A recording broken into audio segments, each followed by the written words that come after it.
Chair will do their best to call on commission members in the order in which hands are raised. Lowering your hand will take you out of the queue. Members of the public who have registered to speak, the name you entered in Zoom must match the name you entered in registration. You will be muted until called upon. The clerk will tell you when your time is up. After speaking, a member of the body may ask you a question. If you need to share documentation with the commission, please send it to the email listed on today's agenda. Chair Goodhart, the floor is yours. Okay, thank you. Let's start off with approval of minutes.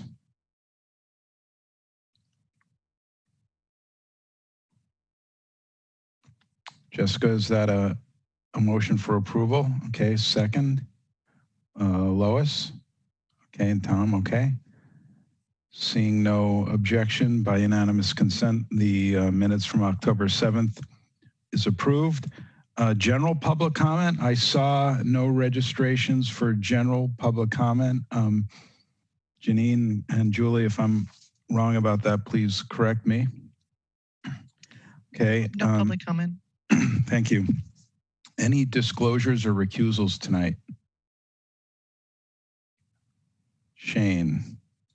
Oop, just a second, Shane. I'm a little rusty on this. I'm going to unmute you. Go ahead. I'd like to recuse myself from number 4 and 5. Okay.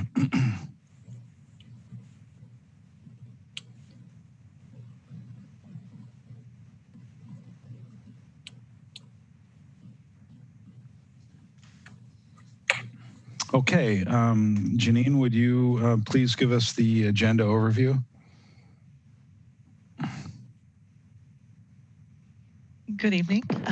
This evening's agenda has 13 items, and I would like to make a note for the public that some items on the agenda have shifted in numbers. And if you had previously registered for an item and need to be on a different item, please email udccomments@cityofmadison.com. Same, if you have questions on an item or trying to register and you're unable to register, please email udccomments@cityofmadison.com. This evening's agenda has 13 items on it. And I believe there is, Cliff, if you wanted to read the comment from IT staff as far as direction on the number changes on the agenda. Sure.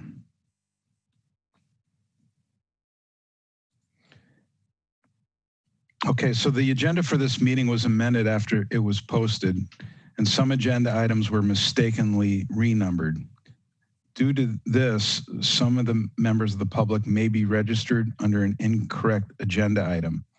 As we call on registrants, if you intended to register for a different agenda item, please let us know at the beginning of your testimony, and we'll make a note of it and call on you when your intended agenda item is up for discussion.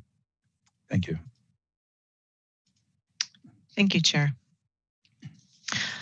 So go through the agenda as quick as I can, but I just wanted to make some notations for the commission to be aware of, as well as the public to be aware of. We have received some public comment in written form for a number of the items, so I will make sure to highlight that during the agenda overview. Item number 2 is 3650 Milwaukee Street. They're requesting final approval for comprehensive design review signage package. There's a zoning staff report in your packet. The zoning administrator will be available and provide a brief introduction on this topic before the development team provides a presentation. Item number 3 is 1224 South Park Street. Initial final approval is being requested for a new mixed-use building in Urban Design District number 7. There's written public comment attached to the register file for this one. The UDC received an informational presentation on September 2nd of this year, and the Plan Commission is scheduled to review it on November 23rd. Items number 4 and 5 are related.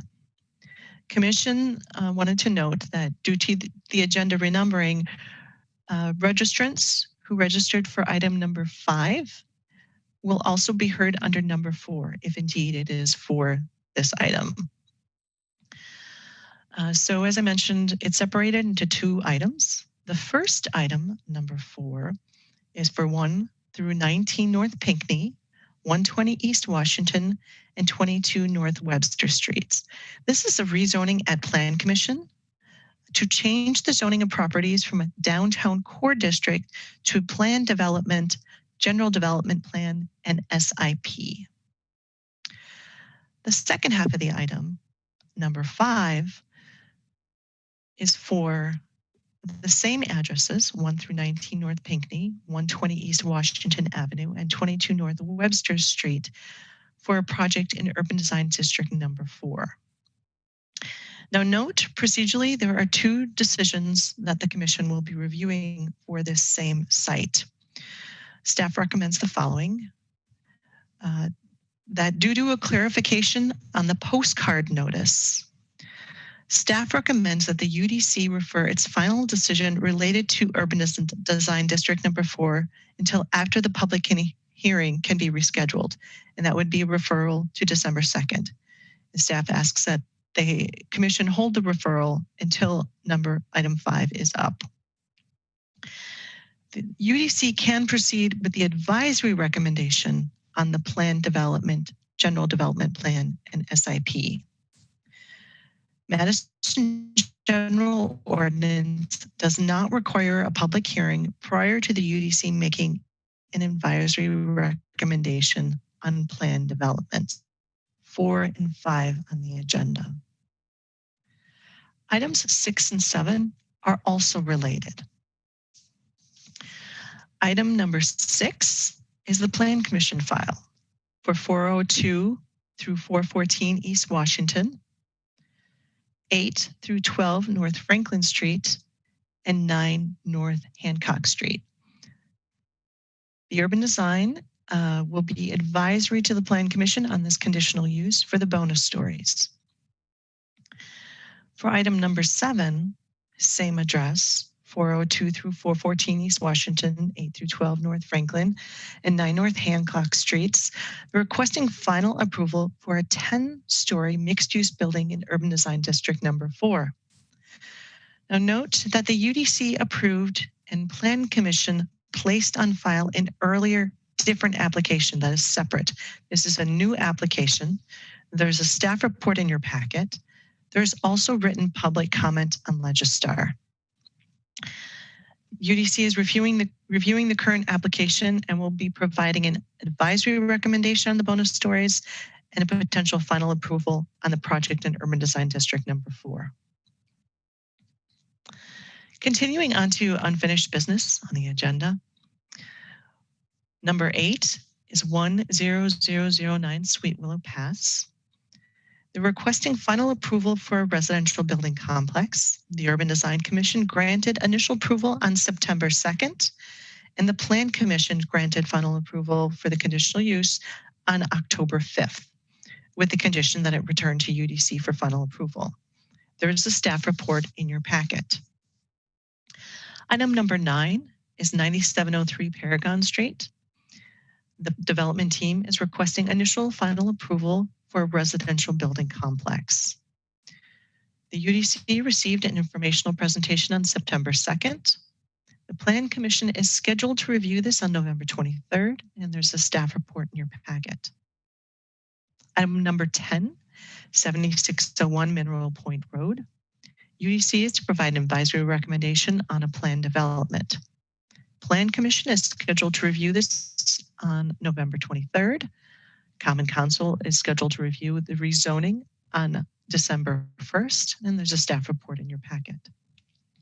Under new business, item number 11 is 605 South Point Road, excuse me, 9502 and 9506 and 9510 Watts Road, 604 Feather Sound Drive, 9401, 9403, 9405, and 9407 Harvest Moon Lane.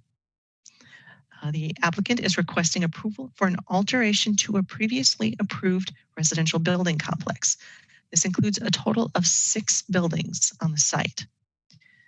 I'm noting that the UDC granted approvals for the original designs in 2019 and earlier in 2020.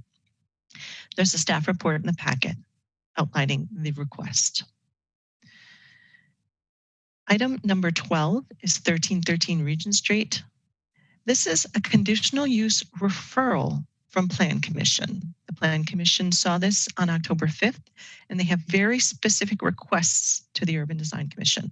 Those are outlined in your packet, and we'll review those again when the agenda item comes up. And at the end of the agenda, we do have an informational presentation by the development team for 223 South Pinckney Street. This is block 105. And they'll be, again, presenting an informational review, and there's a staff report in your packets. And then finally, the secretary will provide a more detailed report at the end of the meeting. That's all I have. Thank you. Okay, thank you. Are there any questions from the commission on the agenda overview? Or if not, you can maybe, if you want to raise some questions about our procedure as we get to those items, feel free to raise your hand. We're on to item number 2, excuse me, and just a second here. Go ahead, Kevin. Thank you, Chair. Just quickly before we get into item 2, just wanted to note one clarification on the slide, just for the good of the commission and the public. The agenda has not changed since Monday, so the numbers, agenda Mondays have been the agenda numbers are the same since the agenda was reposted on Monday. I just wanted to be clear on that one for everybody. Okay, thank you. Okay, on to item number 2. Matt Tucker, if you'd like, I've unmuted you if you'd like to open up the discussion on that agenda item. Sure, we can do that. Janine, are you going to share the plans?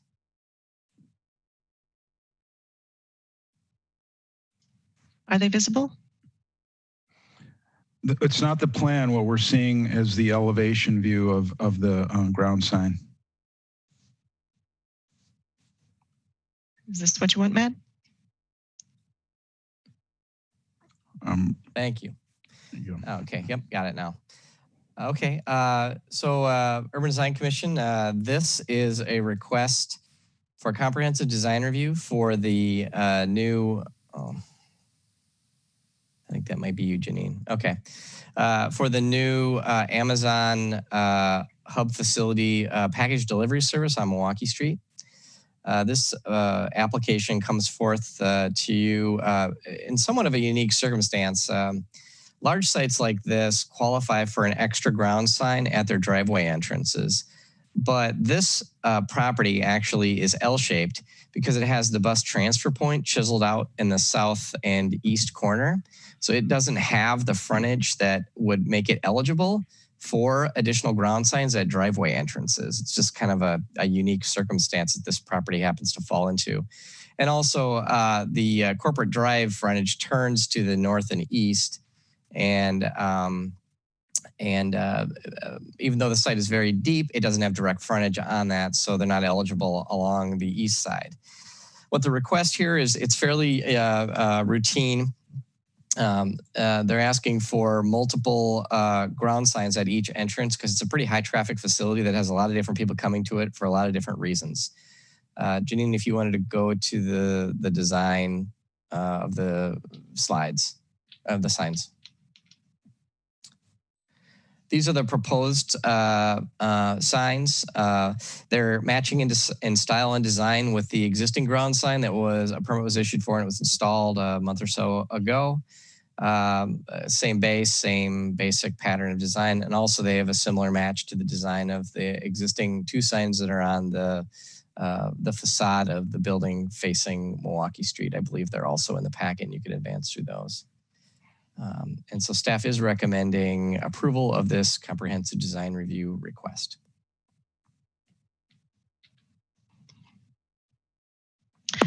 The development team is Jim I hope I can pronounce this correctly, Passioni, Donald Meekna, James. Yes, this is Jim speaking. Okay, and are there other members of your team that wish to speak? I don't know if Don or Greg plan on speaking. We do have Don unmuted. Who is the other member? Greg Nelson. Okay. Yeah. And Greg should have a prompt to unmute himself as well. Okay, Greg, you're also unmuted right now. Oh, and Donald. Okay, just let me know when to advance the slides. So I think it was clearly indicated, we're proposing to put up small versions of the main monument sign. They're custom architectural signs. They are not internally illuminated, and they're low profile signs at 18.75 square feet. The intent of these signs is really to direct traffic. It's a wayfinding type of signage that fits with the architecture of the building and follows the brand of Amazon. And there's two of them on Corporate Drive and one on Milwaukee Avenue. And it's the intent is to make sure there's some organization and traffic flow through that area. If these signs we believe aren't there, people will be pulling in and out of driveways, making U-turns. There's a lot of traffic and activity at the bus area just adjacent to the property. So we believe it certainly is beneficial to the site to have these particular wayfinding signs.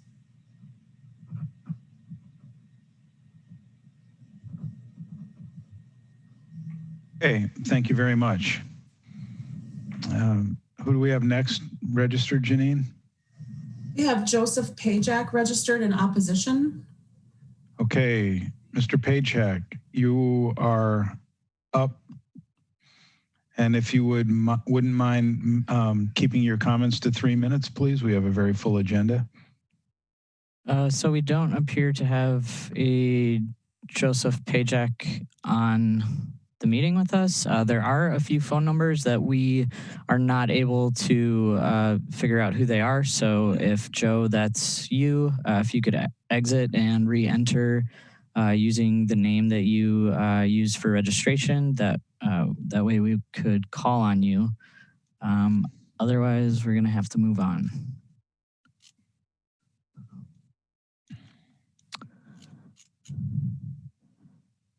Chair, I guess I would just suggest that we move on for now. Give him a, okay, I'll tell you what, we will, I will look for a motion on this, and if he does appear, we may be able to reconsider this item in the future, but in the interest of time, are there any questions? Jessica.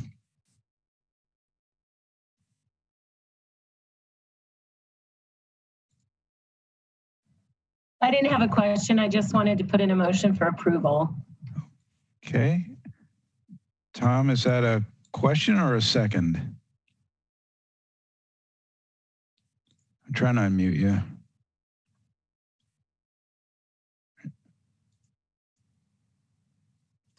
I'm not successful. Oh, there we go. There we go. Second. That's a second. Okay. Very good. Okay. Unless I see any other hands raised by unanimous consent, item number 2 is hereby approved. Thank you very much. That brings us to agenda item number 3. Julie, in what order are we going to take the presenters?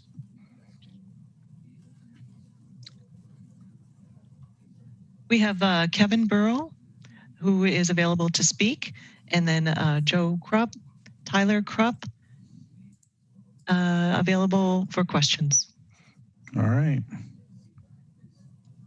If once you're unmuted, Kevin, please feel free to start anytime. Okay, thank you very much. Good evening. My name is Kevin Burrow, and we have presented this project to you before in an informational presentation. So I would like to just jump in and speak to any of the changes that we made since that time.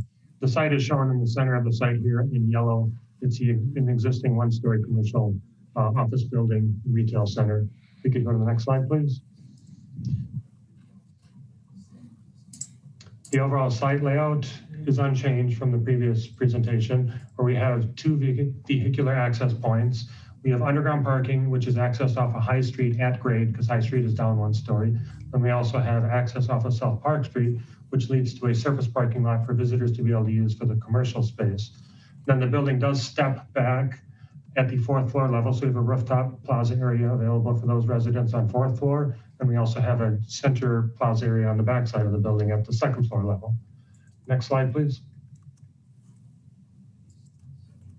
So here again, you can see where we have the step back and the plaza areas. We have created a generous front yard area per recommendation from the city. So we are setting the building back 10 feet. Next slide. The overall landscaping plan is shown here. And we do have an extensive planting plan around the entire building. And then I also want to highlight that the plaza area, which was requested to be defined in more detail at the last meeting, has been developed. So if we go to the next slide, please. Here's the overall concept for the plaza area. We are creating a unique outdoor gathering space for these residents. Different textures on the floor surface. We've got planters, privacy screens set up for those residents that have access or viewing out to this area, and then also just general gathering spaces for all residents to be able to use. Next slide. The overall materials, the one change we made here is with regards to we've removed what would have been a glazed tile element accenting the building and switched to a different color masonry element per recommendation from UDC, and also simplified and no longer have a cast stone base along portions of the building, but switched to a masonry element. Next slide. So here's a previous design where we had a reddish glazed tile accent along the base, and then also at the 4th floor level, and then a cast stone element along the base in a buff color. Next slide. You can see the transition now where we've done with a darker masonry, which ties into the siding materials, and then also switched to the darker color brick, or the lighter color brick as the base element. Here is where you can see how the building steps back from 4 stories to 5 stories. Next slide. Again, the previous design here is showing the 2 different stone and brick elements. Next slide. You can see the new material shown. Next slide. Here where we revised the facade to increase the brick to 4 stories on the backside as recommended. So next slide will show how that has helped improve the overall look of the building. Next slide. And then just general views of the building. So here you can see the height transition from 4 stories to 5 stories and how it's all integrated within the building. Next slide. Another view where you can see the building stepped back. Next slide. And on the back side, all the detailing is carried around all sides of the building. So the brick elements return all around the back side as well, along with all the accent trim. Next slide. And here's our final view looking off of High Street up towards the access to the underground parking. And that plaza area is also well landscaped as shown in the previous site layout. That was it. Thank you. Thank you. Julie, are there any registrants for public comment on this? No registrants for public comment. I will just add that Kevin Yeska with JSD Professional Services is registered in support and available to answer questions. And Sophia Qureshi is registered in support but not wishing to speak. Okay. And I believe there were, if I recall, there was a letter or an email with regard to the project that was included in our packets. Correct, from the Bay Creek Neighborhood Association. Yes, thank you. Okay. Oh, I see Alder Evers. I am going to attempt to unmute you. Go right ahead. Thank you, Chair. I appreciate this panel taking up the return visit from 1224 South Park Street, and I want to offer my support as Alder for the district. I have found the development team to be responsive to neighborhood concerns. and have continued to show an interest in creating a project that will benefit South Madison for years to come. So I encourage your approval. Thank you. Thank you. Okay. Are there any questions for the presenters from the commission? Tom. Just a quick one to Kevin. The window material, are they vinyl clad or are they metal? The material that we intend to use is a composite material. It's the Anderson 100 series windows. So it's a Fibrex material. So, okay. It's a hybrid. That's what it sounds like. All right, thanks. Okay. Shane? Great, thank you. Thank you for addressing the roof deck and terrace spaces with more detail. One thing I noticed as far as landscape material that I liked in one of the renderings of the south elevation was there's a band of low junipers in the planting plan, but the rendering depicts an upright juniper or some sort of similar material that works with the fenestration of the building, and that looks pretty nice. So I would encourage the development team to revise the landscape plan to, yes, this is the rendering, to revise the plan to reflect some of those taller upright evergreens against the building. We certainly can do that. Thank you. Okay, Jessica? Yeah, I was just curious about the letter from the local neighborhood about wondering about the size of units, if they were primarily 1 bedroom and studios, or what they are at this point. So we do have a mixture of unit sizes. We have a total of 62 units, 12 of which are studios, 36 are 2-bedroom or 1-bedroom units, and 14 are 2-bedroom units.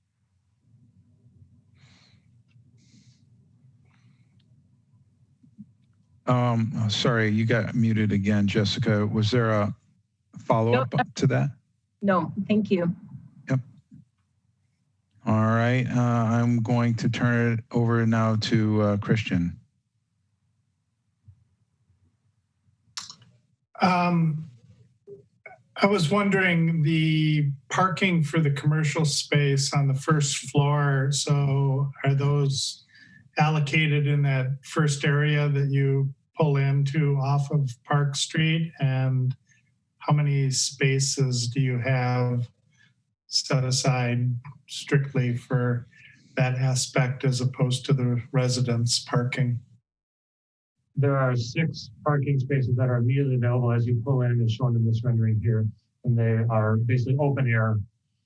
So there's 6 spaces there, and then beyond that, there's an access garage into enclosed parking on this level, which could be utilized by the staff of the commercial space, but not for public use. And so currently, you know, it seems like the parking lot of the Pick and Save, which I know is going to go away, would be an obvious place where, you know, people that couldn't find parking, if that was full, would park in that space. But since we don't know when or what exactly is going to happen there, I mean, where would additional parking for the businesses be? I know the neighbors have concerns about, you know, overflow parking, you know, spilling out onto the nearby streets, and just wondering your thoughts on that. Well, we are providing more than 1-to-1 parking for this building, and by also providing this public parking for the commercial space, we feel that we're not concerned about not having enough parking. Certainly our residents would not occupy any of the public or street parking. But there is street parking in front of this building as well, which will be maintained. So there's that opportunity. And you're right, the Pick and Save or the Truman Olson site is under consideration for redevelopment. But that would also be an opportunity. There will be a grocery store located within that development, which is extremely nearby, half a block away. All right, that's all I had. Handsome project. I know there's concerns too about the height, but honestly, from the street perspectives of most views, the step back makes it look like a 4-story building, not a 5-story. So well done on that. Thank you. Okay, thank you. Any other questions or comments? Lois. So I have a question about the public parking under the building. Can you go to that slide, Janine? So, I think it's one more. There you go. So you're pulling it off of Park Street, and if let's say you pull in all the spaces. Oh, it's a little different than the one I'm looking at, I guess. Yeah, we have revised it to create a turnaround at the end there if necessary. That was exactly my question. I was like, it didn't look like anyone could turn around in that. But this is better. Okay, no question then. Thank you. Thank you.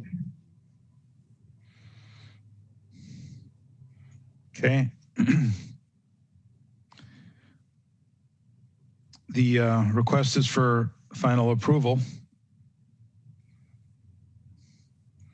Shane? Oh, I'm sorry. Here we go. Let's try that. Thanks.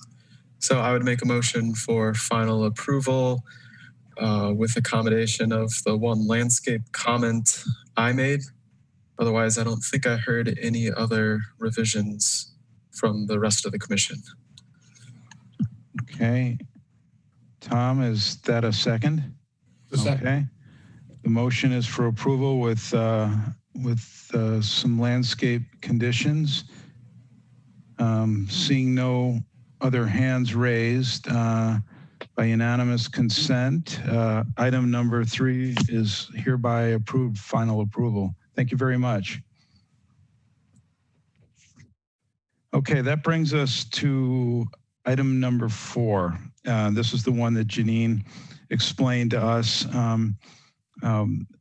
There may be some registrants who wish to speak on 1, 4, or 5 and are now registered for the other. They're both the same project. It's just that one is a technicality of a rezone, and the other is the actual SIP that we would consider. We will, as Janine said, because of a noticing technicality, we're being requested to refer number 5, but they asked that we hold off on making that referral until after we've acted on item number 4. So we're basically going to treat this just like any other project.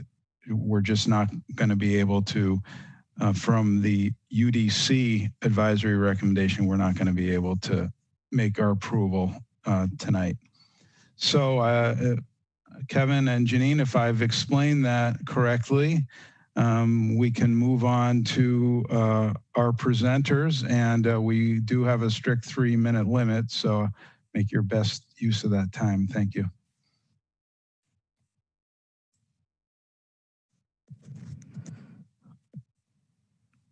Our speakers from the development team include Mark Binkowski, Brad Binkowski, David Jennerhan, and Tom Daly.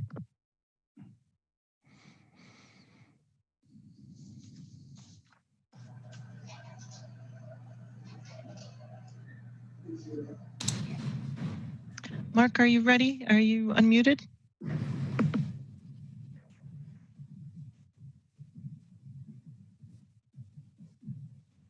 So it looks like David, Mark, it looks like they're all unmuted. Okay. This is Brad Binkowski, if I can lead off. Can you hear me? Yes. Yes. Great. I'll be brief in terms of history. This project actually started in 1992 when Tom and I bought the American Exchange building. It was derelict, vacant for 5 years. We actually, renovated it pretty lovingly because we thought it was important to save for and make into a living landmark. From it, we planned Block 89. We undertook that development. And over the next 25 years, we assembled a site that was big enough and large enough to kind of live up to the city's expectations in its master plan. This site, which is right now, if you can look at slides 2 and 3, is currently surface parking. We have a total of 56,000 feet of area. At the main gateway to the Capitol Square, you see the back of these buildings. Our goal is to make the renovated American Exchange Bank the centerpiece of this project, to expand it, if you can go to slide 4, and to really continue to do a project that can revitalize the Capitol Square. As we demonstrated in Block 89, to do a project that can revitalize the sidewalks, because today in 770 lineal feet of sidewalk frontage, we have one retail store. The site is basically devoid of activity. The space is used for office space. We'd like to continue to create office space that can attract the emerging markets that are critically important to downtown's future, namely technology, above grade. And to do that, requires that we put parking below grade. So if you can go to the next slide. Again, a very challenging site. There's 16 feet of slope on Webster Street to the right side of the project. And there's 9 feet of slope on Pinckney Street. Our goal was to do a parking ramp that was completely underground, that basically could supply the needs of tenants in the building during normal business hours and would be available for anybody to use off hours on evenings and weekends. The next slide, please. To do that, we actually created the parking entry on Webster Street down the hill so we could get down far enough to go underneath the recreation or construction of retail space at the sidewalk level. And that sidewalk level slopes dramatically. We not only, so we're trying to, again, maximize life and vitality at the sidewalk level, because it's consistent with some of the goals of the Urban Design Commission. To do that, we need loading, we need service, we need parking, and we need to relate to the floor levels of the American Exchange building. So this is like a Swiss watch.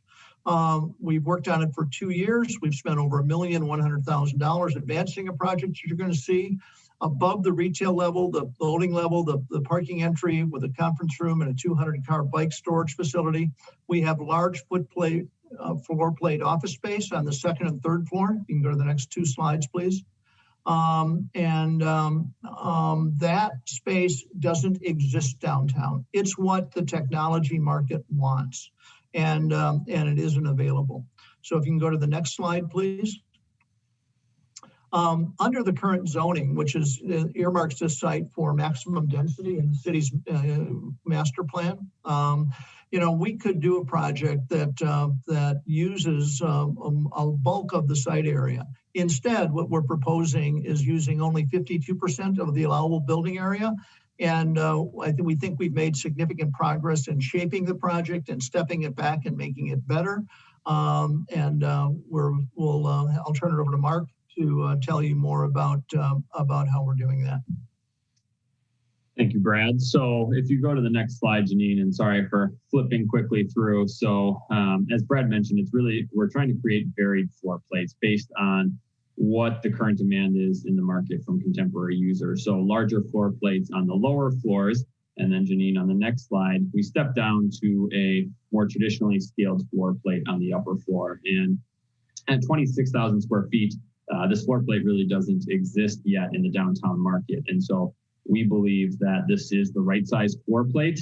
It also allows us to really create some dramatic step backs, 27 to 32 feet along Pinckney Street, 24 to 34 feet along East Washington. And Janine, on the next slide, one of the other advantages of that is it allows us to create a lot of outdoor roof terraces. So in total, we have 22,000 square feet of landscaped roof terraces. These generally otherwise could just be lower roofed elements, but we really want to activate them and turn them into something special. So on the next slide, Janine, we have 8,500 square feet of planted area. So planters, green roofs, etc.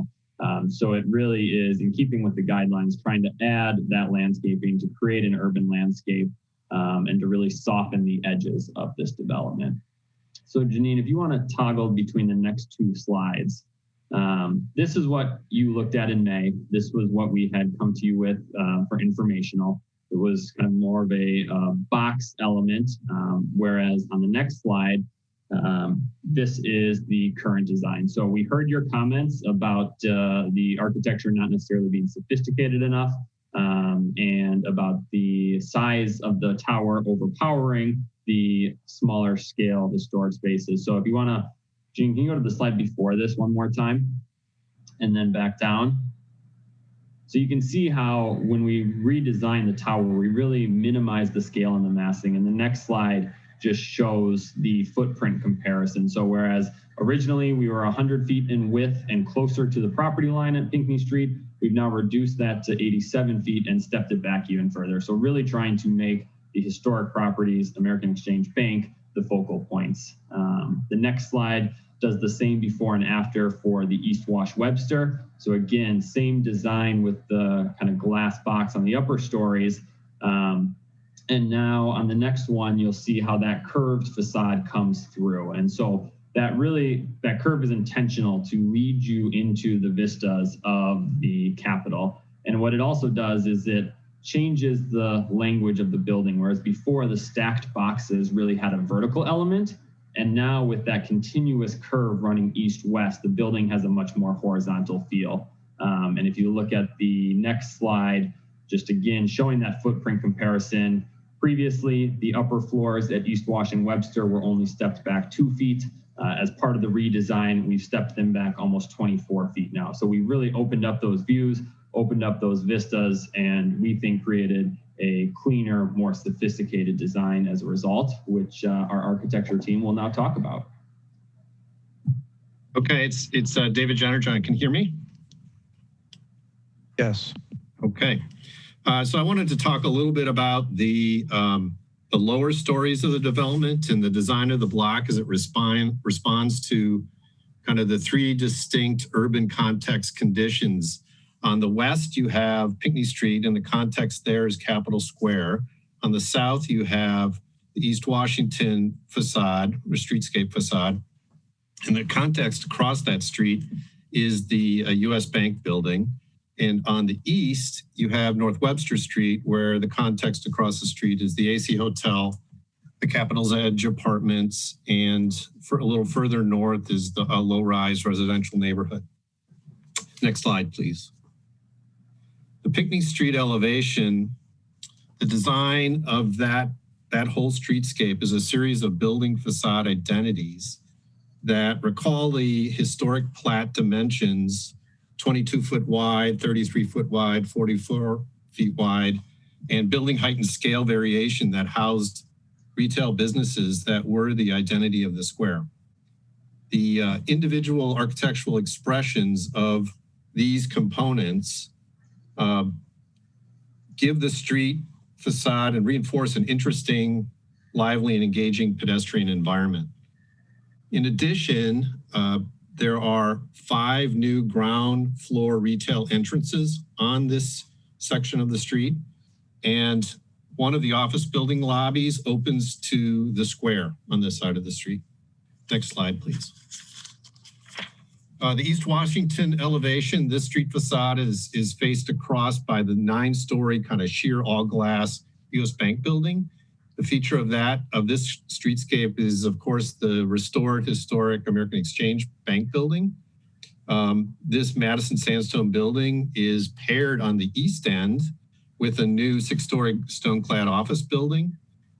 This building mass aligns with the punched window portion of the AC Hotel and forms a kind of active and vibrant gateway on both East Washington and North Webster Streets.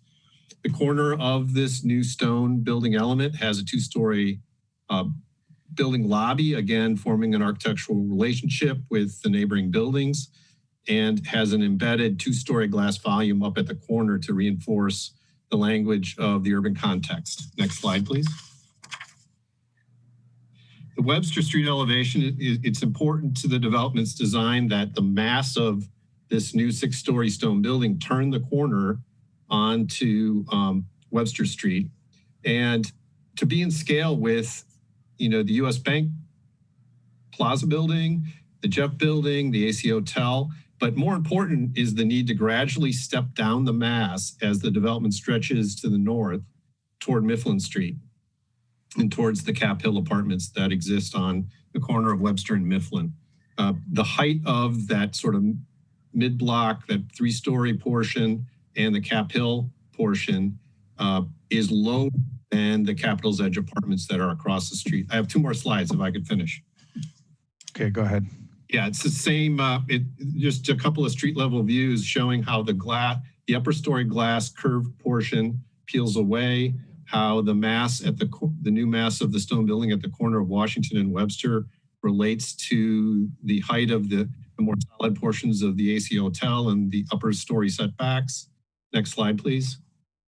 And then on the Webster Street, you can see how in the distance the US Bank building is a 9-story portion, then we have a 6-story portion, steps down to a 3-story portion, and then the Capitol Hill apartments that exist, how this all steps down in scale as the development stretches north. I'll pass it off to Tom Daly. This is Tom Daly. Can you hear me? We can. Great. Next slide, please. With the American Exchange Bank as a starting point, as Dave mentioned, we created some metered facades with complementary and varied in scale. This bringing in opportunities for retail and life to the street as represented in these images. Next slide. As you walk down Pinckney Street, the materials and the window scales may differ, but they're complementary, such as the terracotta windows of the Center 7 facade that's been relocated, adjacent to a new modern terracotta facade. But more importantly, the large glass that occupies the first floor sits right in front of retail opportunities that are then interconnected to the service cord back inside the building.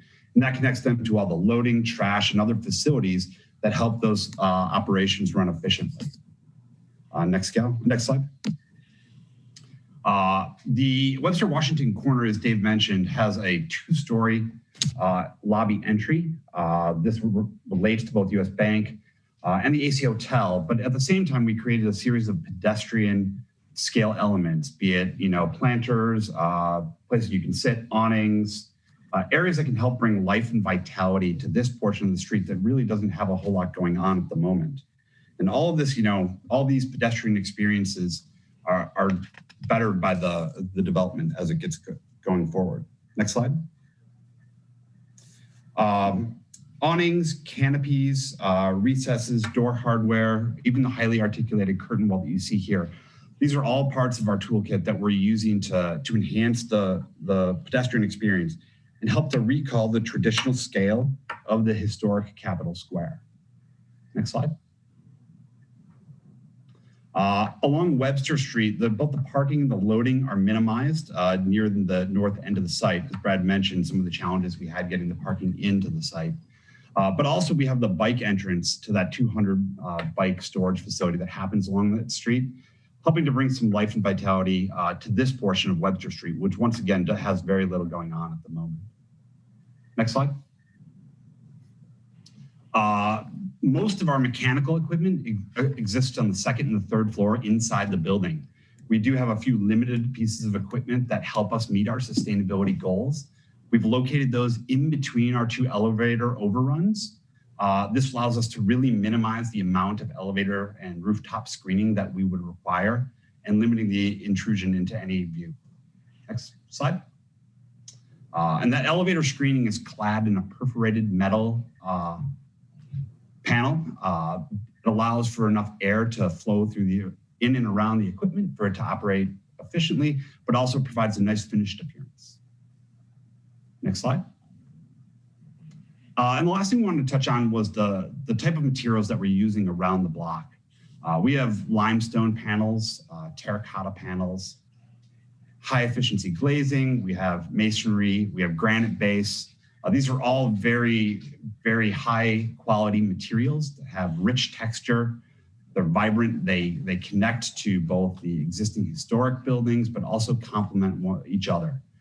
And on top of that, they're long lasting. They're about, a building that is quality that will last for the next 100 years plus. And with that, we're open to your questions. Thank you. Okay, thank you very much. But before we can engage you in questions, we do have a number of public registrants who now will have an opportunity to speak. First, we have Jose Luis Granados speaking in opposition, followed by Sarah Granados, also speaking in opposition.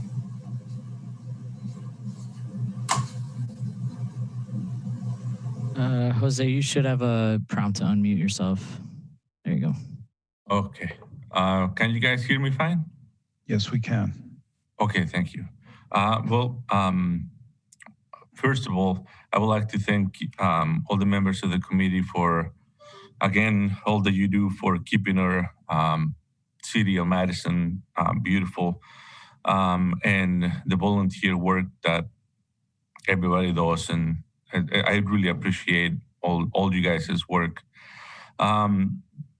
My biggest concern with this project, and I expressed this last time we spoke, is we have created a view that is second to none, is to me a landmark to Madison. So that was my explanation that I tried to describe last time we spoke.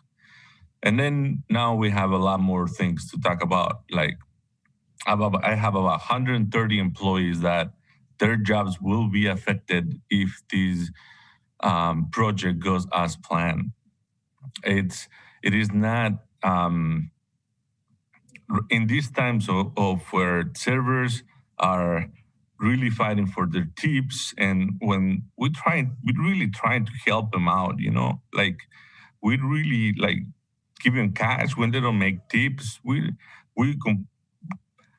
care for our team. We really do. We really do. And to see this happening like this, and having some opportunities to not lose some of the view. Again, we're not against the project, but the project can be done so much better, and help everyone out.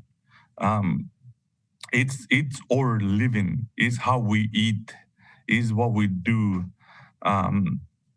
So it is with all of my heart that I'm asking you to please remember. And I'm not telling you to remember. I'm brown, and I'm originally from Mexico. Opportunities like this do not come to people like me. They just don't, unfortunately. And I live in Madison because this is the best city in the whole United States for me, because it has bring the opportunity. If you work hard, and I was the opening chef at Vino West. I've been with the company for 16 years and worked my way up to be a part owner of something very, very special, that once a building goes up, is up forever. Forever.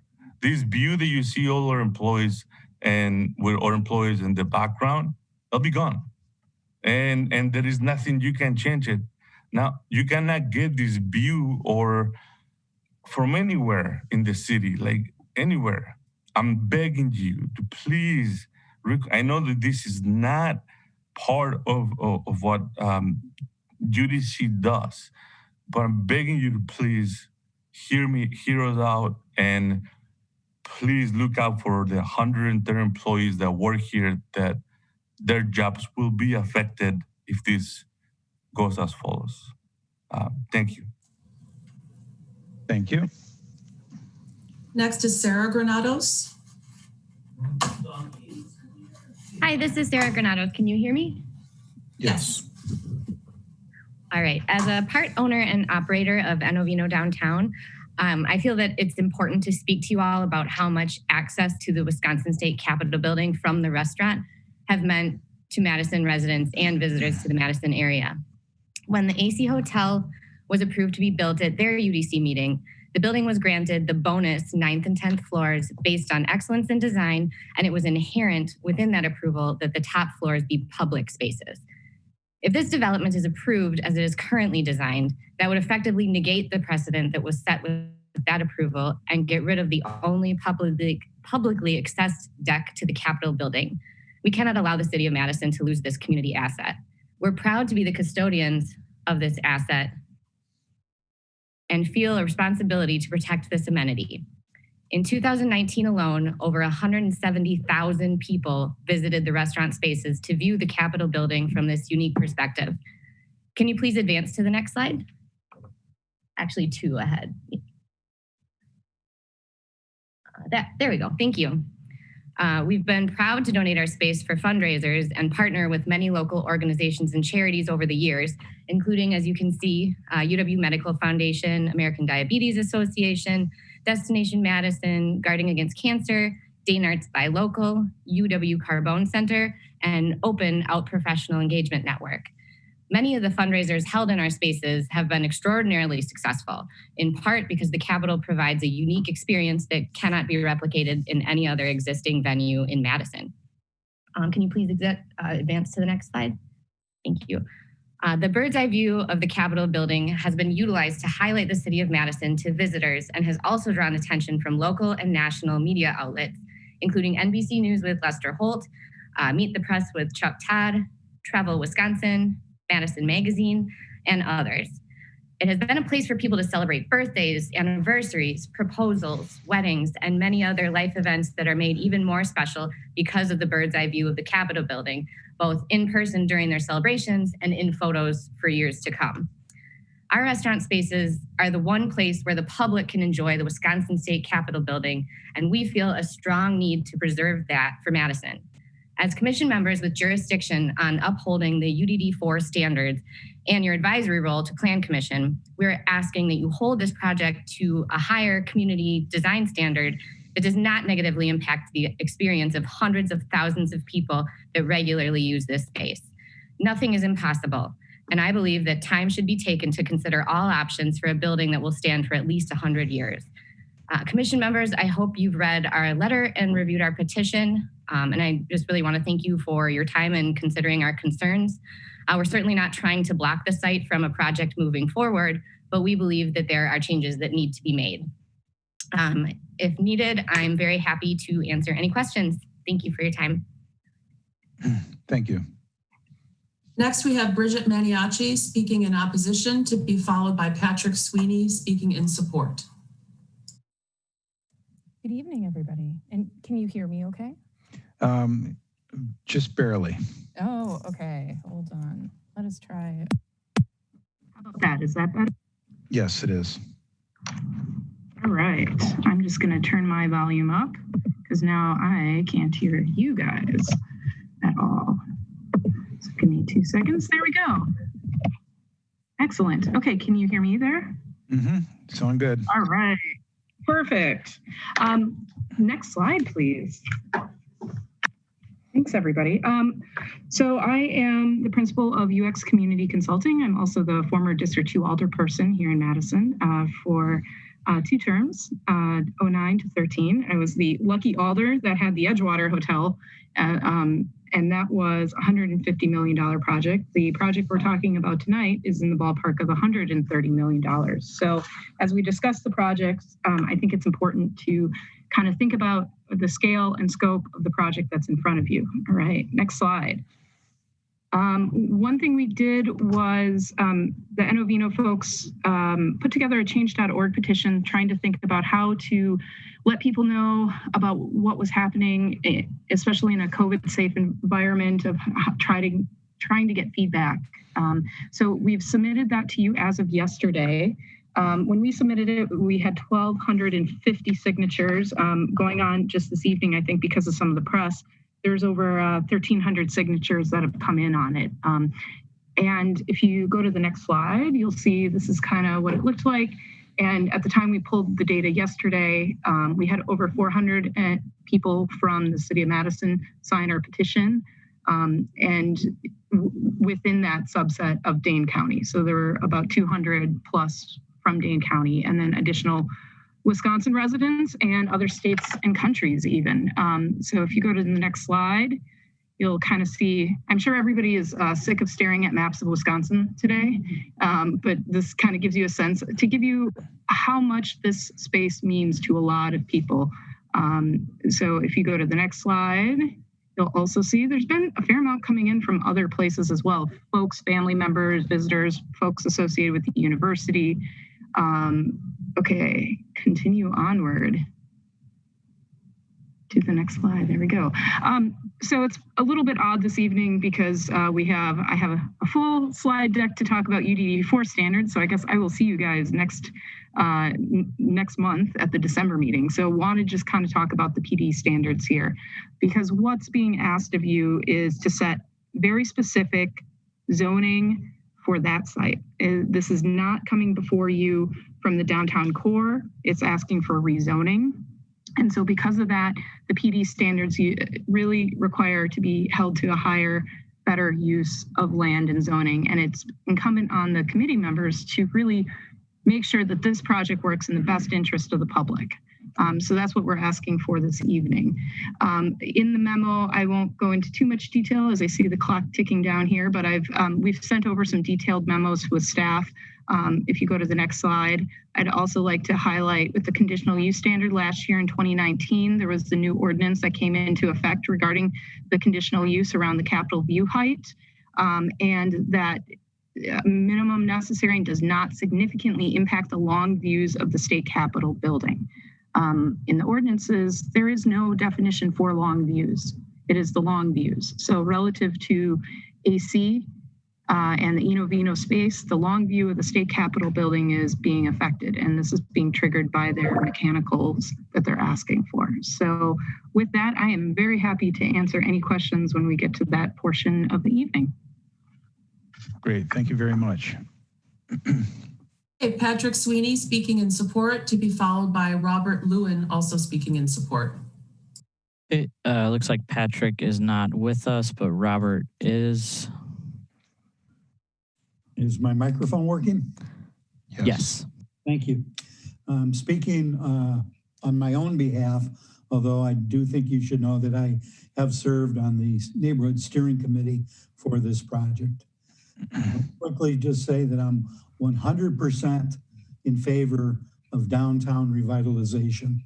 We need to infill downtown rather than take farmland out in the boondocks and say that's where new things are happening.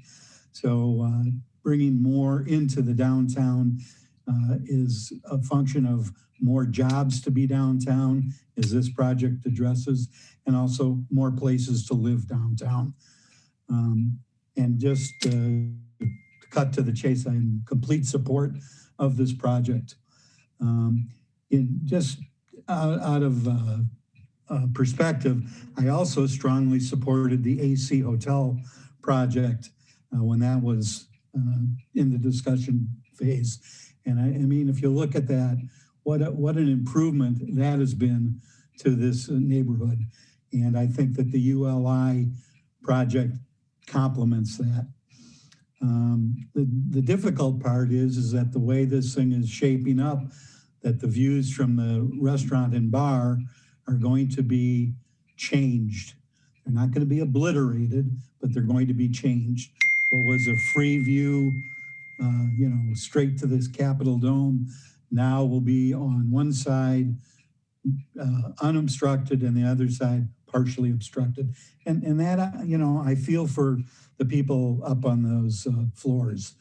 But I do also want to remind the commission that before the AC Hotel occurred, that was Pal Tire, a one-story older building. And when that land was sold to ultimately become AC, and they put up a 10 and 11-story building, I don't know, I'm going to say 10-story building, that affected the views of many people on East Washington, further east from their building at between Webster and Butler. So just as the AC Hotel changed the Capitol view for people further out East Washington Avenue in the 300, 400, 500, 600, 700 blocks, this building on Pinckney and at Pinckney is going to affect their the view that's currently there. And I guess to balance that, there'll be more customers for that hotel and for that restaurant with their new neighbors of businesses working right across the street. So I will shut up at this point. Thank you. Has Patrick Sweeney appeared in the queue, Stefan? No, he has not. Okay, then next we have Eli Judge speaking in support, followed by William White speaking neither in support nor opposition. Thank you. Just to confirm, you can hear me all right? Yes. Terrific. Thank you for the opportunity to speak tonight. As a former alder, Madison alder and citizen member of a number of city committees, I know firsthand that your service on this commission is often a thankless task. Please know at least one member of the public is very grateful for the time that you spend doing this. As mentioned, my name is Eli Judge, and I'm the president of Capital Neighborhoods, the neighborhood association that represents most of the downtown core. I was also the chair of the neighborhood steering committee related to this proposal. ULI's proposed project falls squarely in our allotted territory. Capital Neighborhoods, as we do with all developments of any significance in our area, helped co-host a major public meeting in August with Alder Mike Revere, and then subsequently hosted a neighborhood steering committee for all members of the public who were interested in providing input on the project. Because of the impact of this project and its location, we did not limit membership on the steering committee in any way, and we used every means at our disposal to get the word out to our various neighborhood districts that the public meeting and subsequent steering committee meetings were happening. We have provided the UDC a written summary of our steering committee's impressions of the proposal, and we hope you take a moment to review it. Out of consideration of your time and your attention, we've tried to keep things short and sweet. To summarize though, the Neighborhood Steering Committee is unanimously encouraging your approval of this project tonight. I believe it's fair to say that the steering committee reactions and almost all of the public meeting comments were overwhelmingly positive towards the project. The steering committee feels that the project is an attractive, important, contextually appropriate addition to the downtown core and that it complies with the downtown plan and the requirements of the downtown urban design guidelines. We also feel that it will be a dramatic improvement to one of the most underdeveloped gateways into the Capitol Square. Again, we unanimously encourage your approval of this project tonight. I will add that the neighborhood group was in contact with representatives from Eno Vino and North Central Group last week, and we were able to have a really friendly and productive meeting. Our steering committee members did express that they feel sympathy to Eno Vino's owners for the loss of a portion of their business views. However, after discussion, the steering committee unanimously felt that ULI had already made sufficient concessions to their neighbors across the street and did not feel that additional changes should be made. Finally, I will express my personal public thanks to the representatives from Eno Vino and North Central Group for the changes to the initial written materials they submitted to UDC. Their original written submission, which some of you may have read, incorrectly suggested that the neighborhood or that I personally had done anything at all to limit or intentionally exclude them for participation in the neighborhood review process. I was grateful that they had the opportunity to meet us and for me to detail the myriad of ways that we tried to get the word out about the public meeting and the steering committee process itself. I'm thankful that they have agreed that their original impressions were perhaps not a complete reflection of what actually happened. So again, thank you all for your time tonight. I will be sticking around for this proposal. If there are any questions you have, I'll also be around for two other matters on your agenda tonight. So I'll be sticking with you to the bitter end. Thank you. Thank you. Next is William White, followed by Jeff Lenz, speaking in opposition. I'd like to make sure that you can hear what I'm saying. Yes, we can. Okay, thank you. First of all, this is a very, very difficult situation. I would be very, very complimentary of urban land interests. It has done a great job in terms of revitalizing the square, preserving landmarks, doing a great job. I would also say that that Vino has done a great job in terms of providing restaurant and bar service to the public. And so I think that personally, that there's got to be a way that urban land can accommodate Vino, and there can be a win-win in terms of everything that goes on here. So that's all I have to really say, and I really hope that urban land can make some changes, and that Vino can survive. Thank you. Thank you. Okay, next is Jeff Lenz speaking in opposition, followed by Josh Wilcox also speaking in opposition. Can you hear me? Yes, we can. We have a design presentation we submitted as well, dated yesterday, if that could get pulled up.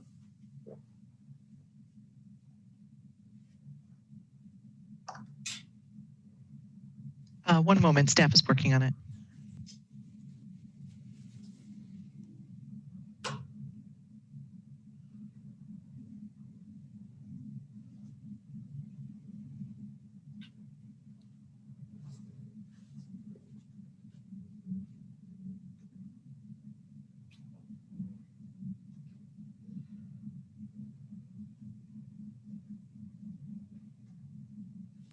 Is this a correct file?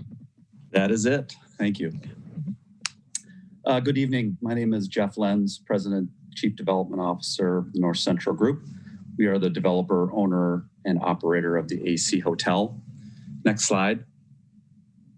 Thank you for the opportunity to speak on this very important project and area of downtown Madison. I do want to be clear, we are not here tonight with the goal of trying to kill this project. We want and support the development of the uses, the office space, the retail spaces, other supporting spaces that create jobs, demand generators, and other services for our hotel and restaurant patrons. But what we are here tonight to state emphatically is that we think the project can be better. This corner is too important for there not to be enough discussion and evaluation of different alternatives that take into account the concerns noted here tonight and the protection of the public amenities that we fought hard to earn through the very process we suggest should occur here. Next slide, please. Nearly 6 years ago, North Central Group was before UDC on our AC Hotel project. We initially submitted what we thought at the time was our best project. We were subsequently denied. We took that opportunity to solicit further feedback and substantially improve the project, and ultimately achieve the exceptional design standards to secure our final Urban Design, Plan Commission, and City Council approvals to move the project forward. The feedback pushed us to change course with a more design-centric concept and a new and more exciting boutique hotel brand. We also changed the program to elevate more of our public spaces and amenities to the top 2 floors, which was done with significant design modifications and increased costs. And ultimately, it was the result of that process, a productive exchange of ideas, that led to a better outcome and the exceptional project we have today. Since the American Exchange project was first submitted to Landmarks earlier this year, other than the modest adjustments noted, there have not been significant changes to design and program. We strongly believe further adjustments need to occur on this project to address its deficiencies and impact to our project. And with that, we respectfully request that the project be referred to allow that process to happen. Thank you. Thank you very much. Josh Wilcox is next speaking in opposition, followed by Andy Inman also speaking in opposition. Okay. Good evening, Josh Wilcox with GBA here. Can you hear me? Loud and clear. All right. As you know, GBA has been part of a number of projects in the downtown core, including the AC and Vino project. And with that experience, we are familiar with a number of the things that have been discussed to date, and feel that this is a very unique project for the city of Madison, and particularly for this part of downtown. GBA is supportive of the development in the core of it, but it needs to have a few minor adjustments to the tower element. We aren't here speaking about a lot of the details and the pedestrian experience. A lot of those look good. We are proposing some adjustments to the tower as part of this proposal. If you can move on to the next slides, please. All right, first slide here. We have studied the latest design to better understand the impact to the immediate neighborhood. And this first slide demonstrates at a larger graphic scale, showing the tower mirrored to the plan north and depressing the south leg. So this shows how that mirrored effect impacts the views to the Capitol Dome and its base. Next slide.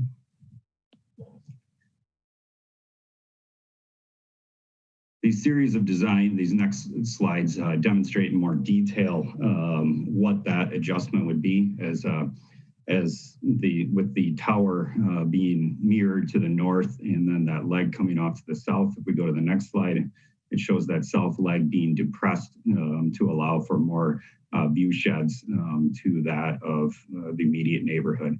And if we could kind of skip to the next two slides, those are just examples of that. And then the first floor, this demonstrates where the core impacts the first floor, and then the next plan is the parking level. Those core elements obviously have an impact to the programming of that space, but that seems like a solvable problem via programming that the team can continue to look at. Again, the tower element itself is what we're proposing being mirrored, and those core elements on the first floor and the associated parking are really only impacted by the cores changing in those levels. Next slide, please. The last portion of our presentation is really the visual impact study showing how the structure interfaces with the AC, the Enovino, and the immediate neighborhood via 3D models.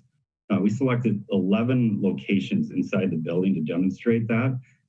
They're shown where they're located on this image. And if we go to the next slide, I'll just touch on this one briefly here. This shows the impact on the top one is the first view is the existing view.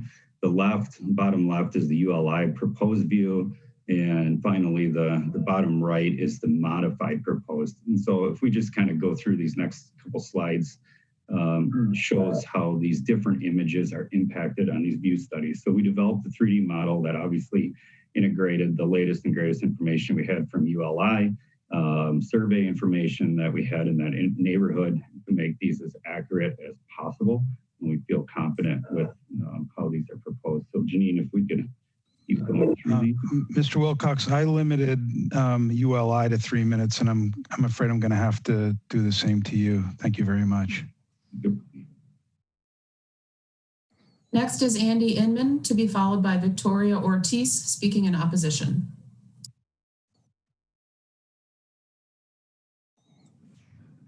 Andy, you should have a prompt to unmute yourself.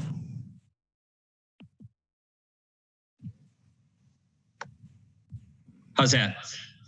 We can hear you.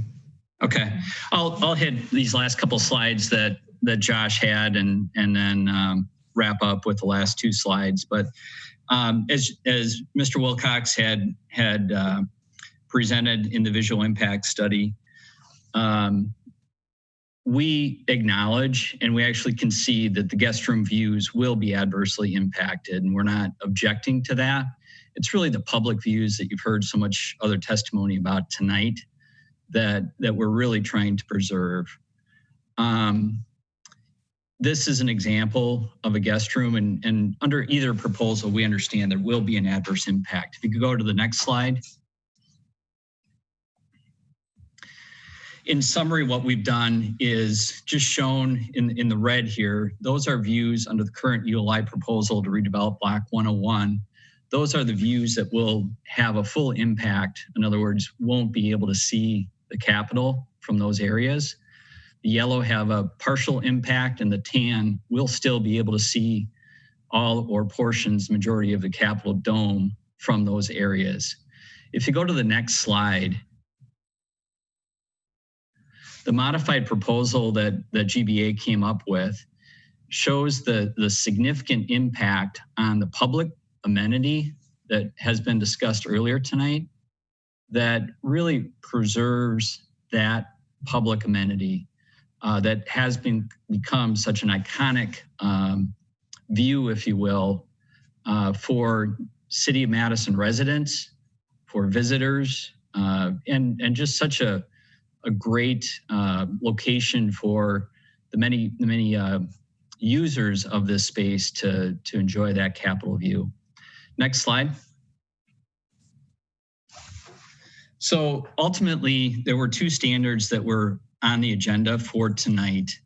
The Urban Design District 4 standards has been referred, but they are relevant to the PD standard as you evaluate the proposal and make a recommendation to Plan Commission. And some of those standards that are referenced here identify or really highlight the need for applicants to preserve and enhance property values in the district and avoid a substantial depreciation of the property values in the district. And then section 33.2411.4 identifies that the architecture for new buildings should be compatible with that of the adjacent buildings. And then the last slide is what you'll be asked to make a recommendation to Plan Commission on this evening. And that highlights that the PD district shall not adversely affect the economic health of the city or the area of the city, and that the plan should coordinate architectural styles and building forms as are presented there. So again, what we're asking for you tonight is to refer this application so that ULI can work with the public, work with the adjacent property owners in the neighborhood to improve the design, to preserve the public amenity, and still accomplish their program that they're proposing. Thank you. Thank you. Next is Victoria Ortiz, to be followed by Jennifer Cameron in opposition.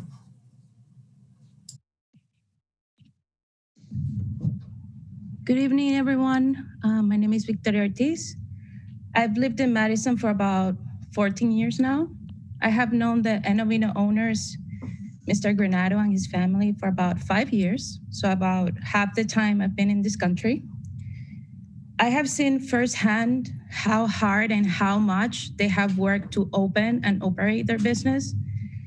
And I wanted to share that I have gone to Enovino several times. I have taken my family there when they come visit from Florida. And I've even brought family when they come from my country of Venezuela, mainly because I want to show up the city. And I think there's such a great view that you can see at Enovino. It's a different perspective of Madison that otherwise you wouldn't have access to. I think it will be such a great loss for the Madison community to have this view blocked. And I also think of the impact it would have on the Granados family, as well as all the employees they have. So I want to conclude my comments by saying, I hope the members of this committee try to find a solution or some sort of compromise, so there's a win-win scenario for both sides. Thank you so much for your time. Okay, thank you. Next is Jennifer Cameron speaking in opposition, to be followed by Robert Proctor speaking in opposition. Hi there, can everyone hear me? Yes, we can. Hi, my name is Jennifer Cameron, and I'm the general manager of Enovino Downtown. I grew up in the Army and traveled often in my youth, but I've been fortunate to live in Madison now for the last 25 years. I've been personally working at Enovino Downtown since we opened 3.5 years ago, and I feel that Enovino has helped contribute towards the city with having our access to the public panoramic view of the Capitol. Myself growing up in Madison, I've noticed that Madison has not only been promoting itself as a great place to live, but also promoting its many perks as a place to visit. From a tourism perspective, we have had several photo shoots and video shoots from the 10th and 9th floor with the Capitol in the background. There's been commercials. One in particular was promoting young adults to move from Chicago to Madison. We had a highlight and a Travel Wisconsin video that showcased Enovino for its rooftop view.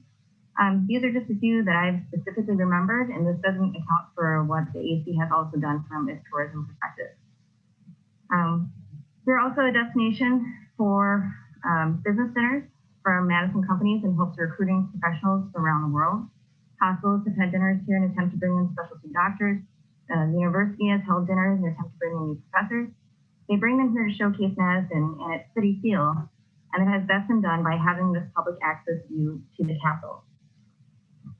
Locally, on a day-to-day basis, we have Madison guests bring in their friends and family to showcase how spectacular Madison is. We have alumni come back to visit family, and we have current students here where this is a must place to go with the Capitol in their background.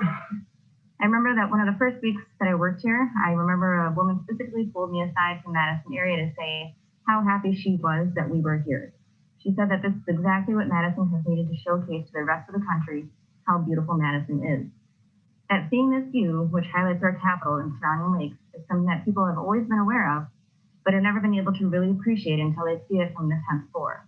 We've had weddings, proposals, retirement, birthday, and graduation parties where guests all want to make sure they get photos with the Capitol in the background.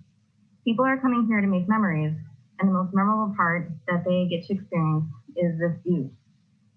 We ask that the application be referred to allow ULI to improve the design in order to preserve this important public amenity. Thank you. Thank you very much. Robert Proctor speaking in opposition, followed by Liz Henry. Good evening. My name is Robert Proctor, and I'm the attorney for Inovino. Tonight is just the beginning of the public review of the applicant's project, and this commission should not be rushed through the process. There is no need to approve it tonight, to recommend approval tonight, as it's already coming back to the commission on December 2nd. This is your only opportunity to help get this project right. Now, the commission is addressing the request to rezone the property to a planned development district. Rezoning a property is a legislative decision, which means the city has wide discretion. This is not the same as a permitted use under the existing zoning. The applicant is not entitled to rezone the property. To even be considered for rezoning the property to a planned development, the applicant must establish that it has complied with the design objectives in subsections 28.098, paragraphs 1 and 2 of the Madison General Ordinances. As you have heard, Inovino's main issue is the public view from the 9th and 10th floors of the AC Hotel. The issue of the public view may be incorrectly framed as whether there is a legal right to a view. No one has argued there's a legal right to a view, and nobody will. However, it is clear that the commission can and should protect this view. The correct question for the commission is whether it should require changes to the design to protect the public views from Inovino. The testimony tonight has established that the commission should protect the public view of the Capitol. This is different than buildings that block other people's views, because this is the only penthouse view of the Capitol that's available to the public. This is a penthouse view that the commission actually helped to create when it approved the AC Hotel in 2015. And it should preserve that view that it itself created. As shown by the change.org petition, this is a view that is very important to so many people that live or visit Madison. Without a design change that protects the public view from Inovino, the applicant's design does not meet the plan development standards. For example, the project does not meet the requirements of Madison General Ordinance 28.098, subparagraph 2E, which requires the applicant to coordinate architectural styles and building forms to achieve a greater compatibility with surrounding land uses and create an environment of sustained aesthetic desirability. We are requesting the commission to refer this matter to the UDC meeting on December 2nd and have the applicant come back with a design that makes better use of the mid-block of Pinckney Street and reduces the height of the building on the corner of East Washington and Pinckney Street to protect the public views that exist from Inovino. We would also like to see the applicant address the fact that there is no visual information as to the rooftop mechanicals and associated screening as to how it will look. Address the traffic circulation, as the site may create 2,225 new automobile trips daily, and provide information as to how the project affects the lawn views under the lawn view ordinance. See, my time's up. Just also like to thank you all for your time tonight. I know you have a long night. Thank you. Thank you. Next, we have Liz Henry speaking neither in excuse me, support nor opposition, followed by Craig Spalding.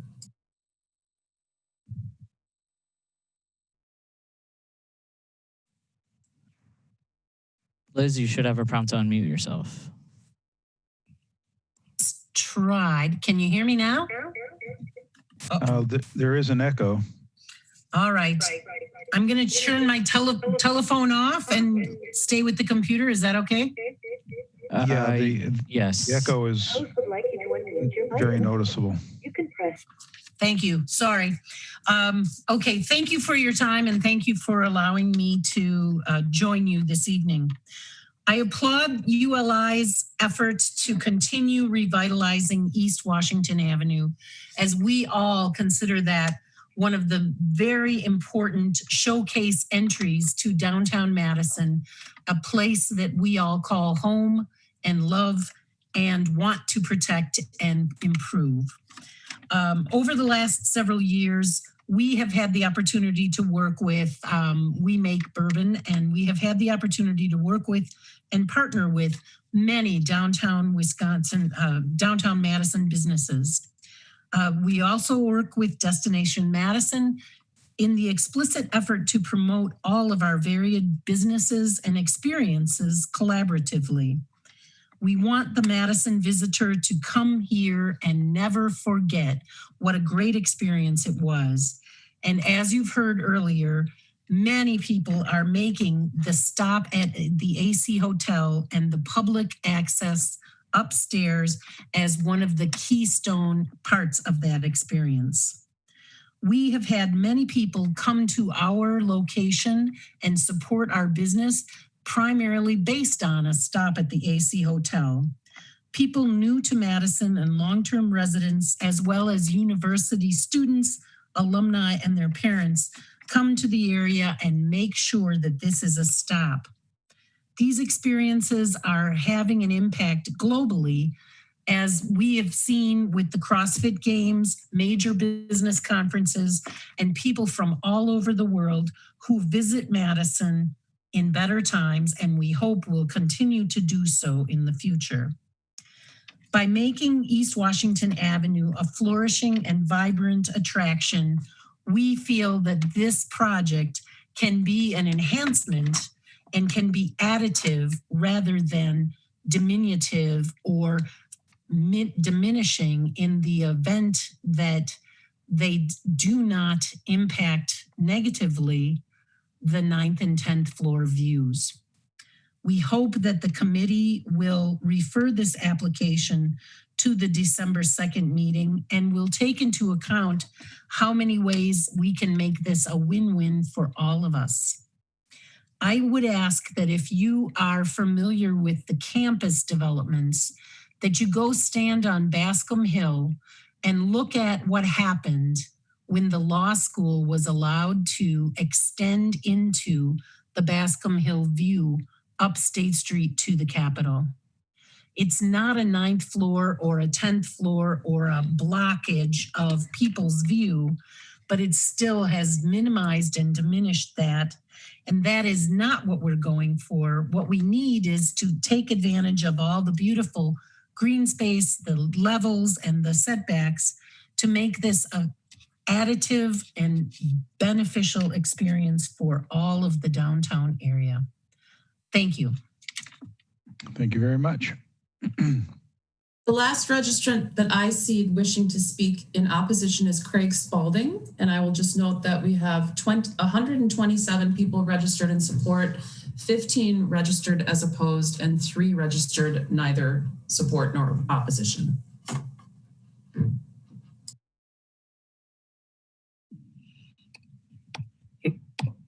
Can you hear me? Yes, we can. Great. Well, thank you for giving me the opportunity to speak tonight. I love my job, this building, and this block. I look forward to coming to work here every day, and I'm fiercely loyal to the success of this business and the community. It's truly a job that doesn't feel like a job.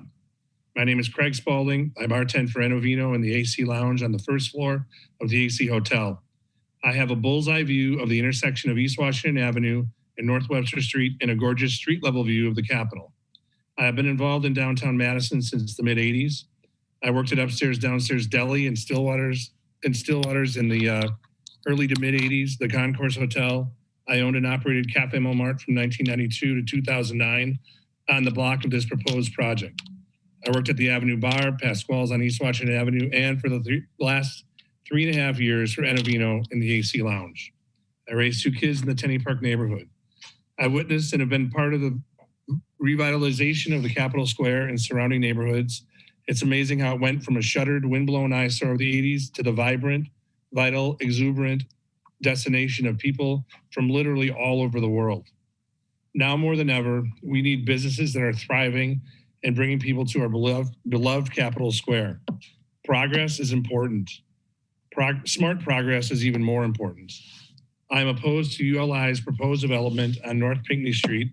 The height will directly impact my job as well as my 130 coworkers. Bottom line is I fear for the fate of my job. I'm also concerned about the environmental impact of this project on the neighborhood. ULI is proposing 6 floors of parking under the project, introducing over 2,000 more automobile trips per day. The congestion as well as the carbon footprint of this is of great concern to me. I believe Enovino and the AC Hotel is superior service, food, and accommodations. However, the publicly accessible view of the Capitol has become iconic and is a major draw and a key component of our success, thus making downtown Madison more successful and sustainable.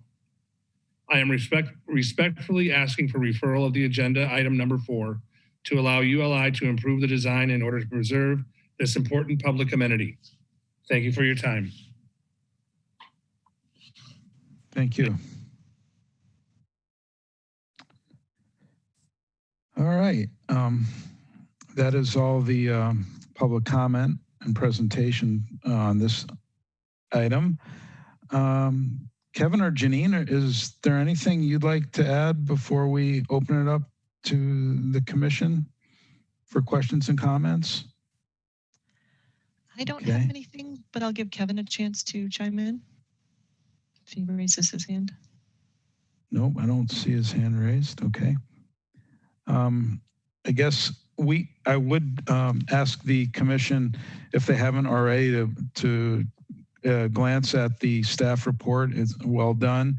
As you know, we're asked to make a advisory recommendation on the zoning change tonight, with findings specifically paying attention to the PD design standards B and E, and that's they are spelled out in the staff report.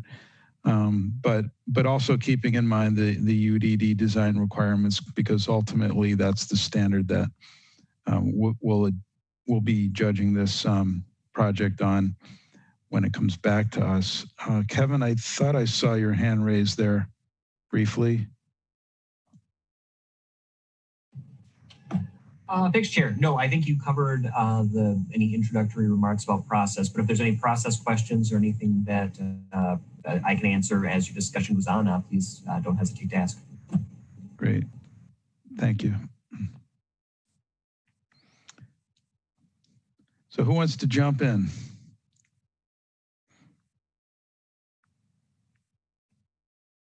There's a lot to think about. We've heard a lot of testimony, a lot of opinions. We were given a lot of good graphic design information. Christian.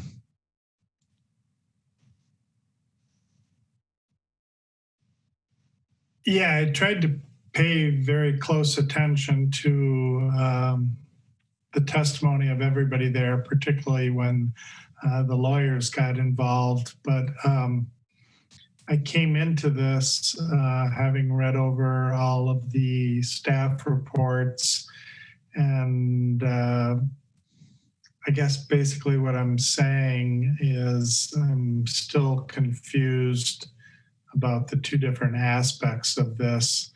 I mean, I get the gist of, one is not the other, but if we approve the first part of it, the zoning change, are we tying our hands to have more influence on the final, the approval at the next meeting, initial, final. I personally, speaking only for myself, I do not want to tie my hands, but if there is like some procedural, logistical thing to get this zoning change moving ahead or out of the way, I'm okay with that, but not to the detriment of having substantial input on anything else going forward. If somebody could clarify that, Kevin or anybody. Yeah, I'll ask Kevin to clarify that, but I suggest we don't kick the can down the road by approving one thing when we have some, if commission members have a specific concern, because normally if it wasn't for the noticing technicality, we'd be considering this basically all together and making a combined motion. I think, go ahead, Kevin. Sorry, Janine, I didn't realize we were both unmuted. I'll jump in and then correct me or feel free to add anything. Right now, the commission has the procedural option that they could make their advisory recommendation to the Plan Commission. What I would advise, if there are fundamental concerns with the project, though, a recommendation for approval or initial approval wouldn't be appropriate. One way to think about this is the initial final approval that the commission uses routinely on many types of projects. Initial approval being approval where you're okay with the project in concept, the massing, the location of the building, but wanting to see final details come back. So in many ways you could think of it that way, but if the commission, so if the commission believes that are okay and that the project, more importantly, can meet those standards that are outlined in staff report for plan developments, then it would be appropriate, or at least it would be an option that the UDC could make that recommendation to have that aspect carry on. But again, if the UDC has significant concerns about a fundamental aspect of the project, they should cite the standards, and they do have the option to refer. They aren't required to take them up together. Thank you. A few additional comments, Chair, if I may. Mm-hmm. And just kind of adding to what Kevin said, when an advisory recommendation is made, that there are very clear list of things you would like to see when it comes back for the UDD4 review. So that's just a recommendation. And then secondly, the development team would like to know when they could respond, or would like to ask the question, when can they respond to the public comments? I'm not asking them for a response for the public comment. We're deliberating now. And so I'm not, unless a specific commission member has a question with regard to the public comment and would like them to respond, there's no need for additional comment from the applicant.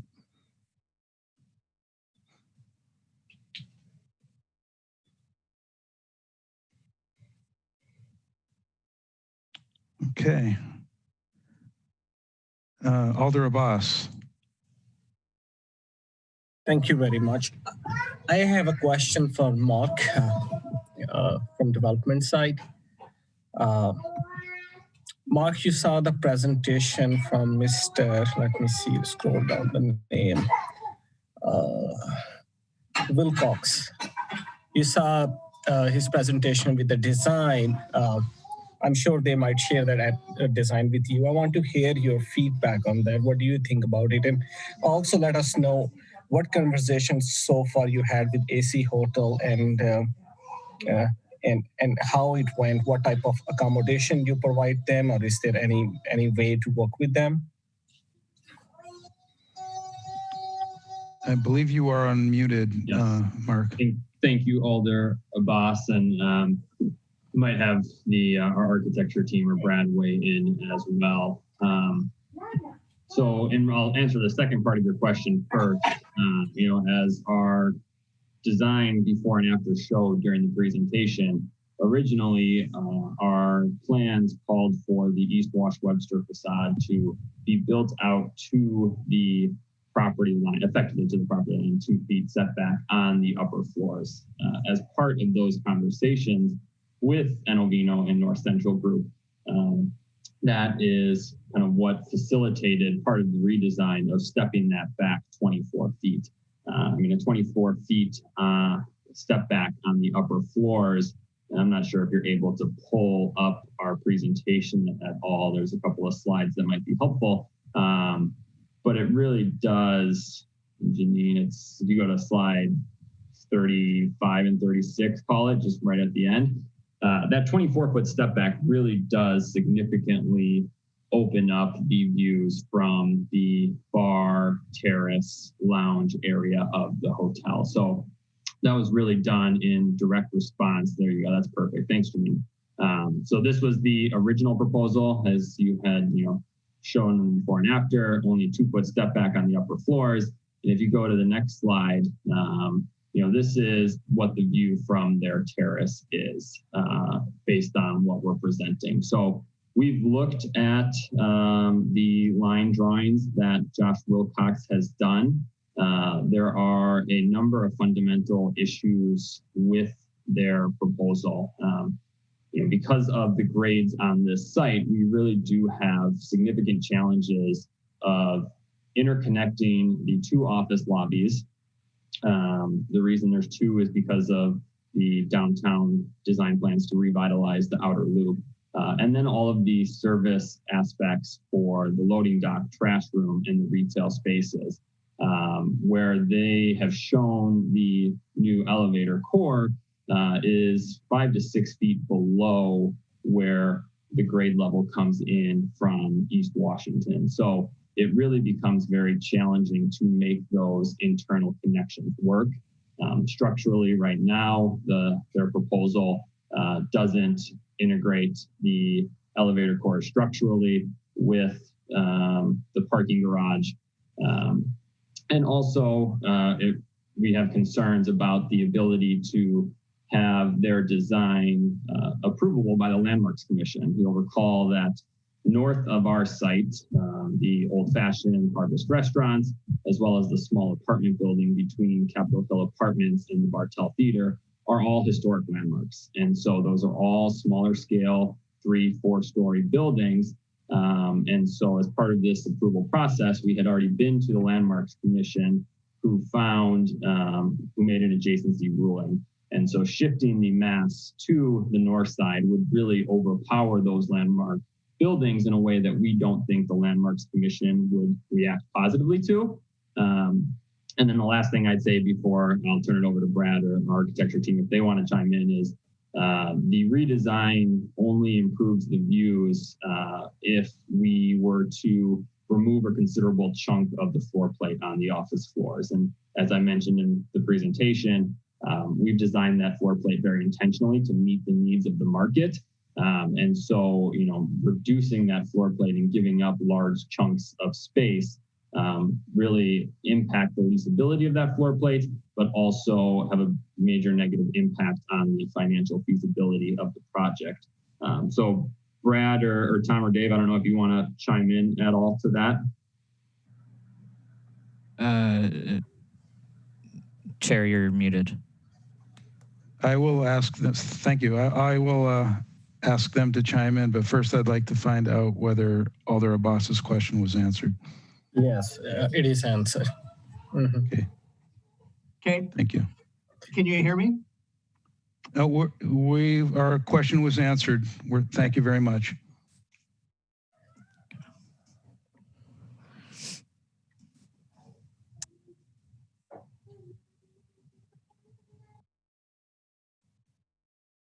I would like to speak whenever appropriate.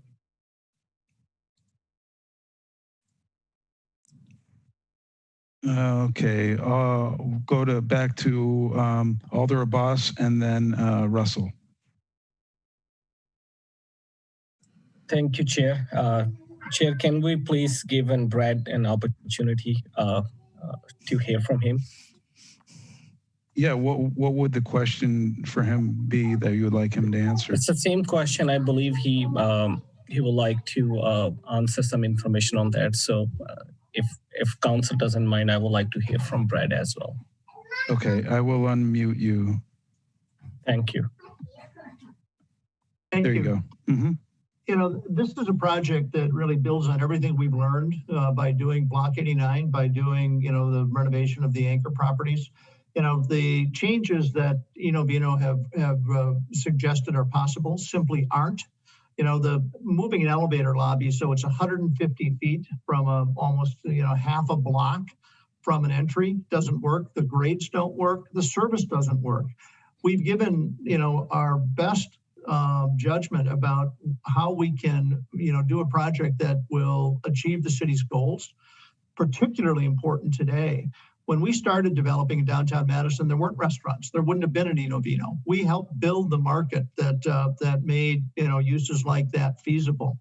2,000 people will work here if this development's successful. Downtown will continue to attract technology companies that don't have space to come downtown.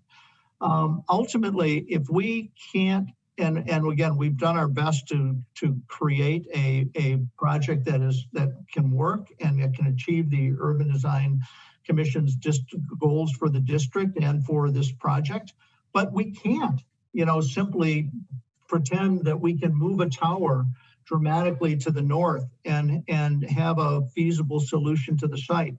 We can't cut, you know, significant portions of square footage off of, you know, the tower and open up the view to Eno Vino. We've already, you know, dramatically improved their capital view in an effort to be a good neighbor and to do the right thing.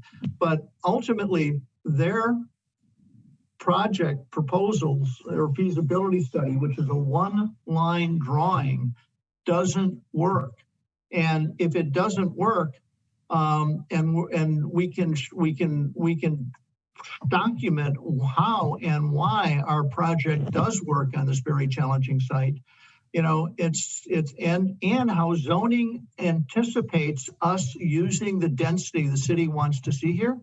I think that the issue of having view impacted by a really good, high quality project that the neighborhood is fully in support of, that Downtown Madison Inc. is fully supportive, that 100 people registered in favor of, you know, shouldn't be deferred because we're having a marginal impact on a view from a neighboring building. The only reason we're going through the rezoning is because of the parking entry, where Matt Tucker suggested that we had to, because we have a 3-entry parking entrance, which also Judge Doyle Square has, which also Block 89 has. That's the only reason. Otherwise, we could do this under existing zoning. Okay, thank you. I'm frustrated that suggestions. Thank you very much. Does that answer your question, Alder Abbas? Okay, thank you.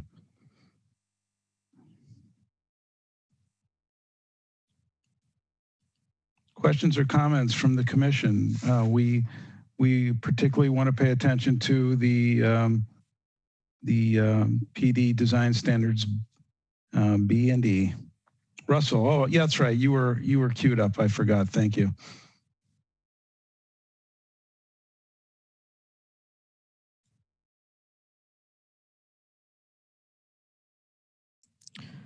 Russell, you should have a prompt to unmute yourself. I take it you don't. Oh, you were just unmuted for a second. There you go. There we go. Here we go. Okay, thank you. Sorry about that.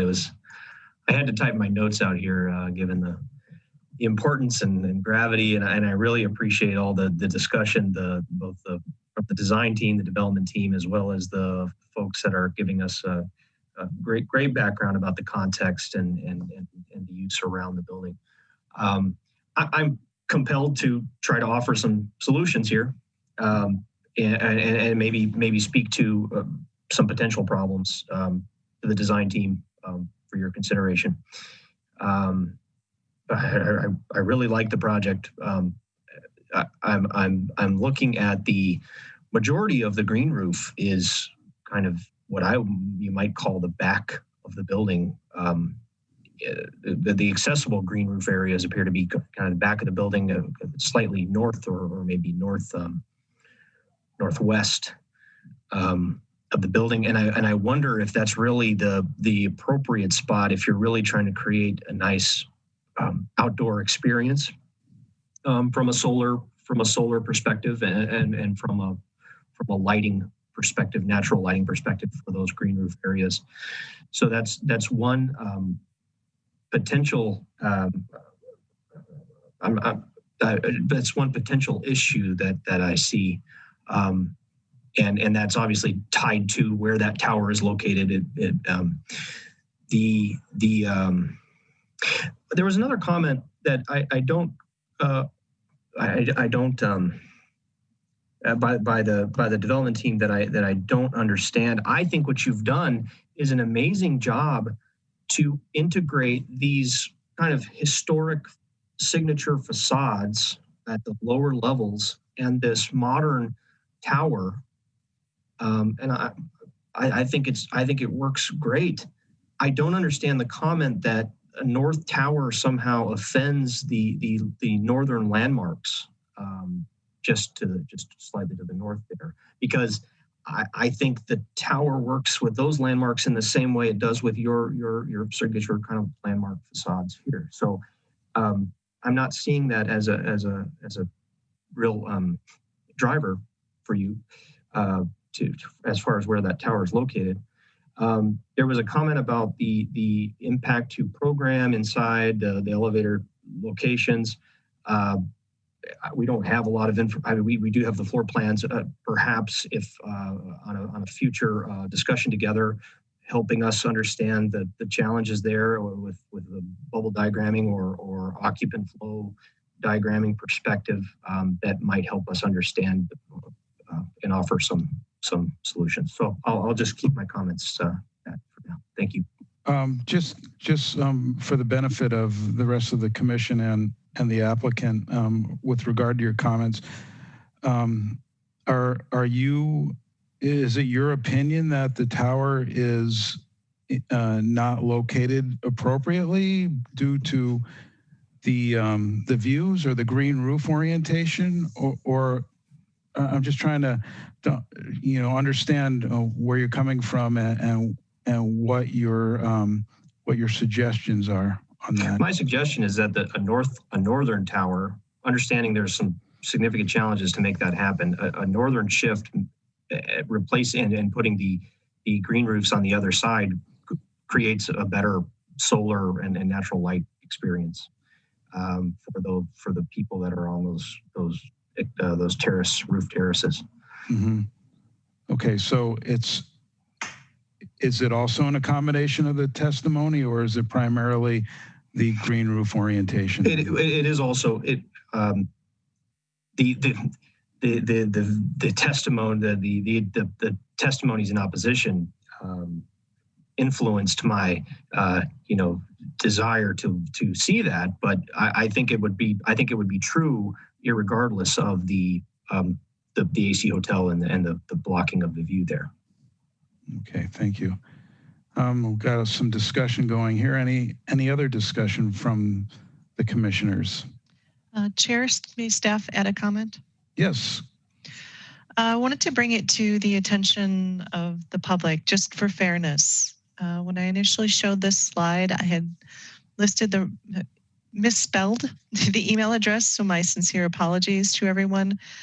Please note that if you have questions or comments, or your name wasn't called and you had registered, please email urbandesigncomments@cityofmadison.com. And we believe everyone who has registered to speak has at this point in time. That's all I had. Thank you. Thank you. And if that changes, Stefan or Julie, during the course of our deliberation, let me know, please. Okay. Tom. Yeah, I guess this question will be sort of directed at Mr. Bienkowski. We have a two-part decision that seems to be sort of artificially split up here.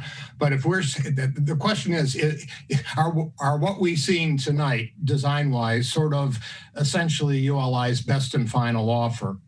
If it is, then the rezoning has to be based on this design and the 24-foot setback, and not the, moving the tower or anything. So if this is the best and final, and this is what's coming back to us in December, we either take the decision tonight, or we'd be referring for no particular reason. So I guess my question really is to Mr. Binkowski, whether there is any additional compromise design-wise, short of even moving the tower, but anything else additional that could happen in 1 month's time that might make this seem more compatible with the PD design standards, or will we see this same design in December? And before I invite Mr. Binkowski to respond, I would remind you, Kevin characterized it as initial final. By approving item number 4, we're basically saying the height, the bulk, the massing is acceptable. Stefan, if you want to unmute Mr. Binkowski, I'd be happy to invite him to make any further comment. Yep, Brad, you should be unmuted. Great, thank you. We've worked on this for, again, a year. We've spent an incredible amount of time trying to advance something.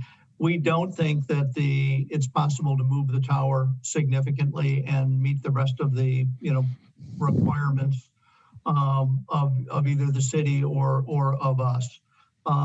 We've stepped it back significantly. I really don't believe that we can come up with a significantly different location of the tower and have a feasible project. It simply doesn't work on this site.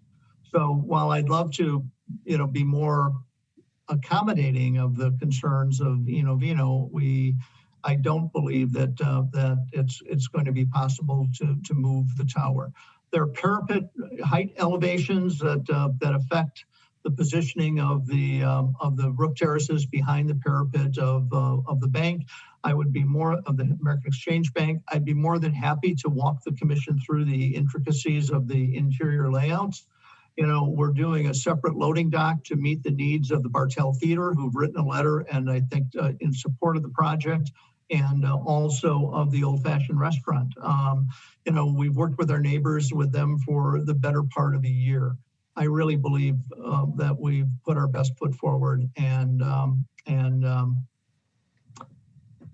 that you will be seeing this and whenever you choose to act. Thank you. Thank you.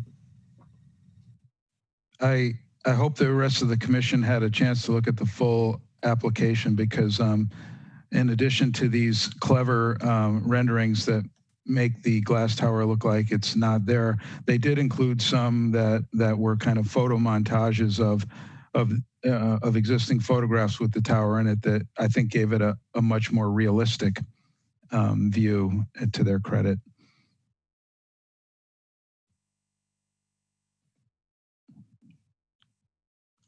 Questions or comments while you're reviewing the PD design standards?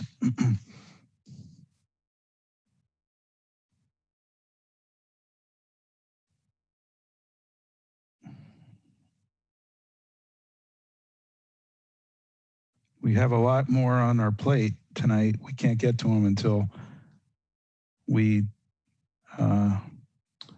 take an action on this one.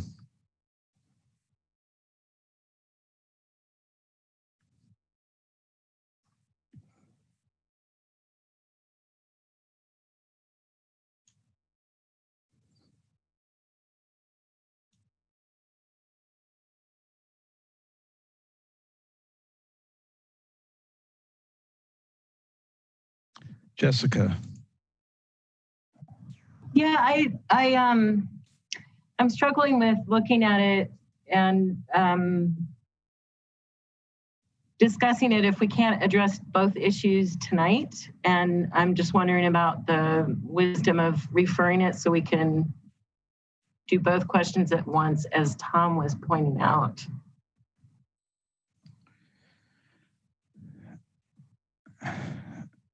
Well, Kevin's raising his hand, but I think if we're going to refer number 4, we need to be clear as to what the objections are and the conditions for returning it. Okay. Kevin? Like I said, we just can't kick the can down the road. Go ahead, That's Kevin. correct. No, I would agree. There should be, if there's a motion for referral, it should be very specific as to what you're hoping to see out of that referral.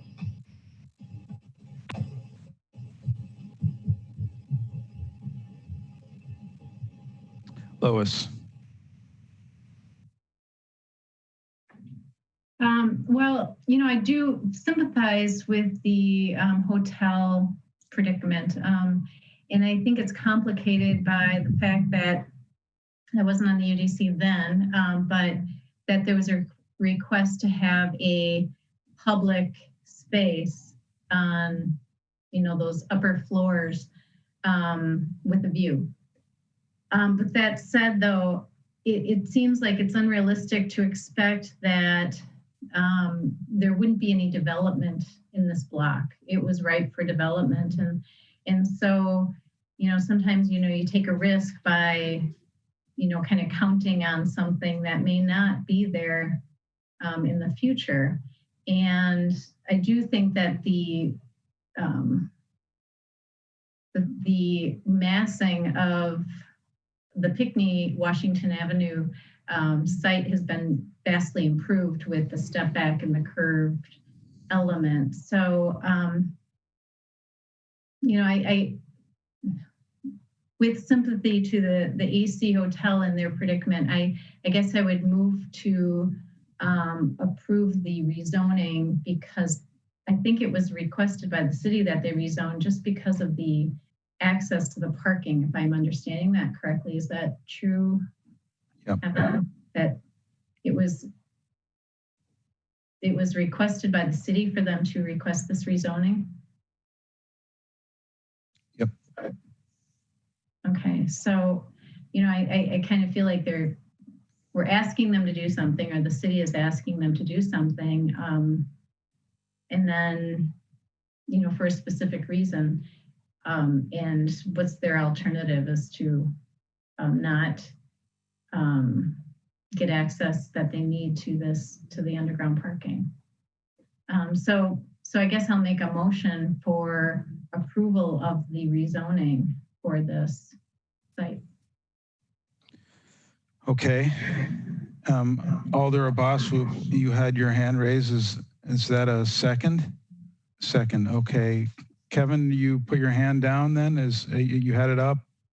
You had it down? We have a seconded motion for approval, which I guess it would be actually our advisory recommendation. Kevin, this is Janine. I wasn't sure what your comment was, but I wanted to add that we did just receive note in an email that there were some public registrants who weren't heard. I think they had registered for number 5 instead of 4, and we were just made aware. Okay. Well, we can take that testimony up. Was there anything you wanted to say, Kevin, before we do that? No, I didn't know if there were just questions or a few zoning questions that were preceding the motion. So I was going to speak to those, but at this point, if you want to get back to the registrants, then I can answer questions after that. Okay. The 2 people I'm aware of at this point in time that have registered for either 4 or 5 are Bob Kleba and Justin Zimpardi. Janine, would you like to go in that order and then kind of subsequently check with everyone who's registered under 5, since we're not sure? Okay, so start with, was that Bob? Yes, Bob Kleba. Okay.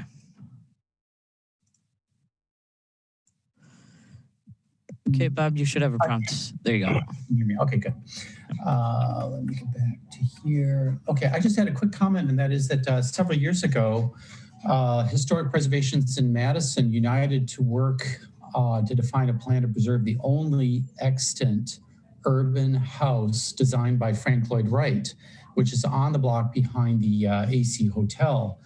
Now, when the AC Hotel was proposed, the developed preservation plan for this block, including the Robert Lamb House, the Frank Lloyd Wright House, was totally ignored. And the building damaged the view from this landmark building.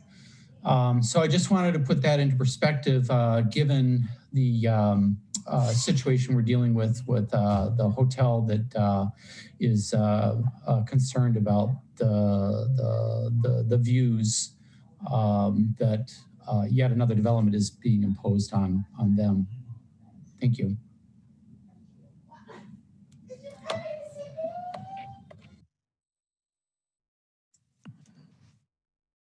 Okay, who's next, Janine? Justin Zambardi. Okay.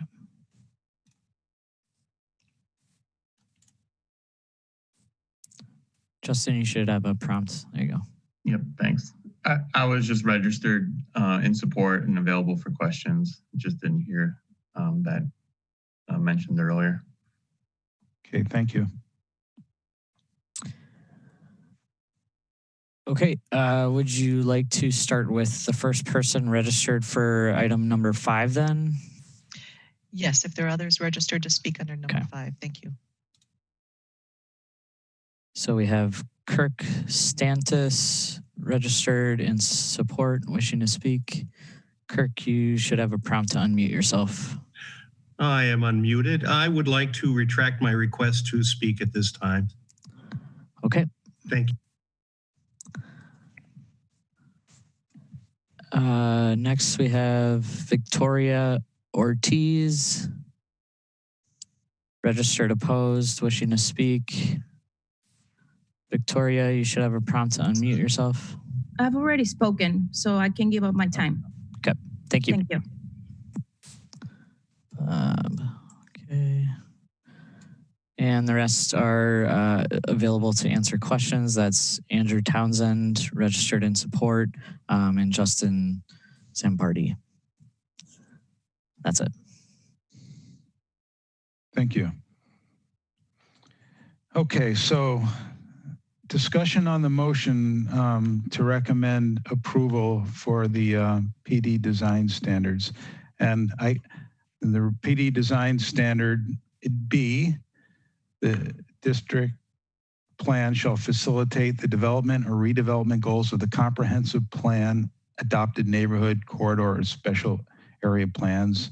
And E, the district plan shall coordinate architectural styles and building forms to achieve greater compatibility with the surrounding land uses and create an environment of sustained aesthetic desirability compatible with the existing or intended character of the area and the statement of purpose of the district.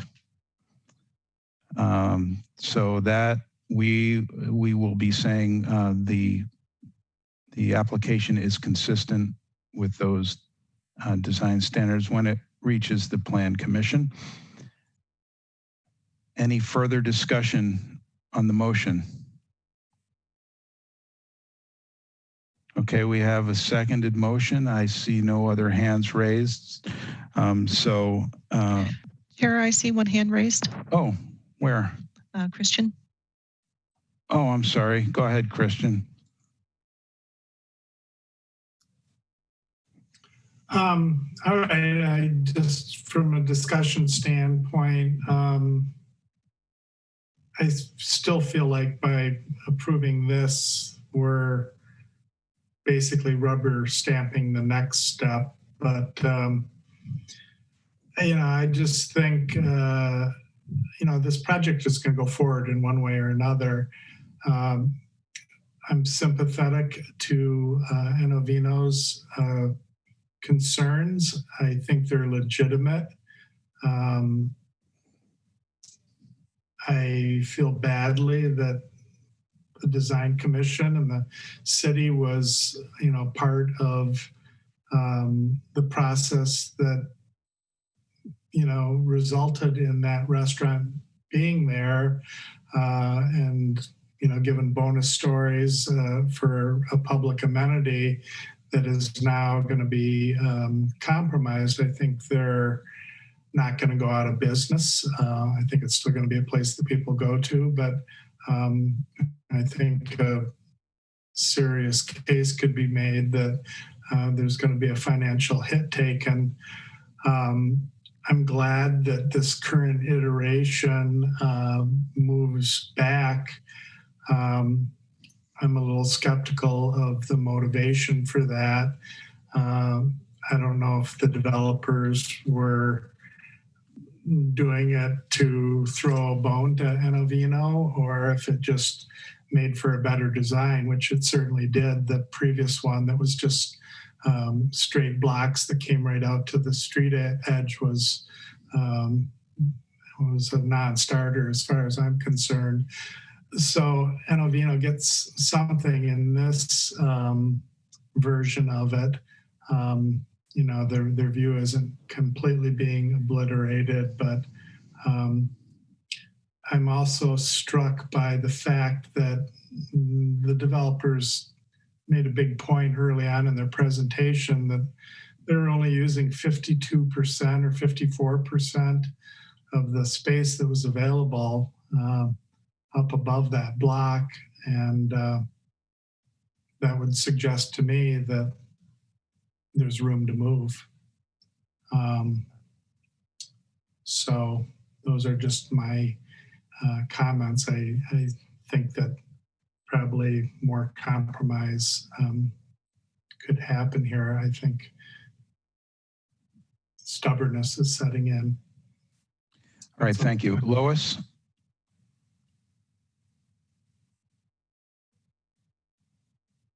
Hold it. You're not unmuted quite yet. There you go. Sorry about that. Sorry.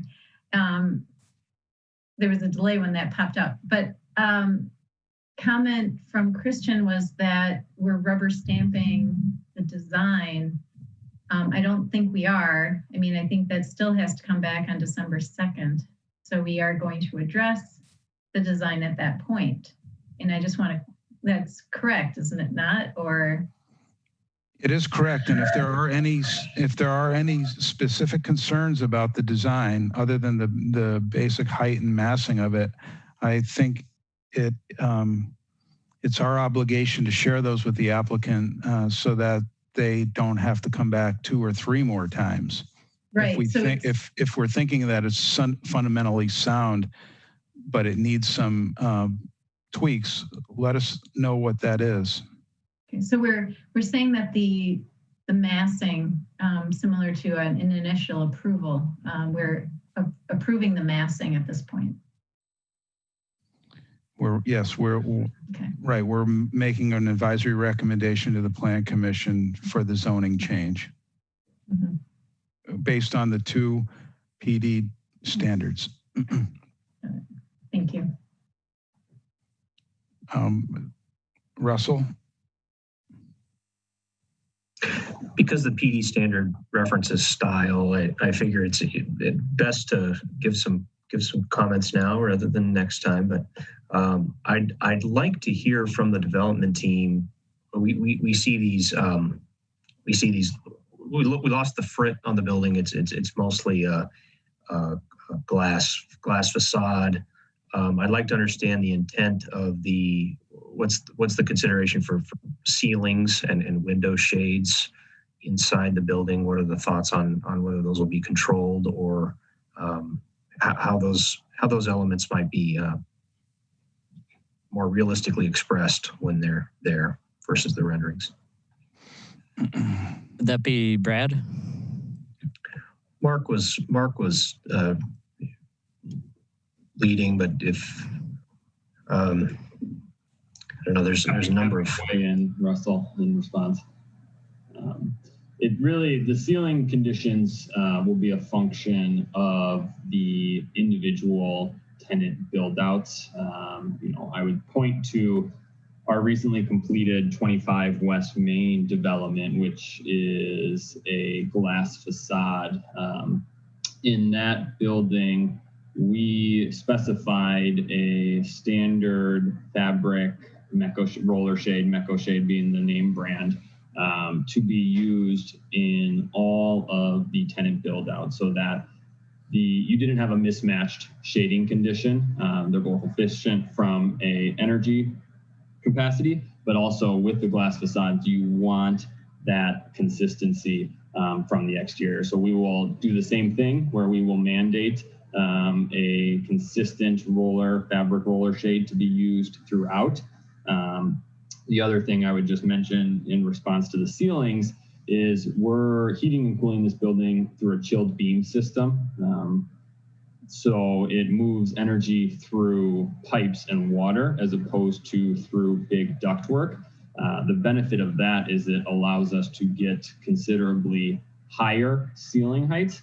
And so again, if you look at 25 West Main, where we also use the chilled beam system, you don't see the necessarily big soffits or drop ceilings. So we think that the chilled beams will allow us to keep any ceilings very tight so that they aren't as noticeable from the exterior. What those specific ceiling conditions or treatments are will be a function of the individual tenant build outs, but we will mandate the blinds so that there is consistency throughout the entirety of the building.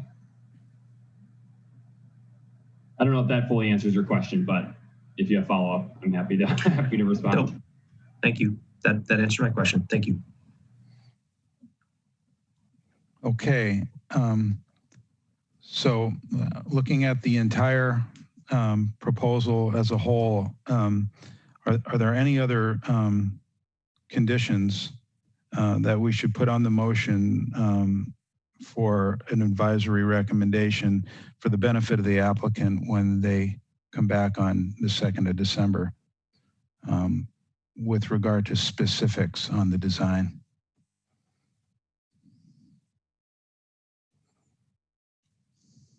Okay.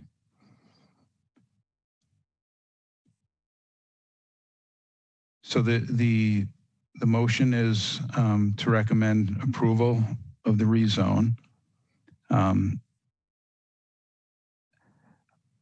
Hearing some misgivings from Christian, I guess I would ask Janine for a roll call vote on this one to be sure we get everyone's vote recorded on this motion. Ready? Mm-hmm. Commissioner Knudsen. I'm sorry, but I don't know how to respond to this. I just technically, procedurally, if with a roll call vote, can you remind me? I'd say if you answered in the affirmative, that means you support the motion approval. Yes, affirmative. Thank you. Thank you. Commissioner, sorry. That's okay. Commissioner Brown-Otto? Yes. Commissioner Harper? No. Commissioner Clare? Yes. Alder Abbas? Aye. Commissioner Bernot? He's recused. Oh, thank you. Commissioner Deschamps? Yes. 5 yes and 1 no. Okay, thank you. The motion passes. Now, before we move on to the next one, I would ask for a motion to refer item number 5 to a future meeting. Alder Abbas, is that a motion? Second, Lois, okay. Seeing no opposition by unanimous consent, item number 5 is referred. Thank you very much, everyone, for your interest. We're on to items number 6 and 7. That's 402 and 414 East Washington. Now, this is a very similar condition here where we've got a advisory recommendation as well as a UDD application that we're going to be considering tonight, but we will be hearing these two items together. And if you are registered to speak on either item number 6 or 7, and no matter what agenda item number you're registered to speak on, if you would like to speak on 402 through 414 East Washington, now is the time to do that. And if you're not called, please let Janine know through the email address that was mentioned earlier. Janine, could you remind us what that email address is if you do want to speak on this and you're not a registrant yet? There you go. The email address is urbandesigncomments@cityofmadison.com. Okay. The development team registered to speak includes Dwayne Johnson, Angie Black, and Randy Bruce. Okay, I think they've got a different project. Looks awfully familiar. There we go. Hey, Angie and Dwayne, you should be unmuted. Randy, you should have a prompt to unmute yourself. There you go. Great. This is Angie Black. Can you guys hear me? You bet. Go right ahead. Good evening. Thanks everybody for being here. I'm Angie Black. I am the land use attorney on the project team. And I just wanted to give a quick intro and sort of a recitation of the history of this project. What you have before you tonight is a revision of a project that was previously approved by the UDC and submitted to the Plan Commission, but was ultimately placed on file without prejudice, which I'll discuss in a few minutes. Prior to going to the Plan Commission, the previous version of this project was approved by both the Landmarks Commission and yourselves. Since the previous iteration of this project was placed on file, the developer has collaborated with the Neighborhood Steering Committee, city staff, and Alder Heck to create a project that eases concerns that were raised during the prior process. The revised project has reduced the original proposed building height by 1 floor level and has reduced the overall density of the building from 156 apartments to 145. And Randy and Dwayne will go through the specific changes in a minute. Just wanted to give you a quick rundown of the history of the prior submission. The original project was approved, again, both by Landmarks and UDC earlier this year. When the project went before the Plan Commission this past summer, the Plan Commission initially voted 4-3 to approve the project, finding that it met all the necessary requirements provided by the Madison general ordinances, including, importantly, the requirements to be awarded bonus stories. After that 4-3 vote, a procedural issue was raised by city staff requiring, related to the number of members in attendance at the meeting, including the chair, and that resulted in the Plan Commission holding a second vote, which placed the project on file without prejudice. The development team has since continued to meet, discuss, and work with the Neighborhood and Steering Committee, city staff, and Alder Heck to address as many of the concerns raised by members of the public at the prior Plan Commission meeting as we can. The current proposal in front of you meets the requirements and recommendations in the Madison General Ordinances and the Downtown Plan. With the revisions incorporated into this current iteration of the project, the developer believes it has found a balance between the concerns of the neighborhood while producing a high-quality project that provides much-needed density centered on a major bus rapid transit line. We respectfully request the Urban Design Commission take into consideration its prior approval of the project and the work the developer has since done to accommodate the concerns raised by the Neighborhood and Steering Committee and approve the revised project before you tonight. Thanks. Thank you.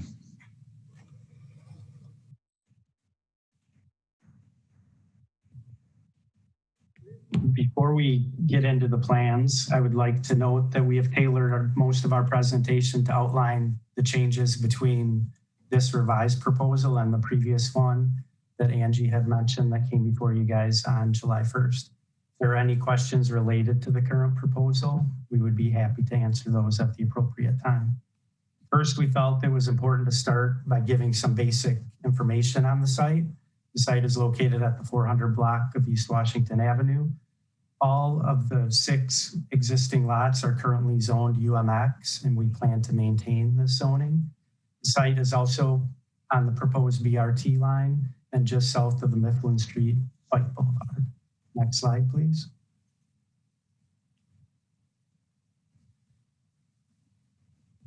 These are existing street images showing the existing character of the block. The now vacant Clinky Cleaners is on the corner of the Franklin Street, which is shown in the upper right picture. The bottom right photo is along Hancock looking towards East Washington Avenue. Our site starts just past the 3-story brick building. Next slide. Here's an excerpt from the downtown plan showing the downtown core limits. Our site is highlighted in yellow and is within the downtown core plan. Next slide, please. This excerpt is from the downtown plan again and shows the potential redevelopment sites over a half acre. Our site is the one with the number 3 over it and highlighted in blue. Next slide.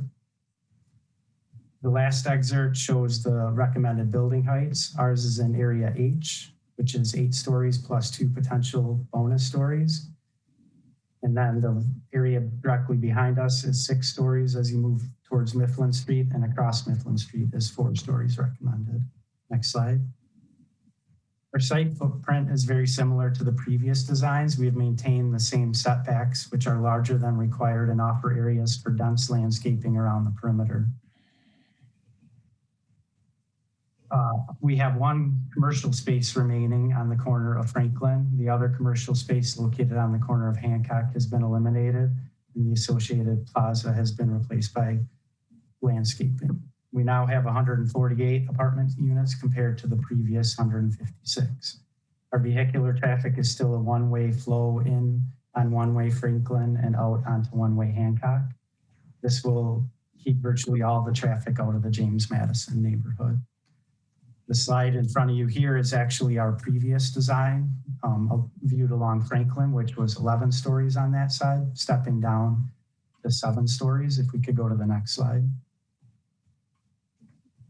Here's that same previous design with an area highlighting the areas we focused on reducing. Next slide, please. This now shows those same halos with the new design under it. We dropped the East Washington portion of the building by 1 story and approximately 9 feet in height. And then we stepped down the Franklin Street, or at the Franklin Street step down portion, we dropped that a story as well, or about 10 feet. Next slide. These show that same thing from the other street from Hancock. If we could go to the next slide, please. And the next one, that's the previous design, the areas we focused on. Next slide. And then that's the new design. Next slide. And one more. Another change we made was re-looking at the use of the roof level. Originally, as seen here, this area was a dog run with hip roofs enclosing it on both sides. Next slide.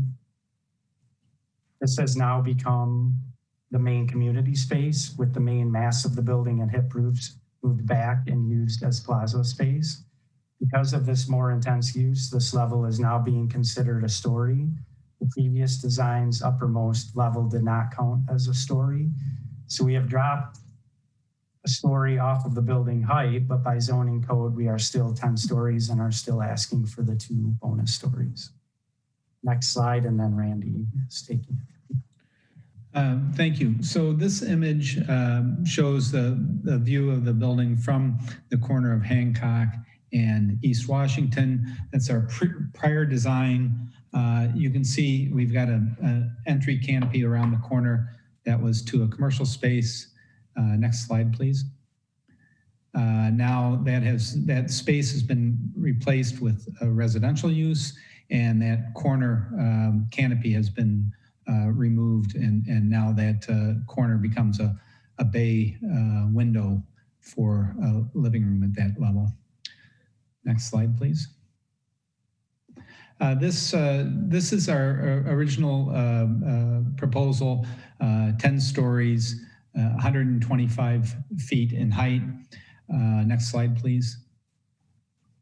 And this is our proposed plan that's before you tonight at 116 feet in height. Obviously, substantially the same architecture. We'd worked very hard with the commission to get to a point where the commission approved the design, and we felt that we had really had something that worked well with the neighborhood aesthetic as well. Next slide, please.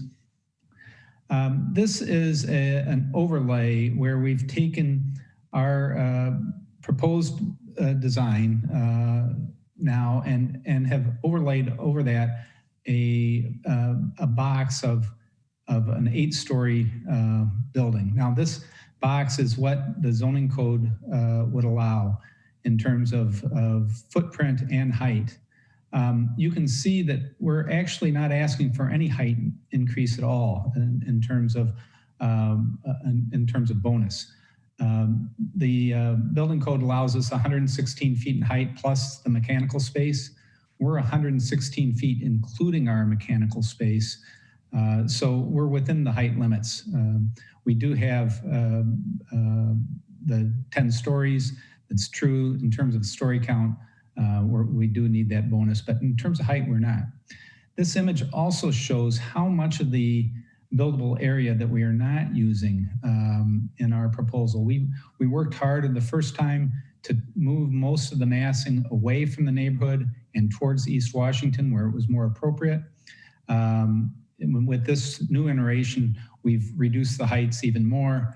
And you can see that we're really using about 50% of what's buildable on that site. And we think we're achieving an appropriate building design on a major transit corridor. Next slide, please. I have one image here showing shadows. There had been some questions before about the shadows. What is shown in blue there, it's labeled previous version. That's not correct. It's actually what an 8-story building would cast as a shadow. And what's in red is our proposed building. You can see that our proposed building is really casting less shadow than an 8-story building would. And that would occur regardless of the time of year or time of day. Next slide, please. Our landscaping plan is shown here, and I just wanted to bring this up because we did make some changes to the landscape plan along Hancock Street in response to some questions from or some concerns from the neighbors. They had rightfully brought up the fact that it would be nice to have more private yards on Hancock Street, something that would create some defensible space for the unit residents, as well as allow for interaction with passerbys. And so we have made that adjustment. We thought it was a great suggestion, and I think it'll make a very attractive streetscape on Hancock. Next slide, please. One other change that I just wanted to mention is on the 6th floor, the roof deck is a common use element. Originally, that was shown as private use. It is a common use element. Next slide, please. And one last change that we needed to make in terms of some comments from the neighbors. They wanted to see some on-site loading stalls in the event that the loading spaces on East Washington were not available. So we created 2 loading stalls coming in off of Franklin under the building, but available for the use for Uber or Eat Street and so forth. Thank you.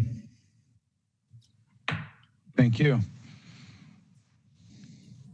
We also have Justin Zampardi registered in support, available to answer questions. And from the public, we have Anthony Brilski speaking in opposition, followed by Bob Kleva, neither support nor opposition. Okay, Anthony, you're up. Anthony, yep, there you go. Thank you. I actually really appreciate all of the design changes that have been made. I really like the rejiggering of the floors and the rooftop area, and the determination to eliminate one of the commercial spaces and to include the loading zones within the parking area. My opposition is purely about affordability at this point. And I personally would be happy to see even 10% of the units be at some form of reduced rent to replace the ones that are being demolished. Thank you. Thank you very much. Bob Kleba, speaking neither in support nor opposition, followed by Eli Judge. Yeah, thank you. First of all, I want to say that Mariah Renz, whom we've been working with, has been registered in opposition, is unable to speak. And I think I'm going to be able to address some of her issues in my testimony. I chaired the steering committee, and first I want to thank the development team for their collaboration with the steering committee. This process is awkward since the proposal is still a surprise for most and not generally welcome in the neighborhood. The makeup of the new steering committee is different in that a few more members this time were supportive of the application. However, the majority of the members have serious concerns that I addressed in the steering committee report.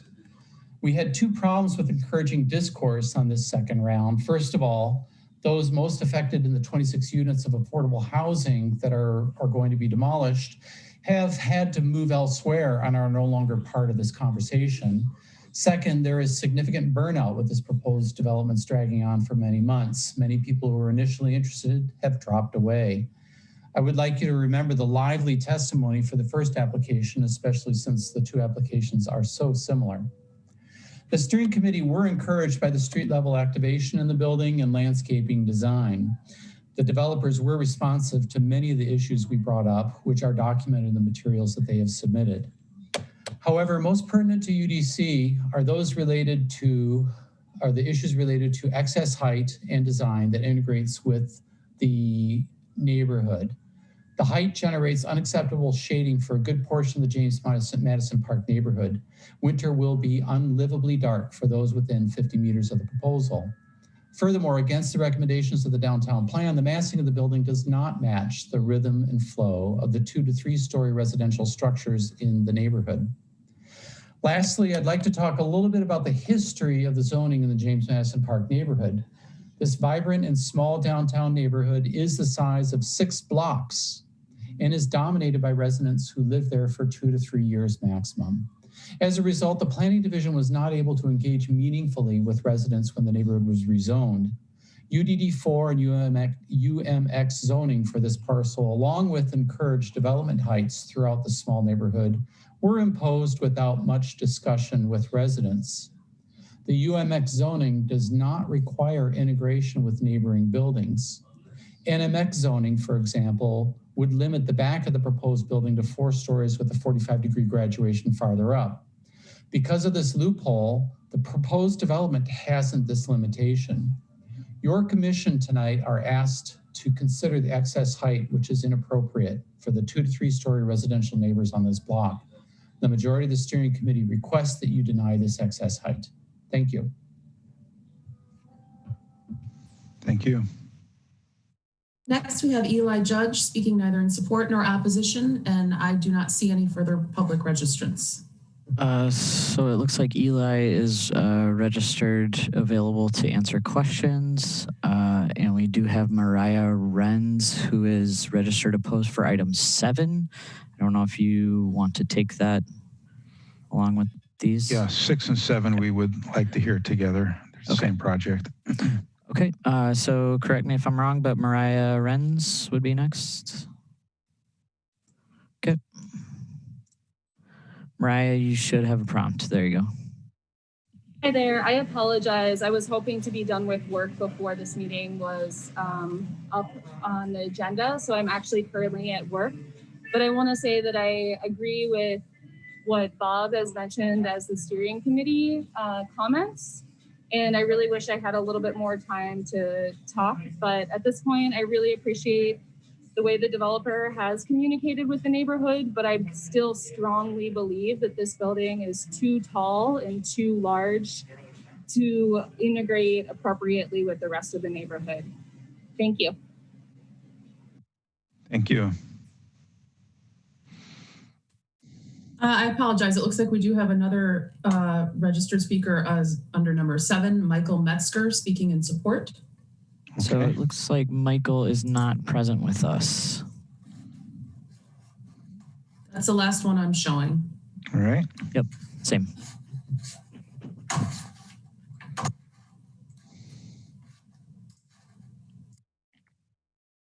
Okay, welcome back, Shane.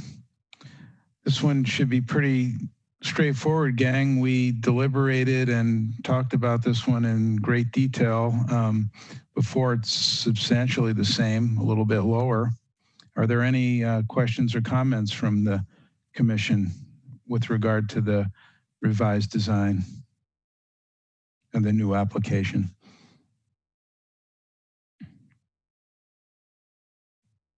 Christian.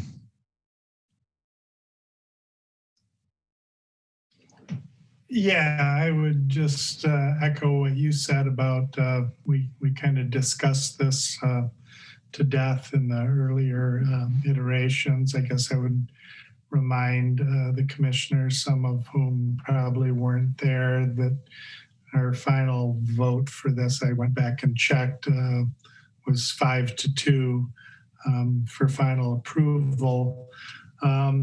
I guess I'm happy to see that it shrank a little bit. Clearly, it hasn't shrunk enough to make a significant portion, it seems, of the neighborhood happy with it. But I will say the same thing that I said during the earlier versions, is that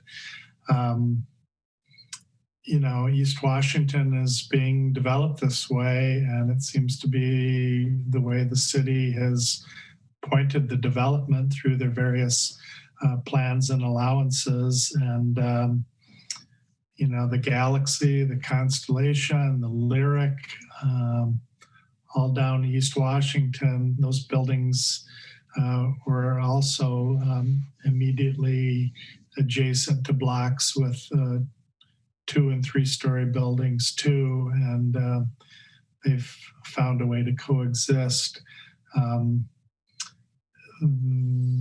The issue of, you know, this being part of James Madison Park, you know, barely. I mean, if you look at the maps that they have, it's on the very edge of it, and it fits squarely into that downtown core development and seems to check most of the boxes of what we're looking for. I always thought it was a handsome building.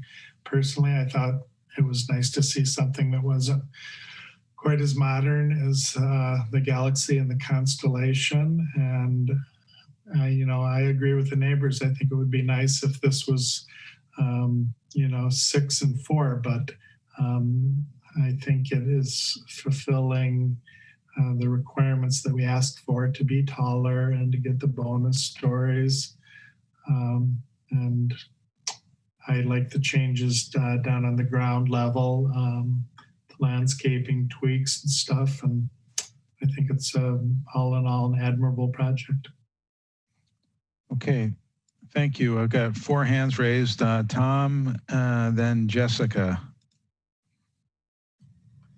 Yeah, quick architectural question on the East Washington facade in the hip roof area in the dormers. It appears there's now glazing inserted in the dormers and also I think right in the central section. I'm assuming that's because you're now occupying that floor with those sort of public or communal spaces, but I just wanted a confirmation. Is that glazing necessary, or is any of that expendable? Because I think the hip roofs are actually more attractive if they're solid. Is there a representative from the design team who could address that question? Would that be Angie? I think it might be Mr. Johnson or Bruce. Okay.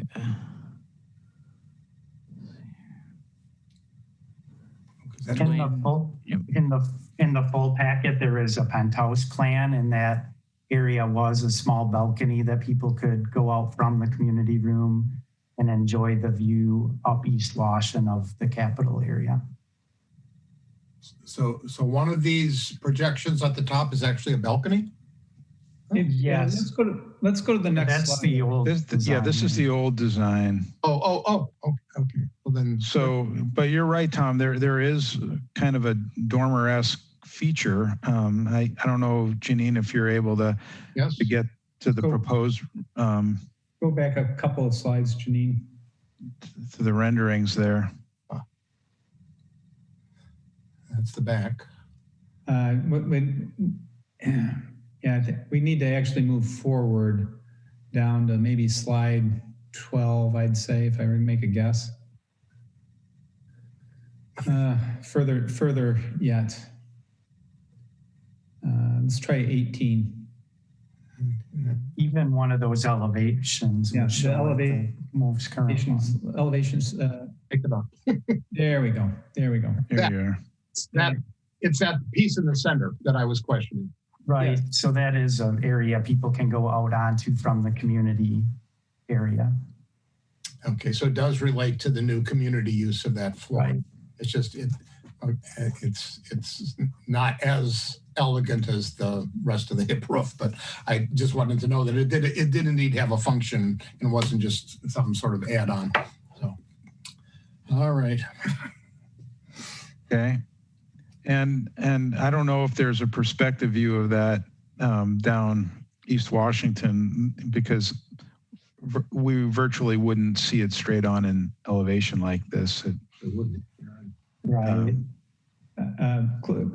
To answer your question, Cliff, we did, although we don't have it in our presentation tonight, we did do several perspectives of that, and it just isn't really visible. Mm-hmm. That window wall is pushed back a ways, and you just don't ever really see it certainly from ground level. Okay, was that it, Tom? Yes, that was. Thank you. Okay, then Jessica, and then Syed.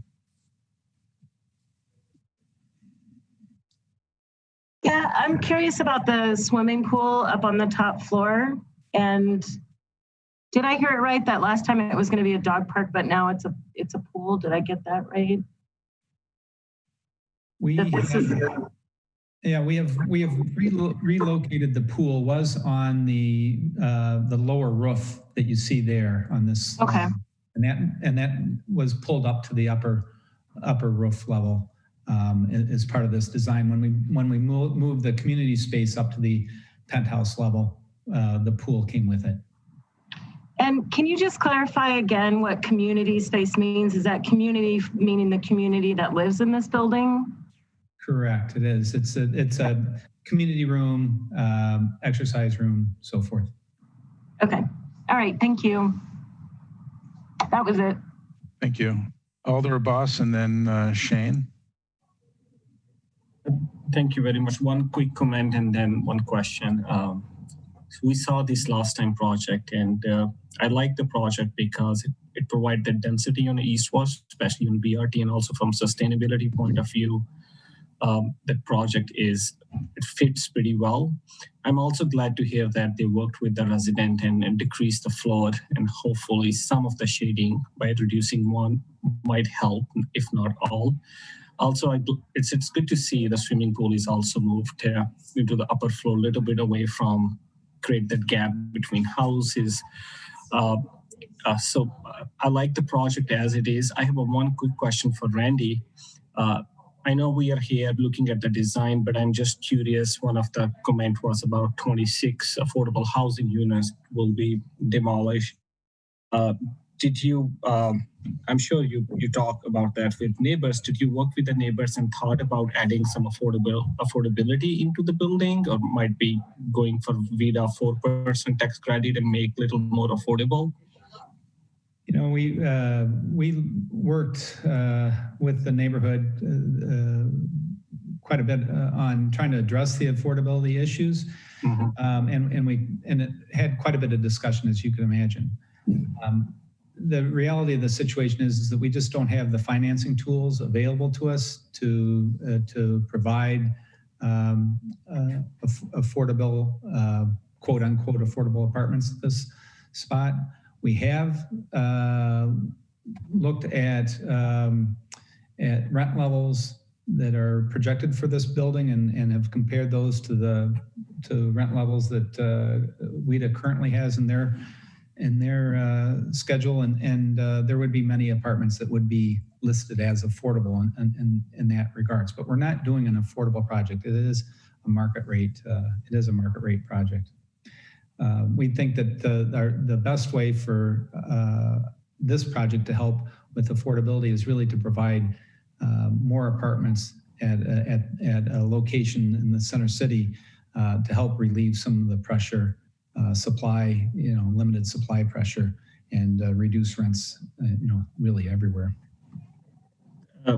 Thanks, Randy. I know we cannot really, give recommendation about affordability. We're just here to discuss design, but I think it's very important for the developers and community to have affordability around downtown area. A lot of affordable housing projects move in other part of the cities away from BRT. Away. This project is ideal. It's right there close to amenities. So I really hope moving forward, your group and others moving close to downtown think about affordability and make it project more inclusive. Thanks. Thank you. Shane, before we stop on your slide here, I see Alder Heck has asked to make a few comments. Thanks, Cliff. I don't know if you can hear me very well. I'm in two meetings at once. We can hear you just fine. Great. I'm in this meeting on my phone and another meeting on my laptop. I just wanted to make a couple of quick comments. I want to recognize what you heard about the steering committee and the neighborhood steering committee, and they've again been active and working with the developer.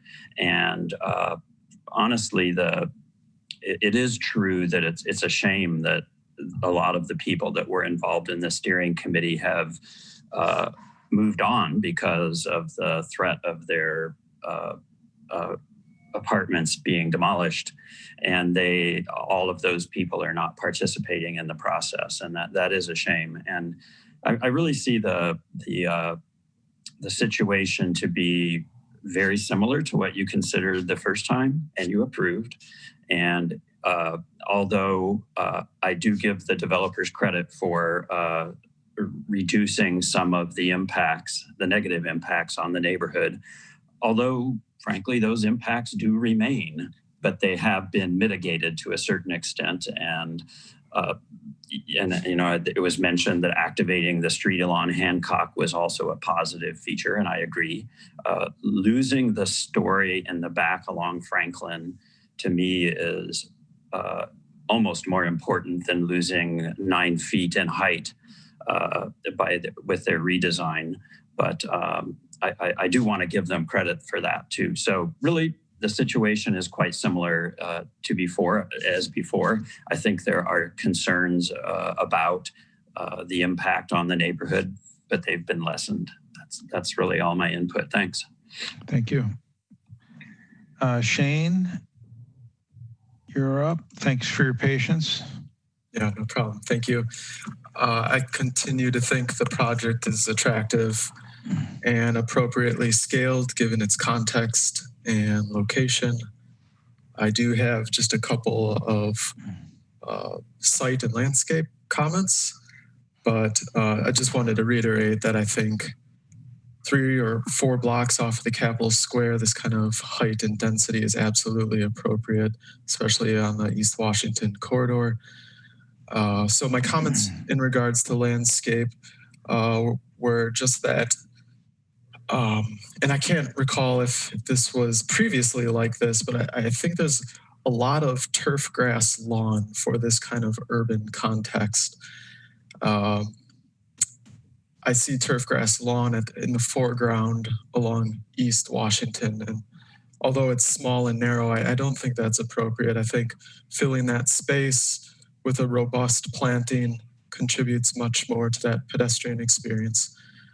There may be, I'm just thinking of pets and dogs there, I could understand there may be some appropriate locations of limited lawn, but I think the lawn could be reduced. I also am noticing that there are no street trees on Franklin and Hancock depicted in the landscape plan, and I assume that city forestry is, well, that's pretty much their purview.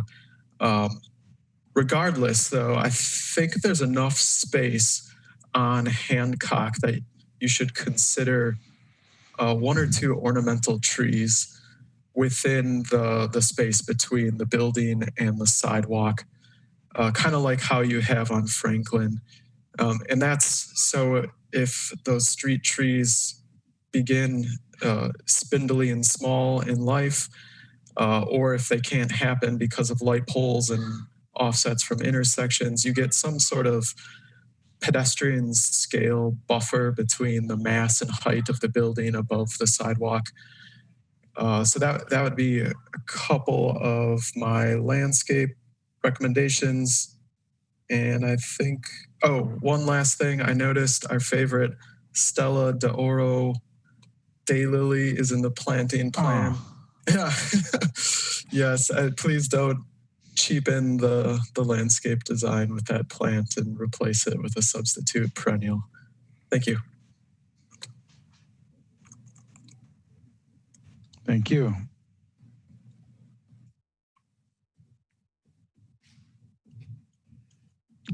We are asked to make a finding of appropriateness for the additional stories, not necessarily the height, I think, but the stories for item number 6. And then I think for item number 7, it would be a recommendation within the context of UDD number 4. Just to make sure we're giving the Plan Commission everything they need in order.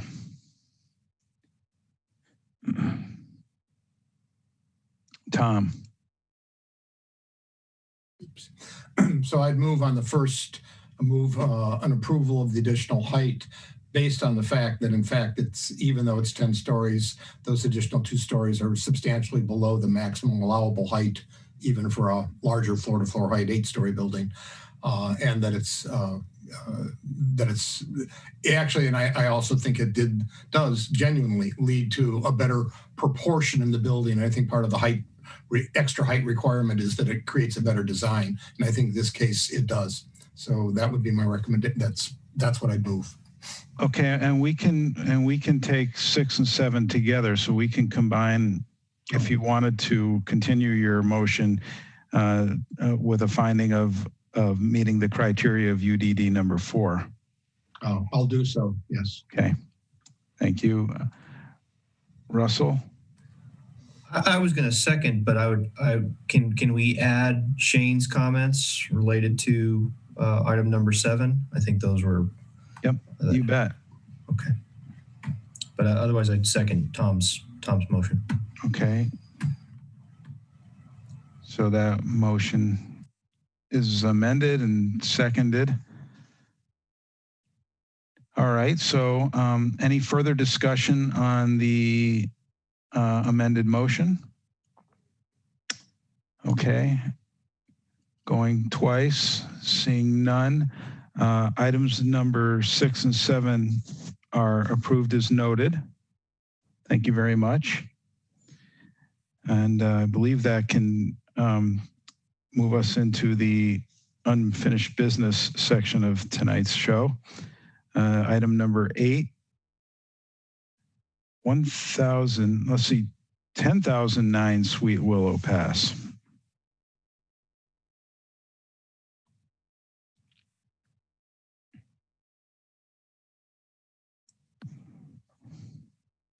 The development team registered to speak for this item includes Greg Held. That's it. Okay. Go ahead, Greg, anytime you're ready. Good evening, guys. Greg Held from Canothy and Bruce Architects, representing Cascade Development. It's nice to see you all, and I look forward to a time when maybe you guys can see me too. Mm-hmm. Okay. You've seen this project before, so I'm just going to really quick run through We got some comments last time we were in, and I'm just going to run through the changes and highlight what we did and how we addressed them, and then I'll be available for any questions or comments. The site is located on Valley View Road, just west of the intersection with South Point Road. The site is in a new subdivision, and this lot is approved for 110 dwelling units. Next image. This is our landscape rendering. The east portion of this site has a relatively steep slope. There was concern that the slope wasn't appropriate for turf grass, so this area has now been revised. In here, this has been revised to a prairie seed mix. It was also suggested that some of the foundation plantings at the building corners to be revised from ornamental shrubs to ornamental trees, which we have done. So these are these corners. Additionally, we've revised all of the stone mulch on the project to bark mulch. There was a plant mislabeled RK on the plant list. That's been corrected to RR, which is Frau Dagmar Hastrup Rose. There was some concern at the entrance down here to our commons area that there might be some paths worn into that. We had that area as turf grass previously. We revised that to ornamental grasses and mulch as was suggested to us. And then there was quite a bit of discussion regarding stormwater management on the site. And I did mention that stormwater is handled at the plat level for this development, but the commission asked if we might be able to do something above and beyond. And we have this large central island in the parking lot. And what we've done is we're going to use that to collect stormwater from the parking lot and then filter it as it flows to the west through our grass and kind of clean it before it gets picked up by a storm sewer inlet on the west end of that island. And then it'll be transferred from there through the storm sewer to the development detention basins. So we'll be cleaning that before it leaves the site a little bit. Next image. As requested, we included a roof plan for each building with a resubmittal. The concern at the previous meeting was regarding how the different parapet heights resolve. The returns are now shown on the renderings, and what we're doing is we're extending the upper parapet returns back to the inside of the lower parapets. So, yep, in that area, you can see all the higher parapets actually return back past the lower parapets. Also, we had originally had the vertical column at the corner elements supporting the balconies was silver, matching the balcony trim. We've revised that to black. Everybody felt that popped a little bit too much.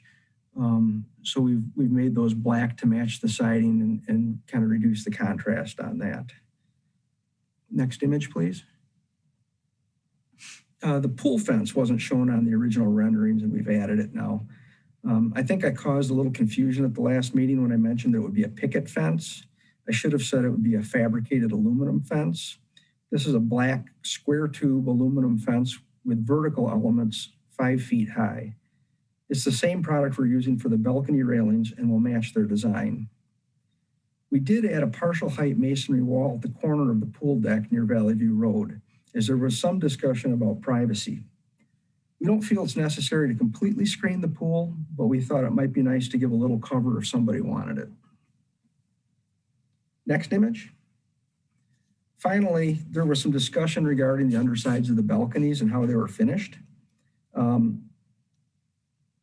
Because the balcony surface is pervious, we're not able to put a finished ceiling on the underside of it.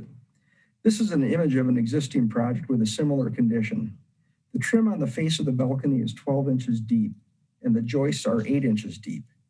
The result is the joists are recessed up into the balcony, which puts them in shadow, making them less obvious. And in reviewing, a lot of the projects over on the west side in this area and other projects we've done and others have done, I see that that's, a very common way of addressing the situation. That's basically it for the highlights of the changes from the previous proposal. So if anybody has any questions. Very good. Thank you very much. Okay, I believe he's gone through all the items of concern one by one. Are there any questions or comments from the commission? We're the last stop. We granted initial, it's approved by the Plan Commission. Now it's here for final. Tom. Yeah, just on that issue of the balconies, the underside, will those remain then raw wood joists, or would they at least have a stain on them to darken them up? Because you will see the underside as you approach the building, even if from the road you might not.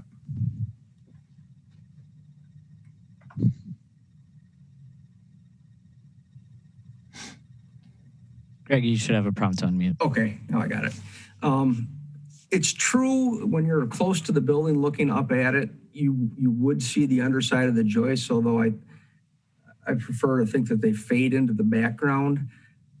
I've tried staining or getting contractors and owners to stain joists on other projects. Because of the number of surfaces that is required to apply stain to, it gets pretty expensive very quickly.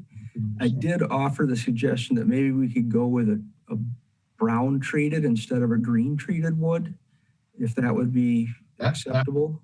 That would help if the color came in the wood. Yeah, green treated lumber stays looking green. I don't disagree. It's just that this is the condition we've had on so many projects. I'm sort of numb to it, I guess. But yeah, we could do that. That would be helpful. Thank you. Mm-hmm. Okay. Any other questions or comments? Shane? Thanks. Thank you for addressing a lot of our site landscape comments. I like the stormwater concept in that parking lot island. I think ideally that would maybe not be turf grass lawn. I think it would be easier to maintain and more aesthetically pleasing if it was something of similar character to that short grass prairie that you're doing on the hillside, which I very much appreciate. I think that's a great idea and it's a good move. So carrying that into that center island space would really be nice. And it would help slow down the water and help the water infiltrate as well.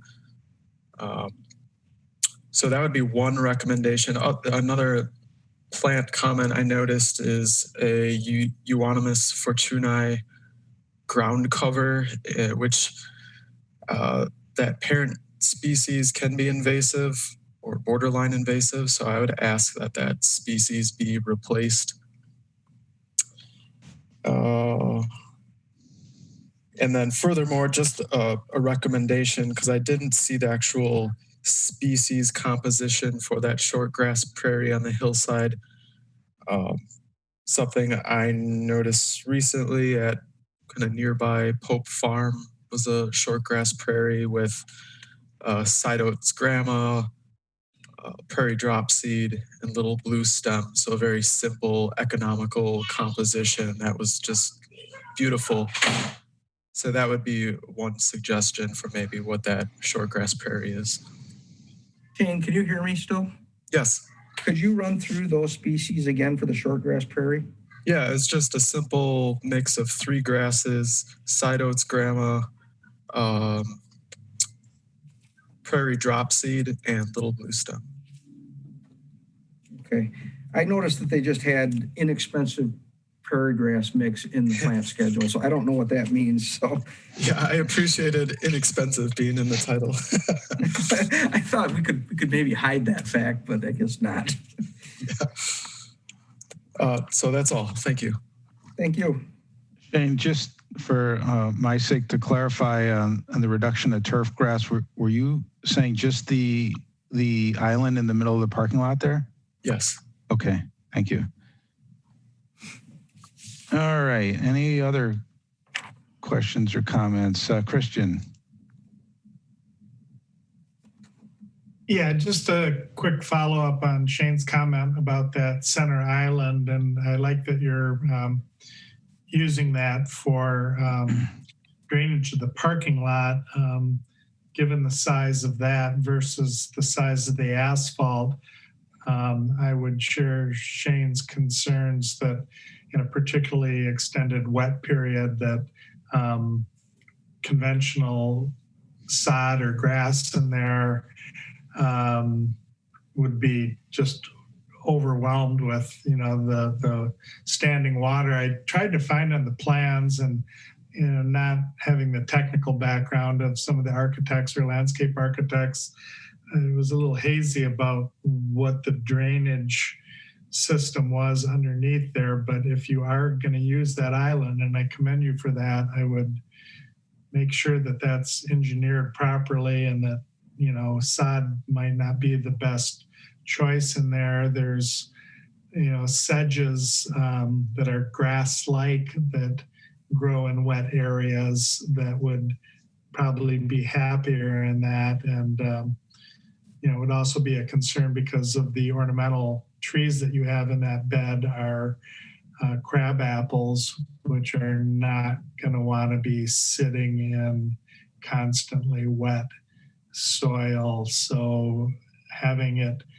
drain quickly and well and is important. So you're going in the right direction there, but keep an eye on that. And other than that, thanks for the other changes. And to echo Shane's comments on the last project about the Stella Duro daylily, I would be remiss if I didn't commend you for not using that daylily in this project. And let's hear it for daylilies going bananas and rosy returns. Okay. Is that a motion? Yeah, it could be. Well, speaking of motions, Lois. I'll make a motion for final approval, incorporating the landscape comments that Shane made, and also using the darker treated lumber under the decks. Okay. Very good. Jessica, is that a second? Second, okay. Shane, second, okay. Great. So we have a seconded motion. Let's see here. I see any objections to that? Then it looks like the motion is approved unanimously. Final approval. Thank you very much. Thank you all. You bet. That's number 8. Number 9 is 9703 Paragon Street. The development team consists of Kevin Burrow, who is registered to speak, as well as Ryan McMurdy, registered in support but not wanting to speak, and Richard Slayton, support not wishing to speak. Okay. We also have a Tim Garland in support wishing to speak. I do not know if he's with the development team or not. Kevin, you should be unmuted. Yes, can you hear me? Yes. Yes. All right. Janine, if you could call up our presentation.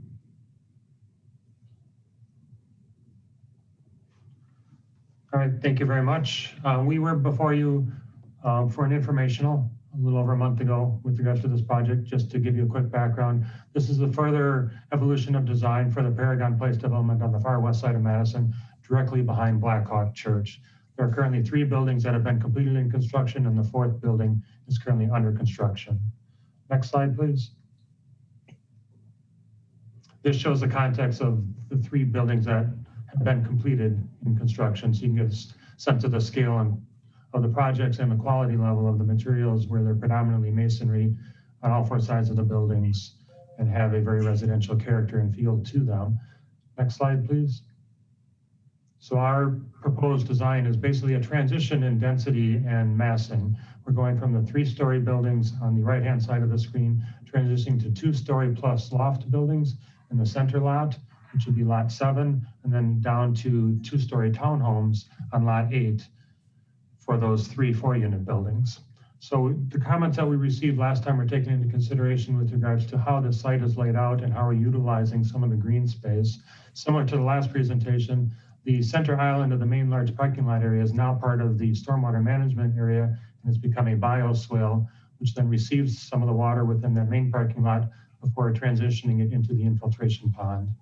We've also simplified sidewalks and clarified the pathways through the development, eliminating the sidewalk that used to cut through that area as was not really beneficial, and have maintained the other sidewalks around the perimeter.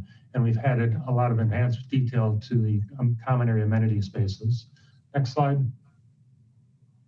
We have the landscaping plan shown in we've got a planting plan and then a foundation plan. So predominantly we have a lot of distant landscaping pushed away from the building as opposed to traditional foundation planting so that it can be appreciated by those within the buildings as those outside of the buildings as well. Next slide. So this is the planting plan, which has been, or the bed planting plan, which has been minimized due to the additional plantings out in the yard areas. Next slide.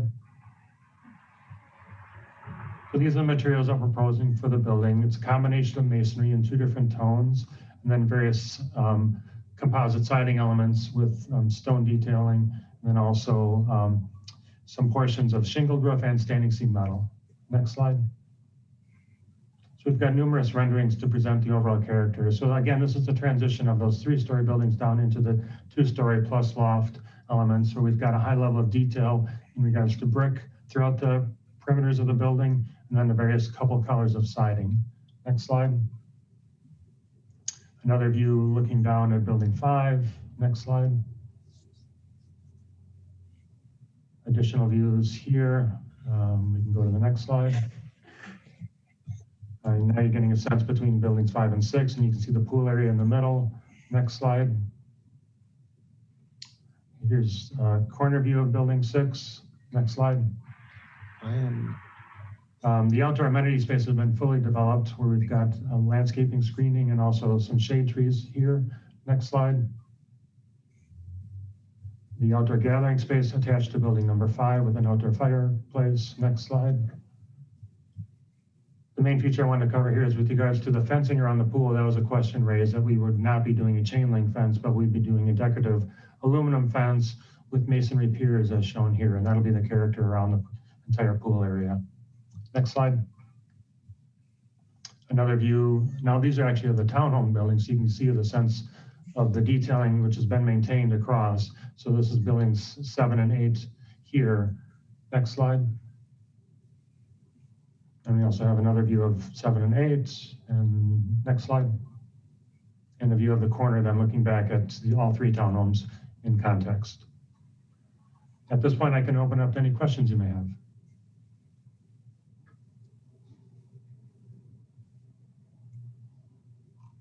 Thank you. I believe we have 1 or 2 more speakers before we open it up to the commission.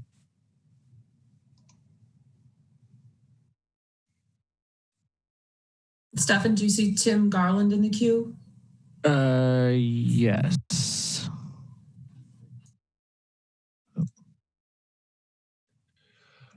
Good evening, folks. I appreciate your time and your involvement in this. I am the ongoing landscape architect involved with this project from the initial inception several years ago. But the concept, the design approach is a continuation of the first 2 phases. It's also appropriate to what's going on.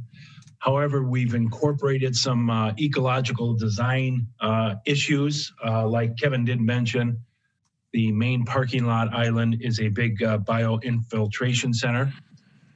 We are also using trees as foundation plantings. So the idea is to visually move in and out of the space using trees as foundation plantings in lieu of ringing the buildings with a lot of plant material. We've enhanced the key entry areas, and then we've incorporated some ecological design solutions with the decorative stone mulch perimeters around the buildings to minimize not only maintenance costs, but more importantly, the application and use of pesticides and other chemicals. So I worked closely with Richard Slayton, who is a former UDC member, and he totally embraced this approach that helps complement the existing development and the concept of using large-scale plants as foundation plantings to ground the buildings. Thank you. Thank you very much. Julie, I think that's it for our comment, right? That's all I see. Okay, thank you. All right, questions or comments from our commissioners? We've seen this before and there's been some refinements for our consideration.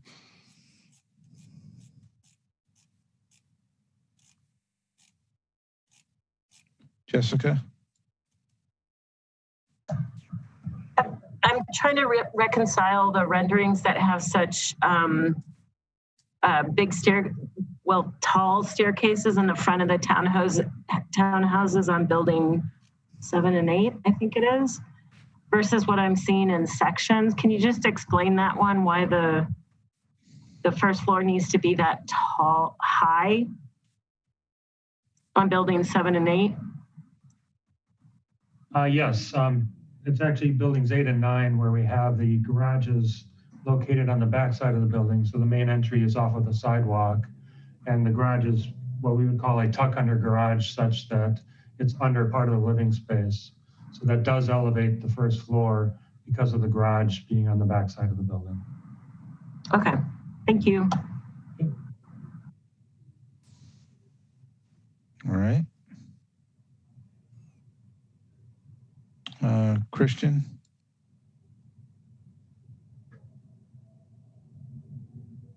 Could you go to the slide that has the amenities area with the fireplace?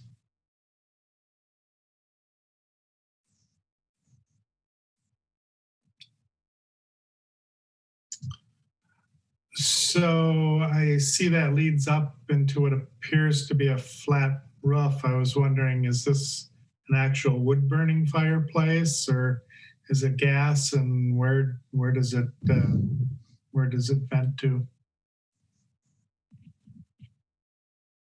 This would be a gas-fired element, which could be vented out.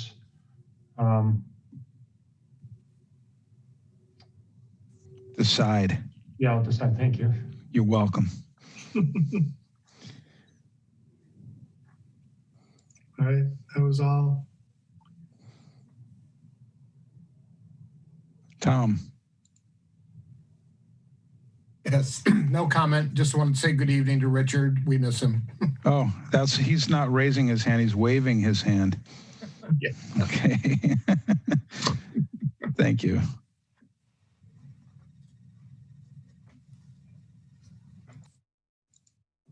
Okay.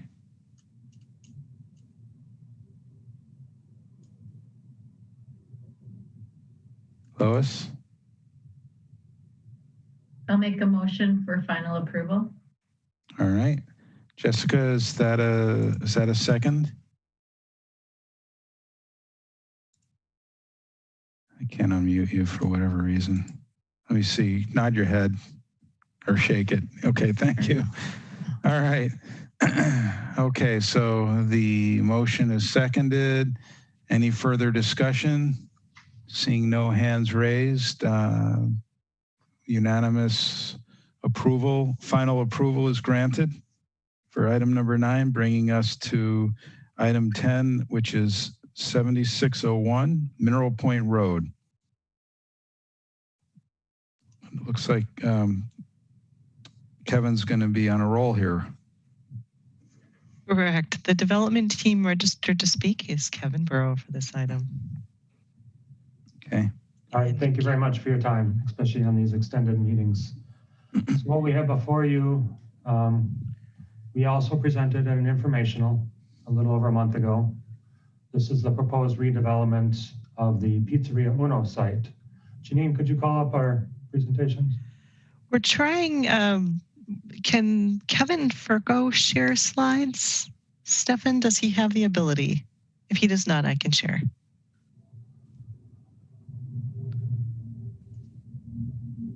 Okay, Kevin, you should have the ability now.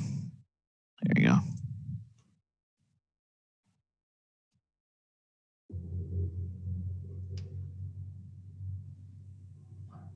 All right, thank you. So as outlined here in red, the site is the original, or the former Pizzeria Uno site, and this was originally an old farmstead with the original farmhouse still being on the property and has been utilized as a restaurant for many years. It has been sitting vacant since about 2016. Next slide.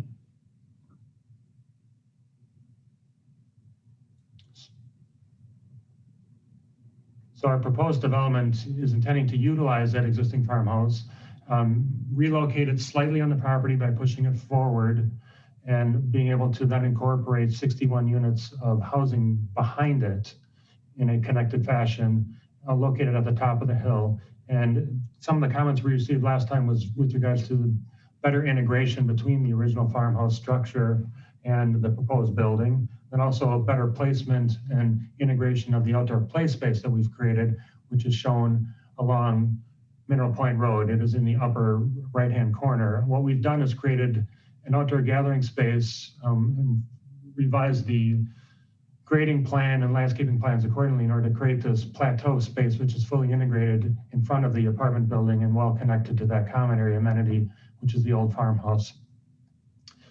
Vehicular access is still maintained off of Ganser Way for the underground parking, and then the shared drive to the property to the west. Next slide. So we have the grading plan here where we've now refined how we can make a pedestrian connection down off of the high point of this hill down to the sidewalk along Mineral Point Road. So we've got an opportunity for an ADA accessible ramping system and also stairs directly down. But we've really opened up this area, made it a much more welcoming feeling area. Next slide. Then the overall landscaping plan, where we do have retaining walls created along this, the north side of the site, but have done extensive landscaping plantings around those areas to better integrate them. And we have our landscape around the entire perimeter of the building as well. Next slide. The exterior materials, we're using a cream colored brick to mimic or be complementary to the existing cream colored brick on the farmhouse, and then 2 colors of composite siding and more earth tones, which the khaki brown and the Navajo or the rich espresso. And then we also have introduced a standing seam metal material, which has been earmarked to be a silver material. And then we also have a stone base element. Next slide. So here are the views where we've now fully incorporated the architecture of both buildings with regards to windows style, design, and placement, and trim and detailing work around these windows. And also the standing seam roof element, which accentuates on the farmhouse, has been introduced over all of the shed roof areas along the 4th floor level of the apartment buildings. And here you can get a better view of how that stair and ramping sequence transitions down to the sidewalk. Next slide. Here's another view along the front of the building, again showing that transition in grade and all the plantings that we've introduced. Next slide. This area shows a better view of that front courtyard area that everybody would have access to. We've created this colonnade element, which ties into the wraparound porch on the farmhouse building, and then connects over to the playground on the left-hand side of the screen. Next slide. So here's another view looking down into that outdoor common area courtyard type space. Next slide. Another bird's eye view of this entire area where you can see the surface parking lot and then the buildings in context. Next slide. Here's a view from the upper parking lot looking back at the building. So the detailing of each of the windows with the arched tops at the uppermost portions, and then the trim work and the colors, everything have all been integrated now. Next slide. And then another view from the back parking lot area. One more slide, I believe. A view from Ganser Way looking at the access to the underground parking. And actually there's just one more view of the side of the building. So last slide. So we've got a walkway connecting, so we have direct entry to each of the units along the first floor level. At that, I can open up to any questions. I believe there's at least one additional registrant, I should say. Sorry. Yes, there's a Betty Sanders wishing to speak in opposition.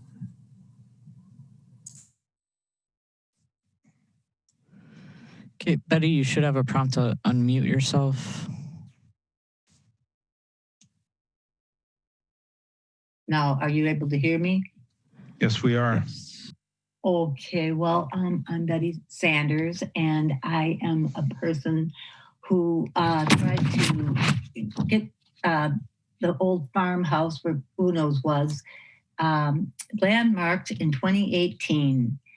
And I had specific reasons for that, but it did not happen because I had somebody from the Madison Trust for Historic Preservation meet with me and the previous owner, Mr. Thomas Beach. And after touring this interior of the Pizzeria Uno house, the Madison Trust for Historic Preservation Board decided that they did not want to fund helping to nominate that for a landmark because they thought that the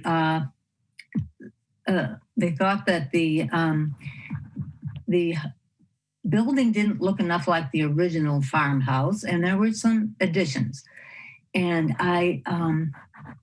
so I kind of like never got back to working on the project, but now that I see what has been proposed to do there of the plan, I think that I'm seeing that the exterior doesn't please me very much because, first of all, I don't understand why they are going to try to move the building. I don't know what the actual reason for that is. And I also, I think that this building looked fine the way it is. It's very well preserved. From the building was built in 1863. That's 157 years ago. So what they're doing is they're changing that to look modern and to match the appearance of the exterior of their apartments. And the only thing I really did agree with is that they were taking off the new additions that they had to put on to make it into a restaurant, apparently. And I do like that idea that they took off the additions to just end up with the original home from the farmstead. And so that was fine, but I just, it's going to be looking like it's modernized and doesn't have any historical appeal or value or anything. And that whole area out by Westtown doesn't really have much historical anymore, except for this other farmhouse that was from the 1870s. It's now called Otto's Restaurant. And that's in about the 6400 block of Mineral Point Road, not very far away. But I know that there's been some additions to that too, but they have also left part of that original historical look and appearance of where this Otto Tepfer was the builder, and that was in the 1870s. So, and there are apartments around there too, I noticed, but they're not attached to the building. And so I'm wondering, first of all, why they have to move the building, why they have to change any of the appearance of it, and how much of the apartment is attached. Now, I don't think it's wrong to attach it in some way, maybe having a hallway go into the home from the apartments, but it looks like they have a lot of it attached to it. Maybe it was the way of looking at it. And I also would like to know what if the interior is going to be very modernized too. I didn't see anything that it was well preserved, and it didn't look like it needed any work done to it or anything. But if they could keep it the way it is and just build, or well, they would have to add landscaping, like more trees around it, and some kind of contrast wouldn't be that bad. But it looks like they're trying to incorporate their design for both the buildings, and that's not going to look historical anymore at all. Okay, is that all, Ms. Sanders? We do have to move on to our commission deliberation. That's fine. Okay, thank you. Okay, I believe that is it for registrants and public comment on the item. Yes. Okay.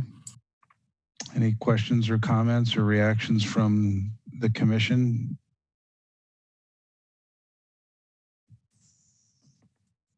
Okay, Russell and then Jessica.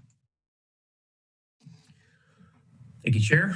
I was one of the voices last time that expressed some excitement that the building was being preserved and reused. I'd say this time I appreciate the great improvements to the patio deck area, and that seems to be a much more usable space now. The new roof on the farmhouse really stuck out to me. I'd like to understand the intent of the new roof on the farmhouse, and also I'm seeing that it's tied to the sloped roof canopies on the apartment building, which frankly I didn't notice before. I very much notice them now, and I'm not sure that it's an improvement. So I just like to understand the intent of the coloring of the new roof and why a new roof on the farmhouse. Kevin, please.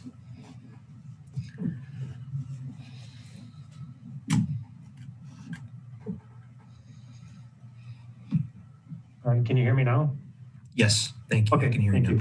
I appreciate the question. The existing farmhouse does have to receive a new roof because we are removing the additions, as was just mentioned. We're stripping away basically what's been applied to the existing building. So a new roof is needed. It was our design suggestion to put on what would be more of like a tin roof element to try and be more akin to the original farmhouse or a farmhouse type style roofing material that is pretty predominant. And then we utilize that same material as accents on the apartment buildings. We always did have those shed roof elements at the top balcony levels of that building to try and be in context for both buildings. Great, that answers my question. Thank you very much. Just to further the question, I don't know that I saw any real good view or a roof plan of how that connection and the roof resolves itself between the two buildings. Is that part of the presentation? It is not. We did not have a slide for that. Because there's a lot of different geometries, as you can imagine. It could be well done. It could be awkward. I just, wonder if you've worked that out. Yes, no, we have.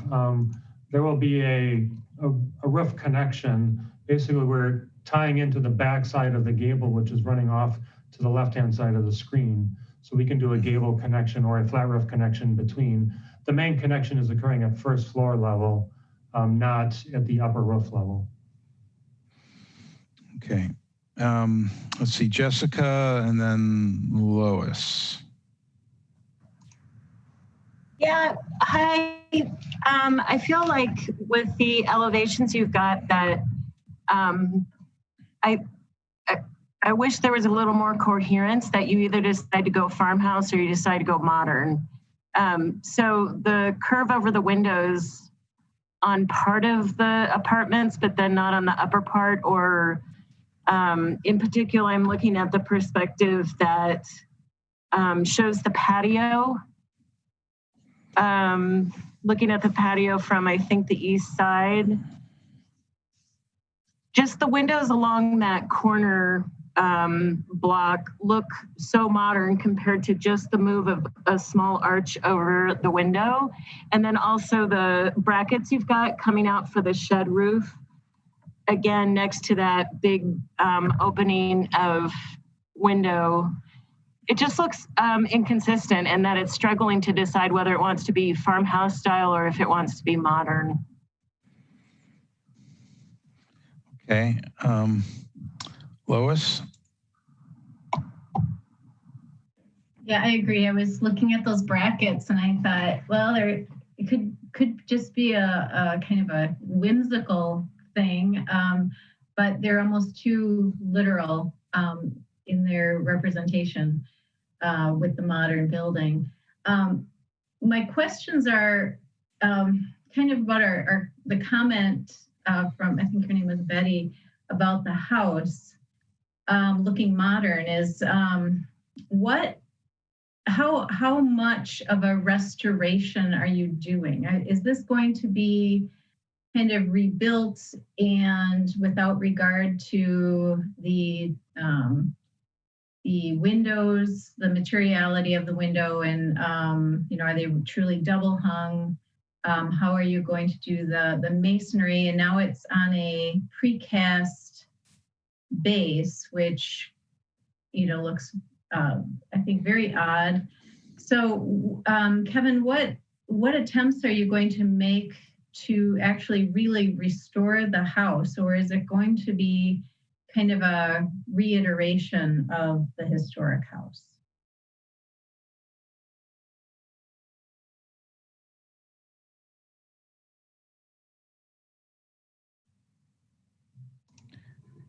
There you go. Okay, thank you. We are actually not changing any of the exterior of the farmhouse other than removing the fabric awnings that were put on by Pizzeria Uno as one of their signature pieces for their exterior design.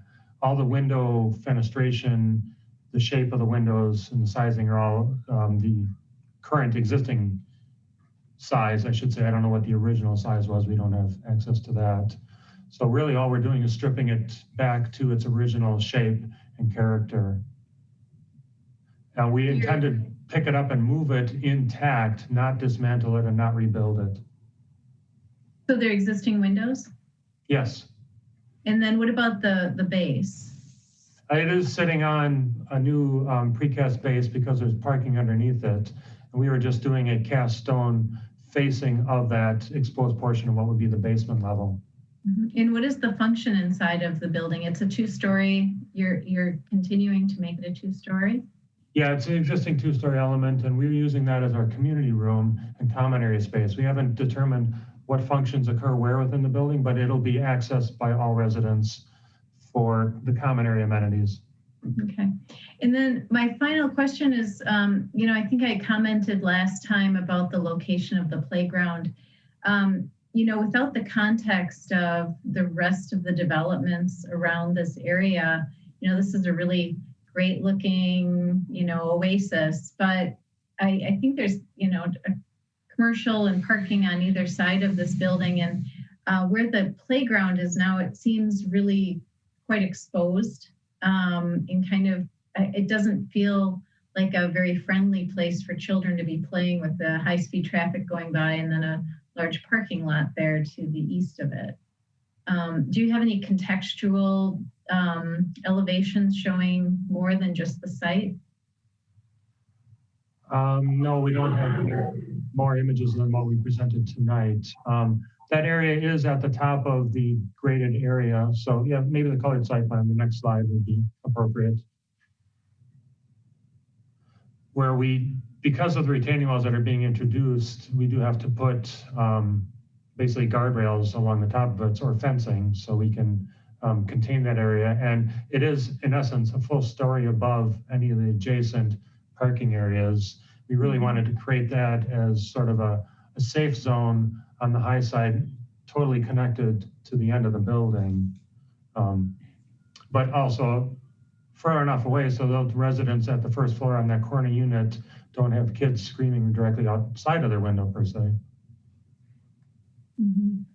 Yeah, so there was no opportunity to maybe make that playground on the less busy side of the development? No, we felt it was important to keep it connected to the community room and the common area space. And because we wanted to create this front yard that currently does exist, try and maintain as much as we could, that was the best opportunity. If we would locate it further away, more on Ganseray, which is a quieter street, you're down basically a full story below and really disconnected from any of the rest of the apartment. Mm-hmm. Yeah, I guess I would just recommend then, as much planting around between Mineral Point Road and that playground would be nice. Sure, I agree.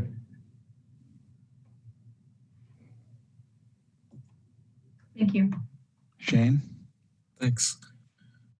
So regarding the playground, I had the same initial reaction as you, Lois. And I think I mentioned it last time too, that location feels odd. But now that I think about it, I actually think that might work because kids don't care about a peaceful, quiet corner to relax. They thrive in the loud and crazy, and having that kind of fun first floor elevation above the street and everything else is maybe interesting as a kid.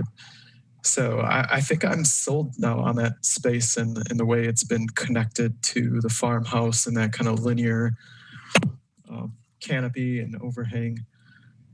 I still very much appreciate the fact that you are saving the farmhouse. I think it's really interesting. I'm a sucker for the story and the history that comes along with it. So thank you, Betty. I think it was from the public who mentioned the date and some of the history on it. That was interesting. I don't know if anyone answered her question, but I believe it's because just spatial needs of the actual residential, the new building, is why that is being relocated. And I think I'm okay with that because it does make it a little bit more visible from Mineral Point Road, which is, again, kind of interesting. Couple site questions. So at let's call it the south end of the parking lot, the new parking lot, there's a 20-foot wide drive lane that just dead ends pretty awkwardly into that corner of the building. Is that just a turnaround space or a service space, or what is that? And should it be oriented differently to respect the geometry of the building? It just feels a little wrong. That is a turnaround space. That is exactly right. Because of the shared access off of the property to the west, basically the fire department access is coming in that shared drive and then turning and up towards Mineral Point Road so that a fire truck can pull in and nose forward to the north to Mineral Point Road. We were asked to create a backup space and a turnaround space for them to be able to exit easier. I know maybe it's an uphill battle, but those being like grass pavers or some other, or just unit pavers, so it is disguised as like a patio and your everyday kind of use, would be kind of beneficial, I would think, to the tenants rather than just that awkward 20-foot wide piece of asphalt. And if the turning movement's allowed for it to kind of rotate and respect the geometry of the building, that would be great. Another question, Kevin, for you is, excuse me, do you foresee, so if we go back up to the farmhouse and the bike parking and kind of the public nature of that space, would people approach or head down to the south on, let's see, what is that road? Ganser, yeah. Because right now there's no way to get down there unless you go over through the neighbor's parking lot. Correct. That's why we created that sidewalk connection along the eastern side from that common area space down to Ganser Way. And that is only serving those units on that side though, right? Correct, but everybody has access to that patio to the north. Okay. I'm just wondering if there's a traffic pattern, a demand for the west side of the site to somehow connect back down to something. One of the exit stairs does exit out on the south end of the building. So from within the building, you have the access of opportunity of coming down and exiting directly out to the sidewalk on Ganser. Okay. Last but not least, I think the planting palette looks nice. Something about that farmhouse is just like begging for some sweeps of ornamental grasses or something a little more special and true to the character of that historic building rather than, let's just call more utilitarian shrub. So for instance, I think there's a couple areas of just Grillo sumac, which would be great for stabilizing that slope, but the architecture of that farmhouse would really shine with something like an ornamental grass as the foreground. So just a soft recommendation. Okay, thank you. Looking at the site plan, and I know we're a building design, primarily site design body, but when somebody does make a motion, I hope they consider the inappropriate nature of having a family development in midst of office buildings, strip retail center, and a Kentucky Fried Chicken. I don't know if I know it's maybe affordable housing, but I don't know if it's the place we would aspire to have low-income families raise their kids. Jessica. Yeah, I'm looking at sheet A-2.4, which is the east angled elevation, and you have a low fence or guardrail, it looks like. I'm wondering what that's made out of and if that is your final design on that.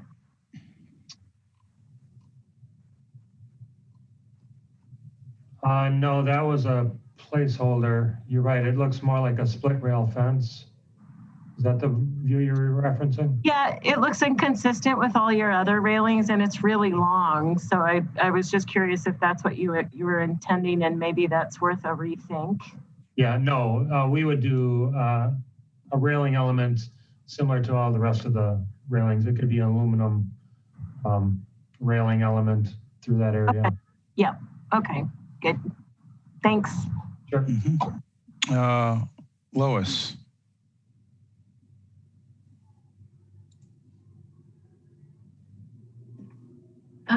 I forgot that I was going to mention the same thing that Jessica did before is the windows of the new part of the buildings, and there's so many different kinds, and I'm wondering if we could get more consistency with at least the scale of the windows. I think the ones that are giving me the biggest concern or making me the most concerned are the ones that are a larger punch opening in the kind of the middle gray color. And it seems like I'm not sure where the floor line is with those, and maybe it's page 8. It's the one that's kind of a perspective right off of right from Mineral Point. If you go, yeah, well, that's fine. So the ones right above the leg of the house, they're kind of the long punched opening with the mullions that are right there. Yeah, because they do go through a floor level. So I'm assuming some of that is spandrel. Yeah, the middle section would be spandrel, but we could look at doing punched openings if it would Well, it just seems like there's, like Jessica mentioned, you have some windows with a small arch, some with the same size, but without the arch. Then you have the paired, and then this, which seems very commercial looking to me. So I'm wondering if we could get some more consistency with the windows.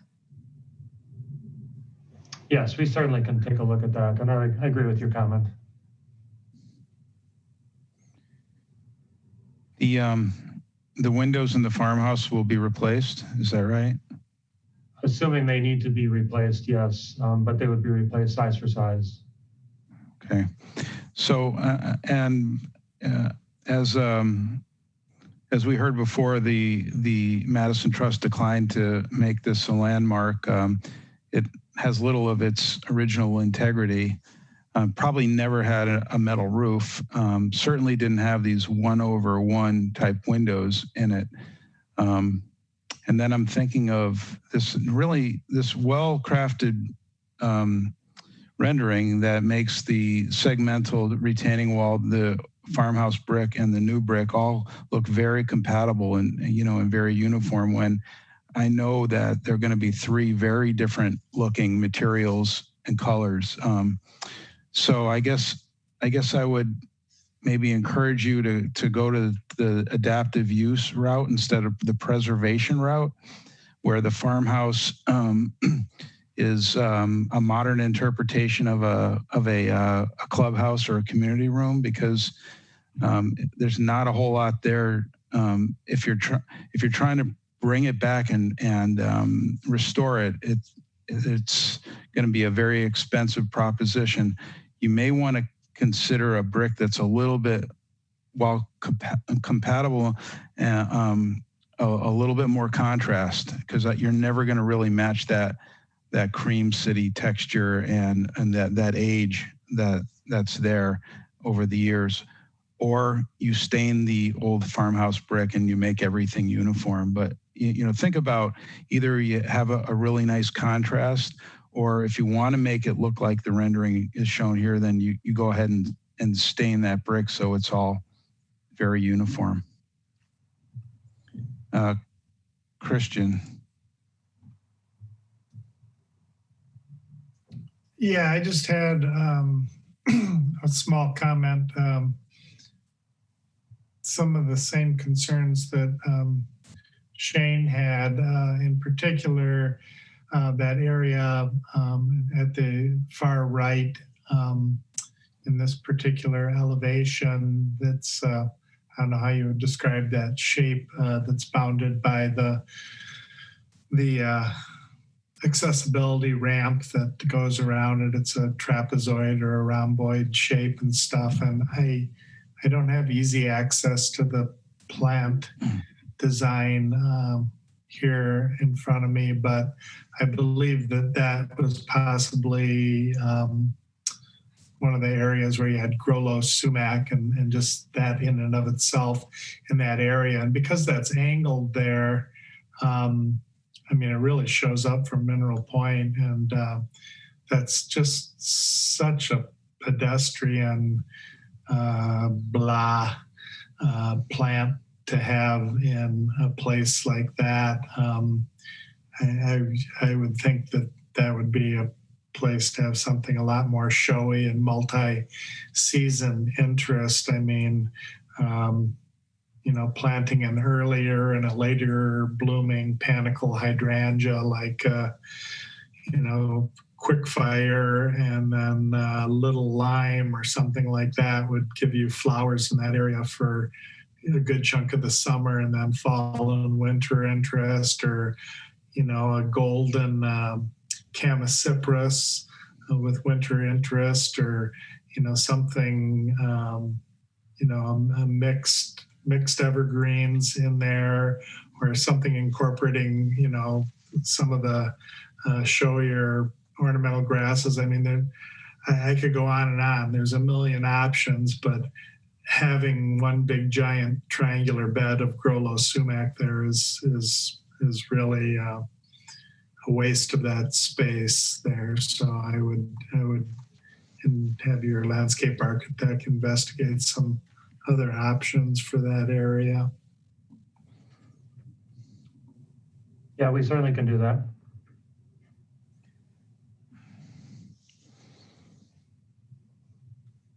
Okay, we've had a lot of comment. They're asking for final approval. Initial is certainly an option according to the application here. Shane.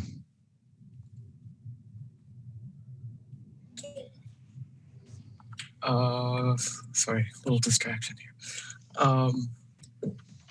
What was I going to say? So this, I think the agenda mentioned this is an advisory request. Is that right? Let's see. I don't have the staff report. Maybe you could help me out on that, Janine. Or Kevin. Sure. This is initial final approval for plan development. So correct. That would be an advisory recommendation. So maybe you could help me out because I am definitely sensing this is not like a final approval type appearance tonight. I think maybe we're at initial approval if this was just kind of a standard process, but with the advisory request, how would something like a initial approval be worded? Perhaps it could be an advisory recommendation to Plan Commission that it could proceed, based on the massing and site are supportive, but that the Urban Design Commission would like it to come back for a few details for a final review. Okay. So just to kind of share what I'm thinking, I like the fact that this is urban infill. I like the fact that this is, I think we said it's affordable housing or low-income housing, but it doesn't look like it. But I think there are some significant architectural details that still need to be worked out and some site and landscape details. So with that, I would make the advisory request that it come back for final approval based on some of the architectural and site and landscape comments made this evening.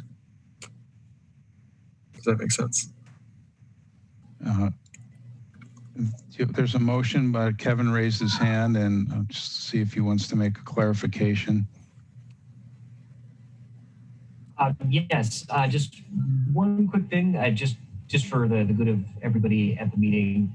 I believe, as I understand the motion, this would allow, the intent of the UDC would be to allow this to continue through the Plan Commission and Common Council for them to consider the rezoning, but then prior to getting permits, we need a final approval recommendation. Just wanted to clarify that that was the intent of your motion, Shane.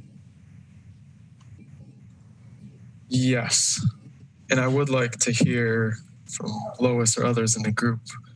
I don't necessarily want to add another agenda item to our next meeting, but I don't think this is fully baked.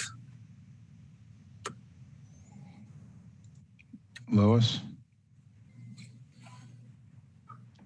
Well, I am struggling with this, especially without the context of the area and what the city's plans are for some adjacent redevelopment, because right now it's an island of especially because it is low income housing. I feel like we're kind of plopping this large development in this 100% commercial area that, it's a, Mineral Point at that point is practically a highway. It's very fast moving traffic. I'm not sure what the connectivity is to the local schools. And, I know that it seems like every year kids running from a Memorial over to the mall area, there's always some incident there. And so I think I'd like to understand more of the context of this development with regard to the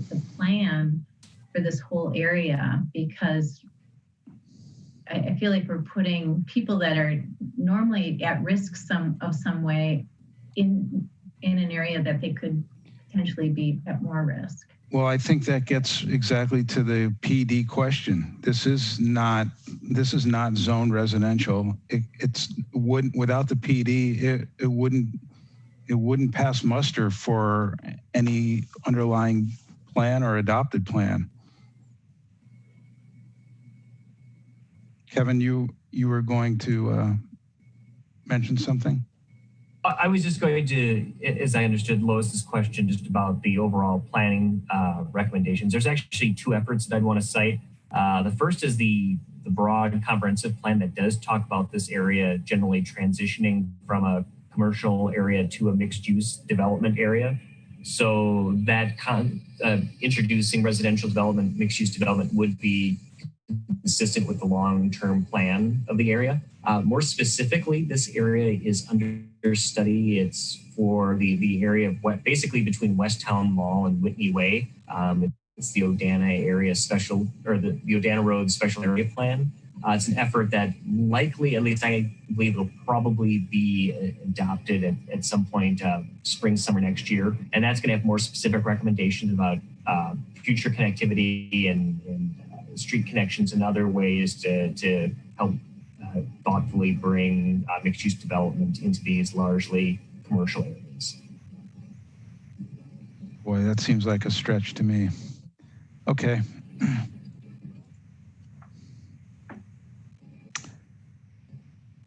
So I forgot, did we have a motion or not? I think Shane made a motion. I'm sorry, I should have insisted on having it seconded. Okay, Christian, is that a second to the motion? Yes, it is. And I believe that motion is for initial approval, is that right? Okay. Okay, that gets it to the Plan Commission and they can juggle with some larger issues of land use and the like. Okay, any further discussion on the motion? Okay, I don't see any. Oh, Russell, I do see Russell, so I'm gonna unmute you or ask you to unmute.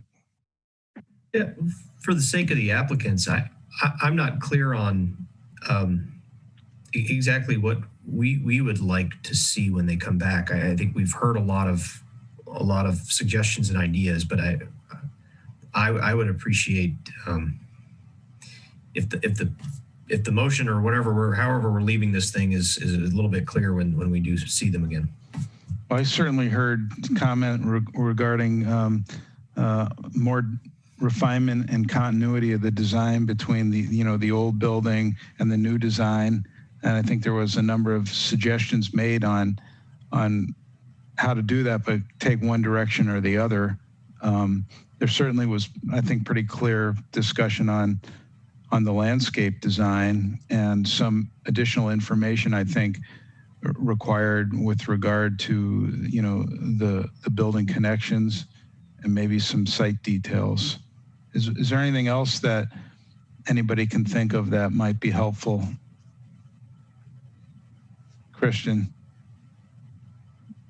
your mic is still open, I think. Okay, a common theme seemed to be the windows and looking for a little more consistency in design between the farmhouse and the building and within the new part of the building in general, that there was a little bit too much different type of window action going on. Yeah, so some design continuity. Okay. All right, Lois. I just have a question about if this is an initial approval, does that mean that we agree with the location of the development and everything too, as far as the PD? Yep. Okay, thanks.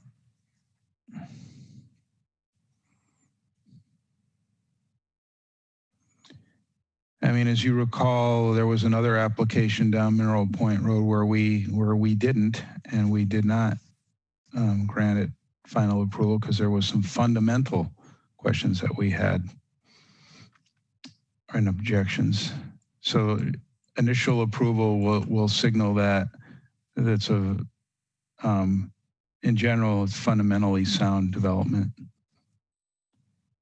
Okay, the motion was seconded. There's additional comments and clarifications. Any further discussion? Okay, then it's unanimous. The project has received initial approval, and I suppose we'll see it again. Thank you very much. Now on to item number 11, which is 605 South Point Road. I think before we turn it over to the applicant, I think there's some staff comment on that. Would that be, I'm sorry, I can't remember if that's Matt or Kevin. I will give a quick just update the commission before the developer presentation, and if Mr. Tucker has anything to add, I can certainly yield the floor to him as well. Just very quickly, what you have before you is a request that's been referred. It's a development that the UDC was advisory on as a multifamily building complex. You've seen the development 2 times for granting a recommendation of approval. We have a major alteration to facades as it relates to the materials. That request is actually being considered as a conditional use minor alteration by the director, but she's referred it to the commission for your input on the proposed material alterations. It came to staff's attention this afternoon that actually one of the approved buildings, and again, the complex actually has 6 different buildings, and one of the approved buildings actually already is showing the materials that are proposed versus what was approved. Now, I want to stress that the role of the UDC tonight is simply to make a recommendation on the appropriateness of the materials and the plans, and not to take any sort of enforcement action that would be a responsibility of building inspection and zoning. So again, it doesn't change your role tonight, but as it comes up in your consideration, there are photos of what the materials actually look like here. And these are taken from this afternoon, showing the building with the revised materials, with the most significant change being the change from limestone veneer to ephes in the cream colored elements. So I'm just quickly showing through this. If there's questions, after the developer's presentation, we have these images that we can go through. Thank you.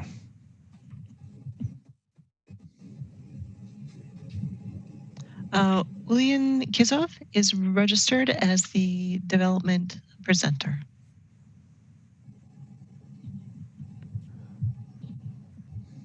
You should. There you go. I did unmute it. Can you hear me now? Yes, we can hear you. Okay. Good evening. Okay, keep your remarks to 3 minutes. We would appreciate it. Okay, I'll do it. Thank you. What about 2 minutes? Better yet. Okay, next slide, please. Okay, as you can see, the elevation design is rather elaborate, and the bids came too high, way over budget. We could have taken the approach to simplify the elevations and apply for approval of an entirely new design. Instead, we decided to preserve the aesthetics as approved and look for savings by using less expensive materials. The 2 major substitutions are architectural shingles at the roof versus standing seam metal roof, which yields about $1 million savings, and Stoll limestone finish ephes versus limestone veneer, which yields $1.5 million savings, so total $2.5 million, just from the exterior materials. We did some other value engineering as well. throughout the building. But these substitutions are critical in keeping the project affordable, feasible, and sustainable. These are the economic reasons. The second reason for selecting stove with limestone finish IFES versus something else as a substitution for the limestone was purely aesthetical. The look of stove limestone finish is as close as possible to the look of original limestone. Thus, the overall architectural image remains unchanged, essentially the same as previously approved one. Next slide, please. Oh, no, before that. Okay, so this is the proposed with stone limestone finish at that light area, and go back again to the approved slide. Okay, here is the approved. Forward again, proposed back again. Okay, you can see that the overall architectural image that we created initially essentially remains unchanged.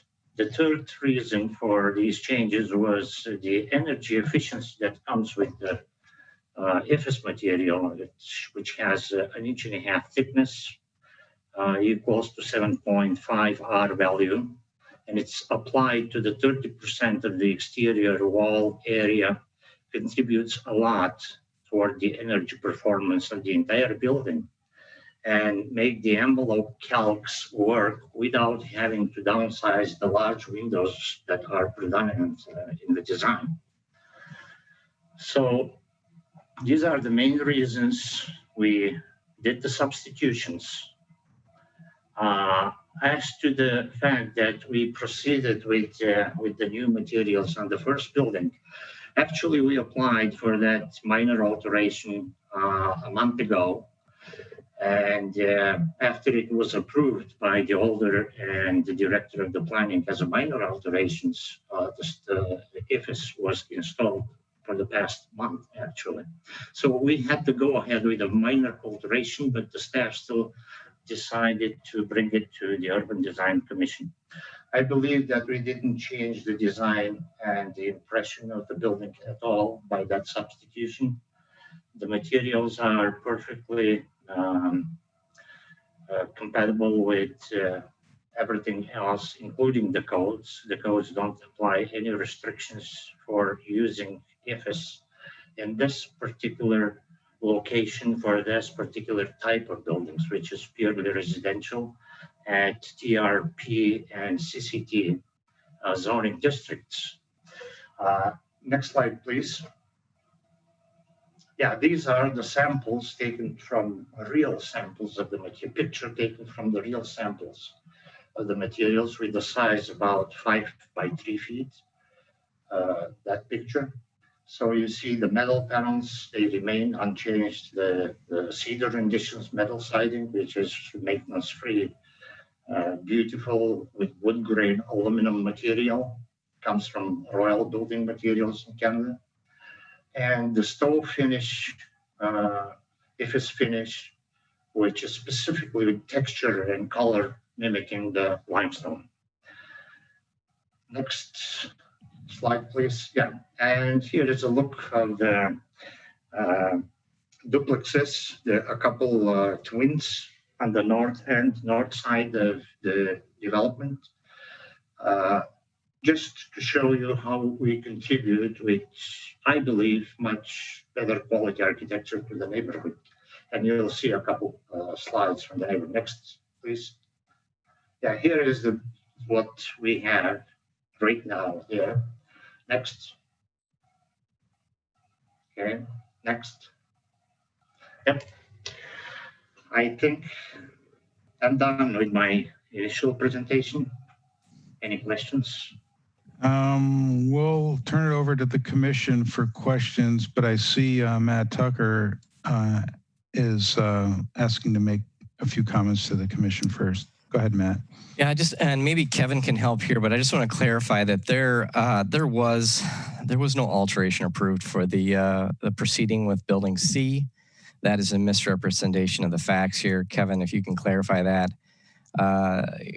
Alterations are no are not unusual to this applicant and this developer. We do this all the time. There was no inclination to proceed with that building in the non-compliant material installation. So that's I think the commission should disregard that allegation because that's simply false, unless Kevin tells me I'm incorrect about that. Let's see. There you go. As far as the process, it has been submitted as a minor alteration request, but before acting on that, the planning director had this referred to the UDC for their advisory recommendation. Okay.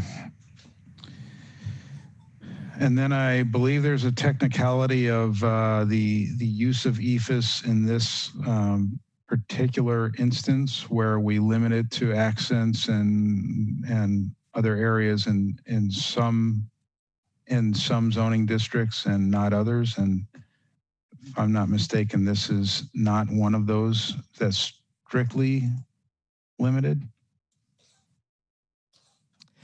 Yeah, the residential districts don't have a building material requirement that like you might find actually in the zoning code. But what happens is a common practice with many of the residential multifamily building projects that have gone to the UDC for decades has been, the installation of quality durable materials, particularly at the base. We know EFS has gotten better, but it's a common condition you'll find, and which is why those requirements were pulled into the zoning code for other districts as a requirement. UDC obviously can always make different recommendations if they want to, but that's always been their normal practice. Mm-hmm. Great, thank you. Okay, is there any questions? Lois? Yeah, I guess I'm not sure what we're looking at in these last few slides. The examples of existing homes, and then it looks like something under construction, existing homes under construction, and then the rendering of the EFS and the wood. So why are we seeing the vinyl clad homes at the end? What are those? I think it's irrelevant. I really think the photographs, since they've gone ahead and done it and are begging forgiveness, the photographs that we saw earlier are probably the best representation of what they want to do because they already did it. Mm-hmm. Can you go back to that then? Because it's not in the Legistar, those photos you took today.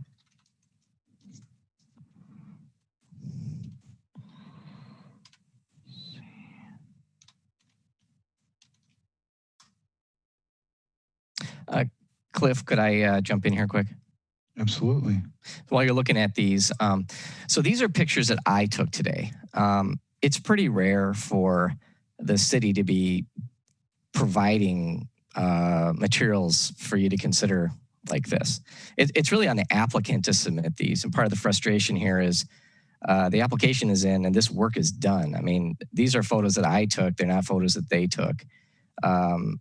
They're photos I took at 3 o'clock in the afternoon when the shadows are casting across the site. This is coming very 11th hour. So I'm not all that comfortable with them being the thing that you use to make a decision one way or the other. But one of the challenges of working in this COVID Zoom meeting circumstances, you don't get to see and touch and feel materials. Now, Mr. Kisioff did give you good cut sheet details at the back end of the of his application, but these photos show what exists out there. They show how it was applied and kind of what it feels like. You can see kind of the details and patterning in this kind of material that you don't see if you were sitting in that room in the MMB, we could actually touch and feel the stuff. So take that for what it is. The building exists. What they want to do, it exists out there, and these might not be the best representations of it. Right. That's true, but they are at least as realistic as some of the renderings I think that we've had where the two materials are virtually indistinguishable. So now we have the gist of what the application is.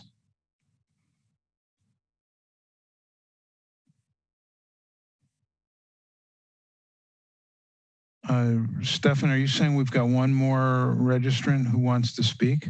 Correct. We have Nate Gundrum in support wishing to speak. They are actually meant to be registered for for the 223 South Pinckney Street. Oh, okay. It's 13 then. Okay. Yeah. Great. Thank you. Yep. So, some of us may be thinking, what kind of a precedent might we be setting here?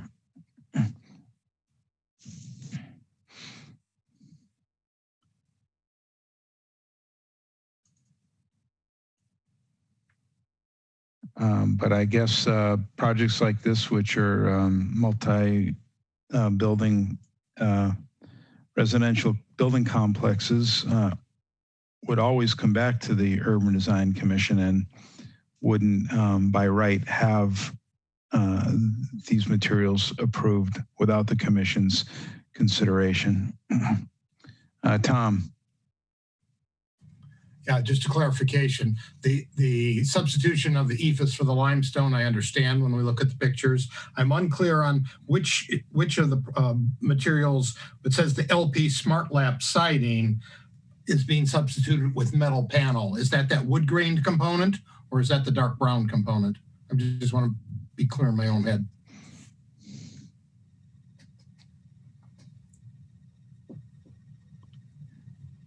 That one, I'm not positive on that one. Maybe Mr.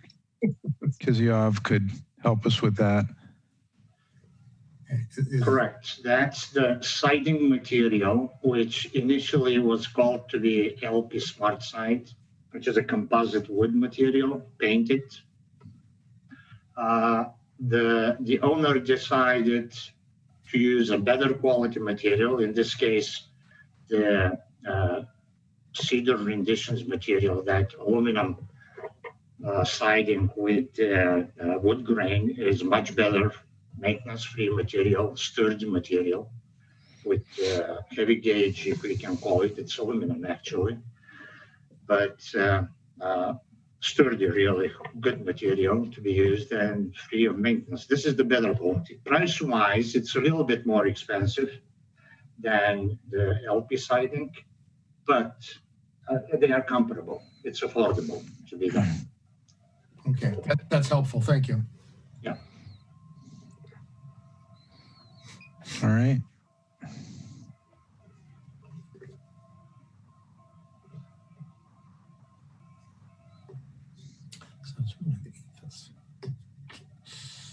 Lois?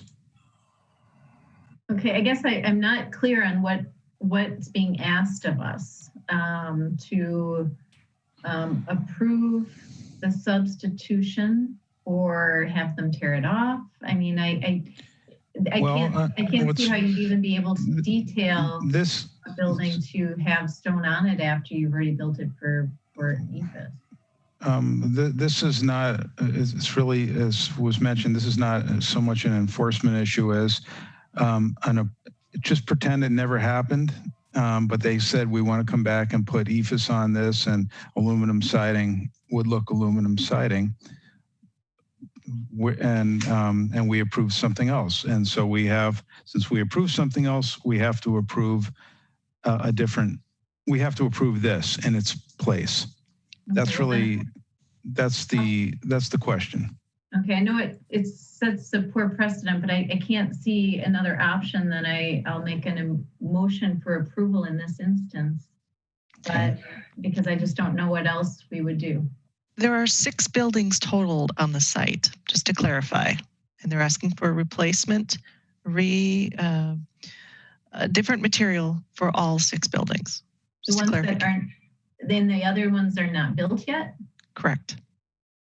Oh. Oh, sorry, Matt. Forgot I keep having to unmute you every single time. I keep muting myself. I just do it on purpose. Okay. Yeah, this is the one building that's built.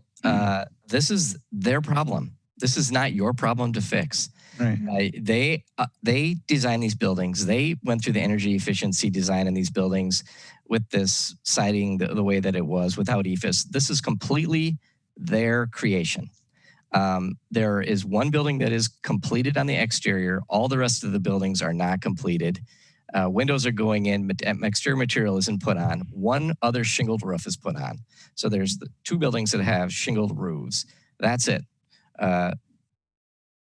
Don't worry, and please don't be the people who make the decision of whether this should or shouldn't happen. As Cliff said, that is for another forum to decide. Fixing the problem that they created for themselves. Okay, so I wasn't clear on that.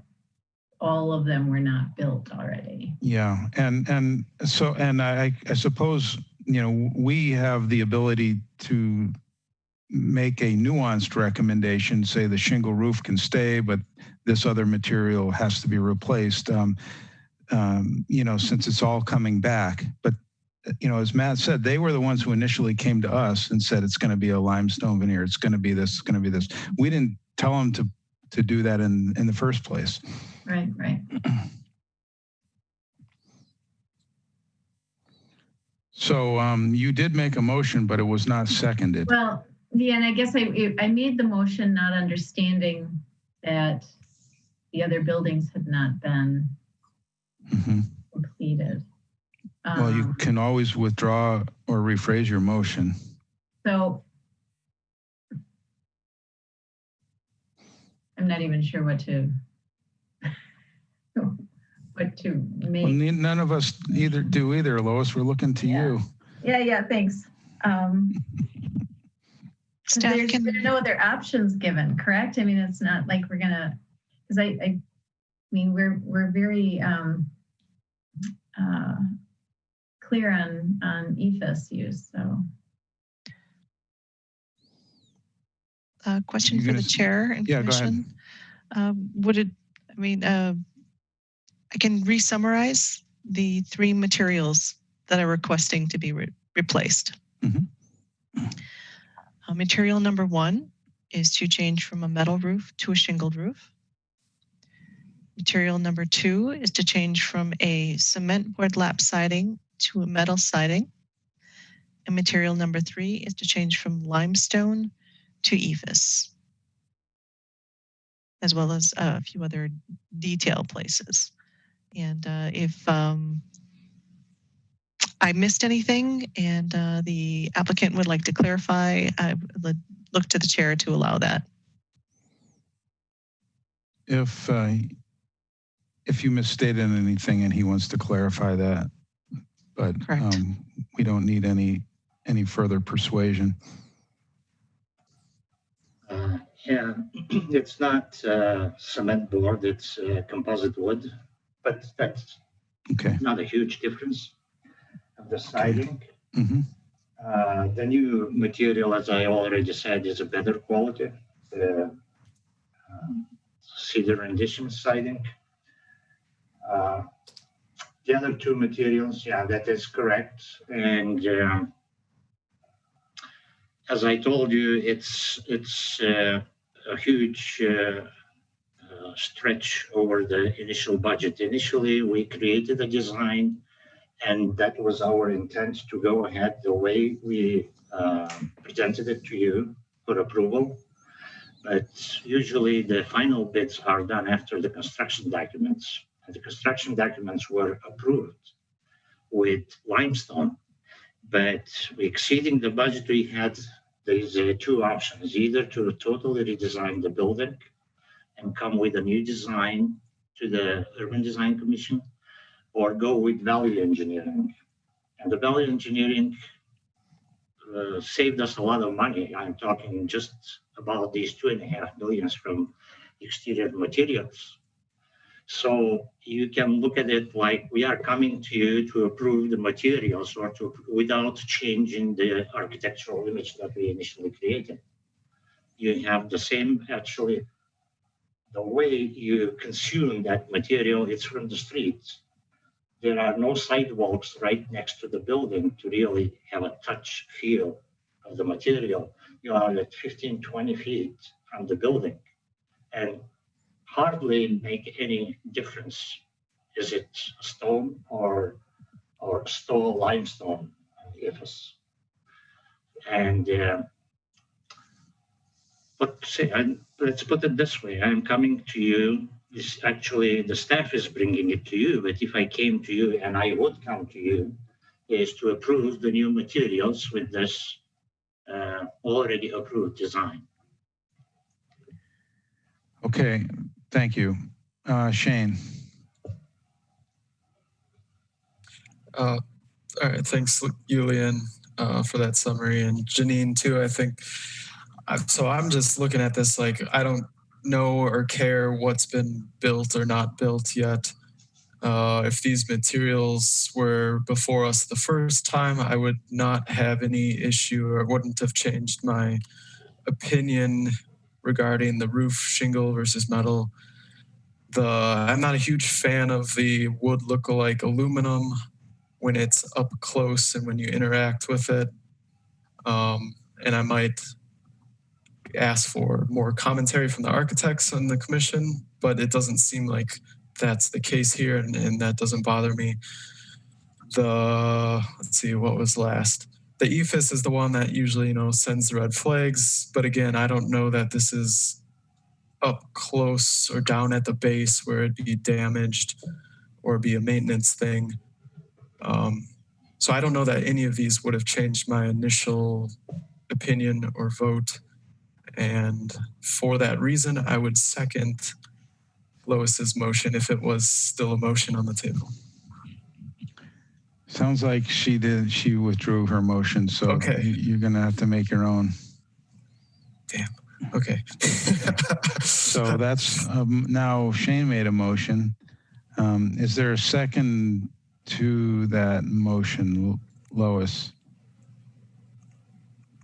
No, I was actually going to make a different motion, amend, I guess, after hearing Janine's summary. I do agree with Shane that the roofing material would not have changed my opinion of the design. I really do think these are really nice designs, and so I think the architect does good work. So the roof type and the cement to metal doesn't bother me that much. It's got a sheen that I'm not crazy about, but it is what it is. I think the limestone to the EFIS is what's giving me kind of, a problem, and especially at that lower level. I can understand, there are instances where we accept EFIS when it's above a certain level. And so I guess I would make the motion if I can make a motion. I'm not sure if Shane. Well, first I have to see if somebody wants to second his motion. Could I second his with a comment? Or we can amend the motion after it's seconded. Okay. I was hoping to get through this meeting without a lot of Robert's rules testing and like last time. Otherwise, I would be willing to withdraw my motion to let Lois make hers again. I think they're substantially the same. We're taking each material kind of individually. Well, may I say a couple of things about that material? I would have to say right now we're deliberating, Mr. Kissioff. If there's a question for you, though, we certainly would appreciate your response. So am I making well, let's see would you second the motion? Do you want me to second it and then amend it? And then we can have discussion and ask to amend the motion and vote on the amended motion. Okay, then I'll second, so we can. Okay. And discussion, Lois, you would like to maybe I would like to Shane to consider amending his motion where EFIS is not used on that first floor level. Okay. Jessica, we're patiently waiting. No? Okay. Okay, so the motion is to accept the material substitution with the exception of the EFS on the first, is that the first floor all the way up to the beginning of the second floor? Right. I think there's some conditions where it goes uninterrupted. Which will make it complicated, but maybe the architect could, detail something for that transition or go all the way up with limestone at that point. Well, we may, that right where it does go all the way up, there would be basically a seam there where the one material transitions. Yeah, and I'm not sure that would look very good. When they're touching, you're going to see the marked difference in the materials. Yeah, they're different thicknesses, and when they get wet and other conditions, that'll probably accentuate the difference more than anything. Right. So I'm wondering if we either accept it or deny it.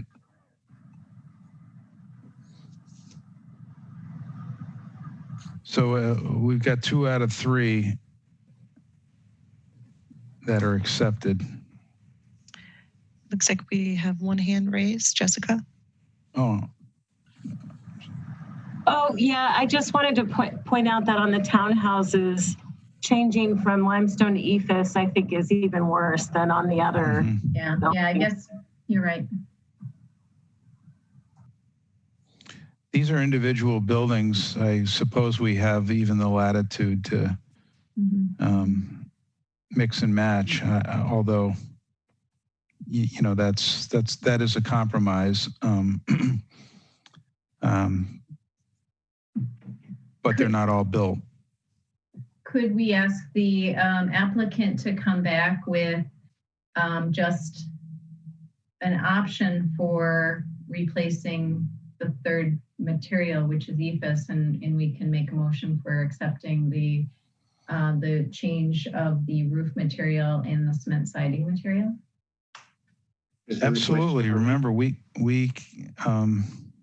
certainly can treat this like it's never been built. This is not, we're not necessarily obligated to accommodate this violation. Matt, you had something? Yes, the applicant can always come back at any point in time and request an alteration. So even a change to what you might decide you're going to approve tonight. So don't feel like you have one shot at this. There is a timeliness question. My office, the building inspection office, is not going to let any of those buildings proceed with the siding issue unresolved, because it puts us in an impossible position, a very difficult position, we'll say, regarding enforcement. So ideally, we want to make a decision tonight, but you don't have to, and that it's okay if you want to refer things. They can also apply and ask for something different, and we can deal with it later. But the effect is that we'll be stopping work on the project to make sure that there isn't a proliferation of adding materials that then we have to go through a court process to get resolved, which is likely what will happen. Something to add, Kevin? Oh, no, I think Matt addressed it. I guess it's a question, or just a point of clarification that, again, you guys were advisory to the director on the minor alteration request. So to Matt's point, if there is a recommendation that you guys could make tonight, that would be the cleanest way to move forward. But that's procedurally where this was at. And the director can take your advisement and approve something compromisey too. That's possible also. Or if, the seam thing you're talking about, that could be something that could be sorted out with Julian tomorrow. Okay. Were the plans submitted to building inspection misrepresented? or was it just something that wasn't caught? My understanding of the plans that were submitted to building inspection showed what the EDC originally approved and what got approved with the project. They had just chosen to, a decision was made. A decision was made over there. All right. Okay. 920, Christian. Yeah, I'll make this quick. I just, we're bouncing around so much. Am I getting this straight now that the motion is to sign off on the changes to the roof material? The motion is to accept all, as I understand it, the motion is to accept all three. And then, no, I'm sorry, the motion was, that was the initial motion, and then it's amended to accept the first two materials, but not the EFS. But not the EFS. Yeah. Okay. Russell. Are we looking for a second? Because I would second that motion. I think I technically. I think Lois seconded it, and then amended it. And then we're talking about an amended motion. I second the amendment. Motion. Yeah. Okay, so that's where we are. Accept the shingle roof, accept the metal siding, and deny the replacement of limestone veneer for EFS. Let's see, so just looking who hasn't spoken, who's got a new raised hand. Nobody. Is there any further discussion on that motion? Okay. Seeing no further discussion on the motion, it's unanimous. The final approval is, I guess, conditionally accepted. All right, thank you. Two more, one advisory and one informational. The next one is 1313 Regent Street, an apartment complex on top of an existing building, it looks like. Kevin Burrows here again. Yep, he is the only development team member registered to speak, and I think the only one, at least that I have, unless Julie has others. And just have Rod Ripley's registered in support, available to answer questions. Okay. Kevin or Janine, it's my understanding that we've kind of got a narrow focus on this one from what the Plan Commission's asking us. Is that right? that is correct. The kind of the key items, they're listed in the staff report. Mm-hmm. And it's more or less whether or not the Plan Commission has not seen the updated drawings that Kevin Burrow will be sharing. But we want to note that there was the question of the configuration of the windows, and also more of a consistency with the existing base, trying to do that. And staff did meet with the design team, believes that what they have to show is moving in the right direction, but we'll leave the rest to you. Thank you. Okay, Kevin, it's all yours. Hi, good evening again. Thank you very much for your time. So what we're proposing is a vertical expansion of the Lucky's 1313 on Regent Street. If we could get to the presentation. Thanks for your patience. Of course, no problem. So they currently own the area highlighted in yellow. So Lucky's is at the top of the page, and it is a existing one-story restaurant and bar. And they have a surface parking lot to the back where there is currently a outdoor volleyball court and parking area. And then they also have the property off of Randall. So I'll just quickly walk through what this proposed development is, and then we can get to the points of discussion here. So next slide, please. So we're proposing to do a vertical expansion on top of Lucky's. It was previously, when it was renovated, was accounted for by putting concrete footings underneath the slab as they converted it to a restaurant to receive this expansion in the future. And we're bridging across the new parking lot and creating a townhome feel on the buildings along Bowen Court. And the access to the underground is utilized off of that side lot that they own connecting to Randall. Next slide. So here's the layout of the site with regards to the access.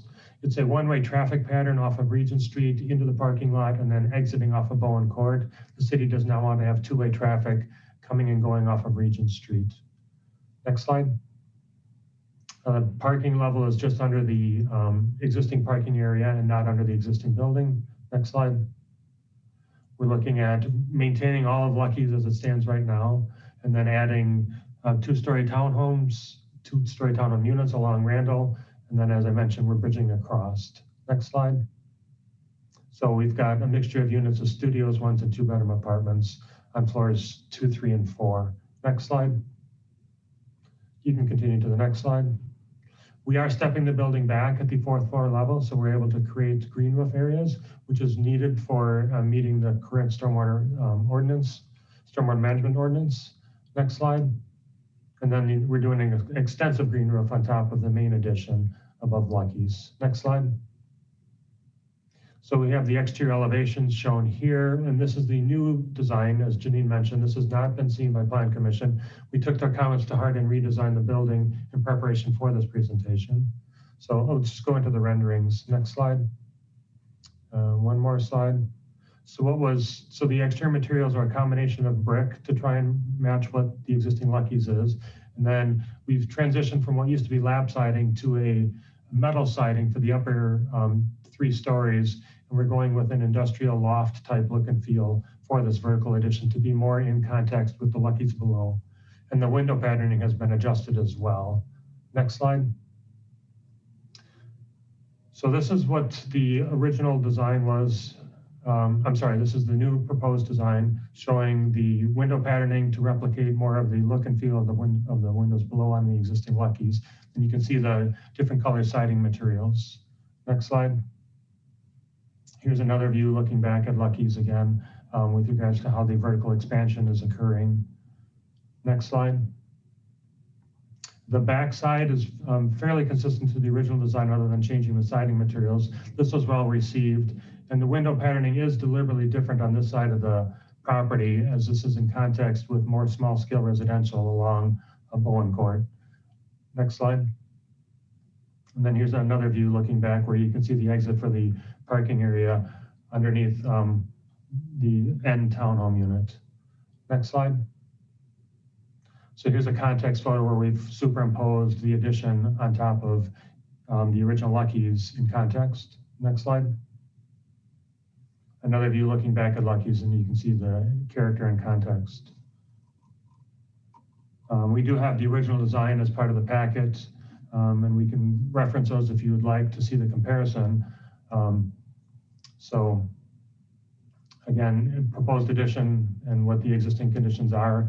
The main feature that we're removing is the billboards that currently exist on top of Lucky's. Next slide. And then again, a better view as to how it looks looking up Randall or Regent Street towards Randall with the proposed addition. Next slide.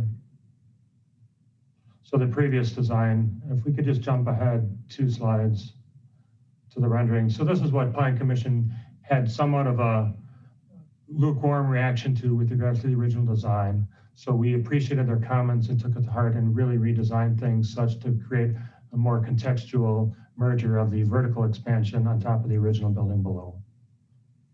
I think at that point, I'll open it up to any questions you might have. Okay, thank you. Are there any questions or comments? Tom and then Lois. Yeah, Kevin, did Plan Commission have any issue on the Regent Street side with the colors used, the Bucky Badger red and white theme, or was that not part of their concern? That wasn't specifically addressed, but we have toned the red to make sure that is not truly a Bucky Badger red, but more in context to the rich red color of the Lucky's logo. Okay, and I guess just to follow up, I assume there might be a structural reason you can't use brick or masonry on the Regent Street side, or? Yes, that is exactly the case. I mean, we are stepping the building back from the front facade of Lucky's, and the existing roof does not have the load-bearing capacity to maintain a 3-story or 2-story brick facade element. Okay, because in terms of maintaining the warehouse, retro look, that would be more effective, and it certainly is on the backside on the townhouses to incorporate brick. But I assumed there was a structural limitation. Thank you. Yes. Okay, thank you, Lois. Are you replacing all the brick on the existing building? No, we are maintaining it. This building was originally 2 or 3 buildings that eventually grew together, but they are a consistent brick color. So it's our intention to maintain that and do our best to find a complementary brick for the additional elements. Okay. I like what you've done. My only hesitation is the brick doesn't seem to be in very good shape. If you go to the photograph, and I'm wondering if there's, how do you match that? I don't know if you're able to zoom into that upper right, but that brick is very distressed. And it has a lot of character, and it's really cool. You can see there it's been repointed and replaced and uncovered and uncovered, and it's got a lot of character on it, I guess. Are you suggesting, Lois, that the new brick next to it, you're not going to match it, just try to, to complement it? Well, I was just wondering if there are going to be any changes to it, because you're right, it does have a lot of character, but I think that it'll require some attention. So I just want to, when you come back, I'd like to have a little bit more clarity of exactly which of the modeled brick that's existing will you be replicate or matching, and then if there's any work to be done on the facade, the existing. And we're making an advisory recommendation to the Plan Commission, so unless they refer it back to us, it won't come back. I'm sorry. I thought this was an informational presentation. No, I really like what you've done. I think it's a nice project. Okay. Russell? I just want to start by saying I'm so glad you guys are making those billboards go away.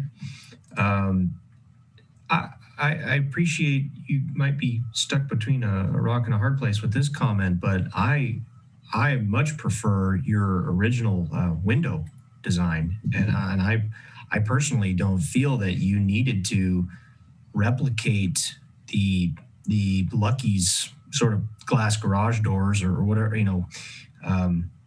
I think that the original window design was much more appropriate for the building function above Lucky. So I agree with the previous comments about the material changes, and but I would just ask why not keep the windows from the original design? That's my recommendation.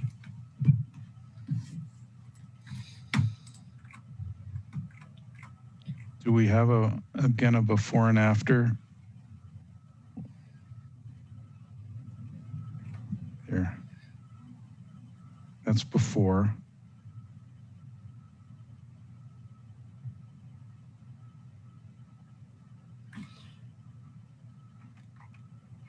Seems a lot more open, a lot lighter. We have added more windows in general. Yeah. Enlarged them along the front facade and the immediate returns. I mean, I guess that's maybe from an energy use standpoint, Russell, that's not the best thing, but from a north-facing apartment building, that could be really nice light in there. And just to be clear, my comments are really coming from an aesthetic perspective. I just think the mullions, the number of mullions, I feel like, why are we trying to replicate what Lucky's has? Is that a desirable glass look? that's really where I'm coming from. Okay. Any other questions or comments? Again, the Plan Commission is asking us basically our opinion, and they have not seen this. And I think they'll make the ultimate decision. But would anybody say if this came toward us, would we push them toward the first design, or is this something we could certainly live with as well? Oh, I'm sorry, I'm looking at the drawings. I didn't see Tom and then Christian. Yeah, I make a motion to move approval of the revised design as Kevin's presented tonight. I personally like the brighter, broader fenestration quite a bit, so that's my motion. Okay, thank you, Christian.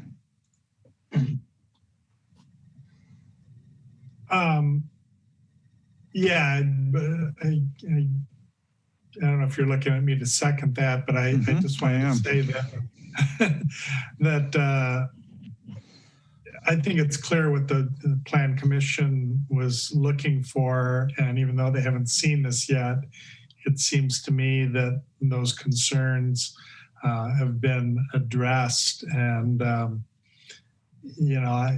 I was not averse to the first version. I guess I prefer this one a little bit more, but I think it's pretty obvious that the Plan Commission is probably gonna, they sent it back to us specifically bringing up this aspect. And we all remember what happened on Langdon Street with the ping-ponging back and forth over architectural details between us and the Plan Commission. And I think we know where that ends up. So I would second the motion to send this on back to the Plan Commission as satisfactory. Good, thank you. And it helps that we have a proposal before us versus us trying to communicate with the applicant the changes to make on behalf of the Plan Commission. Kevin, I saw you had your hand raised there. Yes, just as I clarify the action, or at least the motion to the Plan Commission, there are those 3 points that are in Janine's staff report. So if I could say in the affirmative that this motion, the UDC would find, again, correct me if this is not the intent, but the UDC would find that the addition addresses the incongruousness, or I guess addresses is more congruous with the existing base. I guess maybe I'll let you maybe more eloquently say what you meant, but I guess if you guys could speak to those 3 bullet points, that would be appreciated as I communicate this back to the Plan Commission. Okay.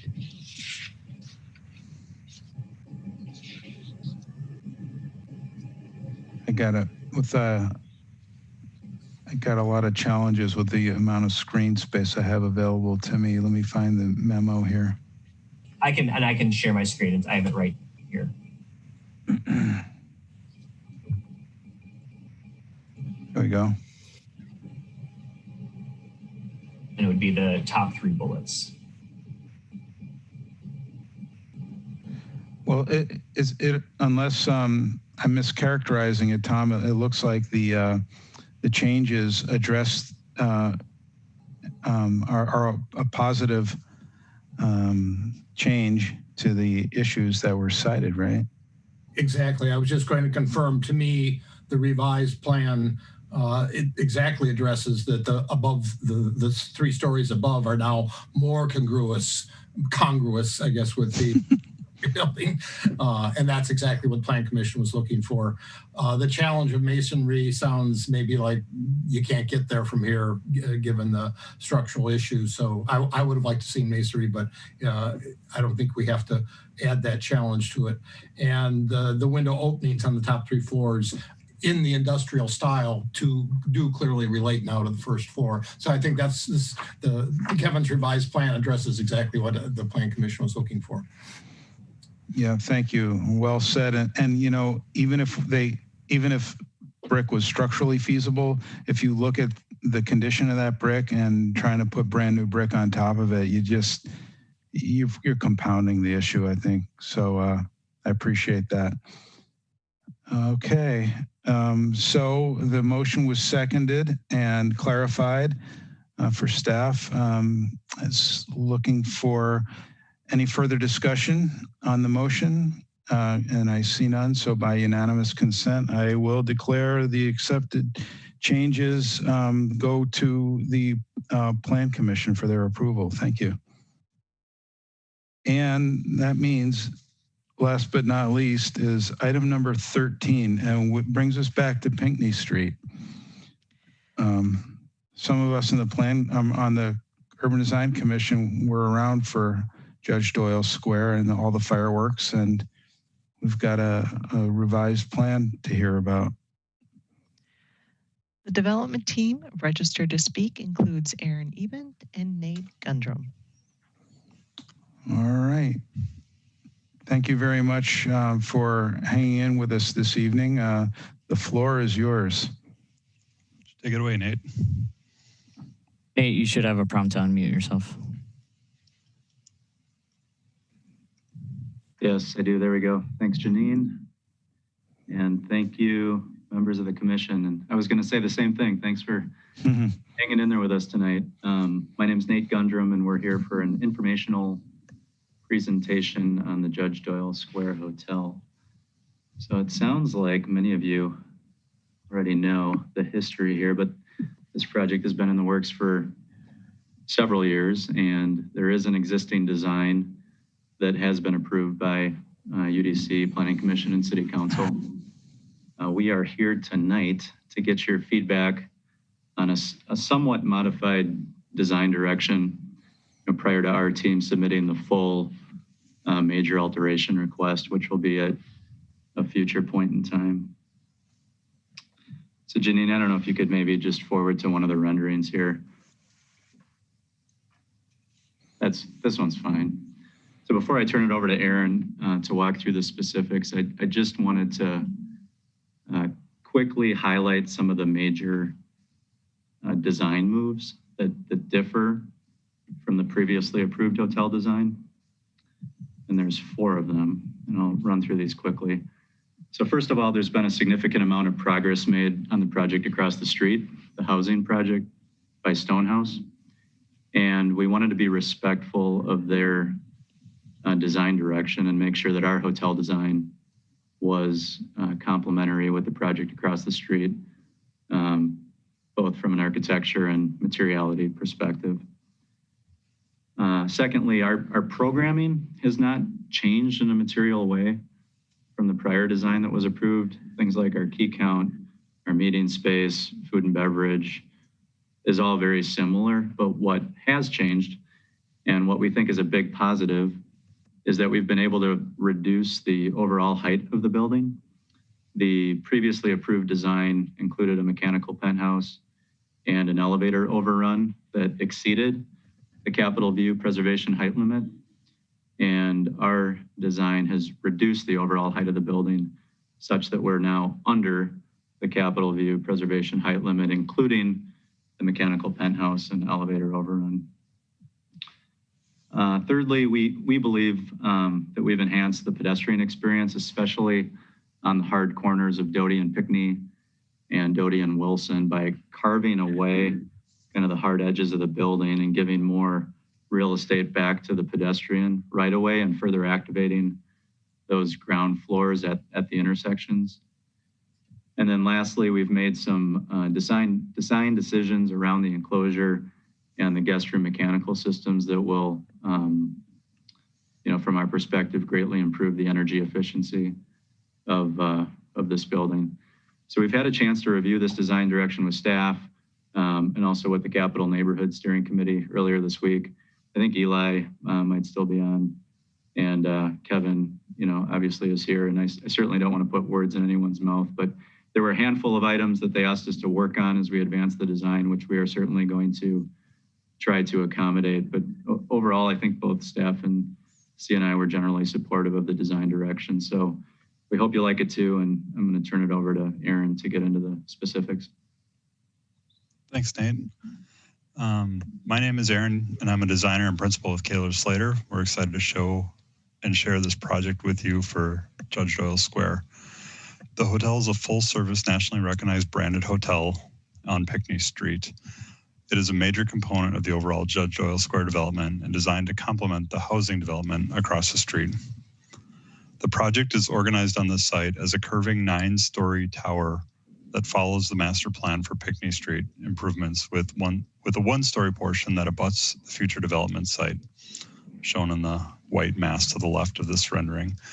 The hotel features a transparent ground floor lobby centered on the curve of Pinckney Street with active uses of a bar, restaurant, and meeting spaces along the entire frontage. Supporting back-of-house functions are round out the first floor, and there's a bike room on Doty Street and a loading dock on and service door on Wilson Street. Above, there are approximately 260 guest rooms, fitness, and some back-of-house support spaces on 8 floors above grade. The project is shorter, about 30 feet shorter than the Capitol View preservation limit, inclusive of all of our rooftop mechanicals and elevator overruns. The building's architecture is derived from the curved streetscape master plan on Pinckney Street and is expressed as 2 curving guest room masses. These masses are separated by a vertical slotted glass, which are windows to the guest room corridor.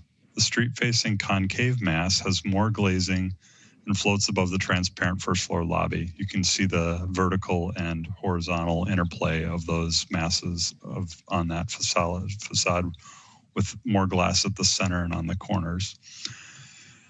The taller convex mass anchors the building to the ground and has a more solid appearance with a punched windows expression on it. The building features a mix of materials and a refined contemporary palette. We're exploring a mix of smooth patterned metal panels and textured metal panels as the primary cladding on the tower. There'll be masonry cladding with the 1-story portions, and it'll carry it through as a base, which becomes increasingly exposed as the grade slopes down on Pinckney Street.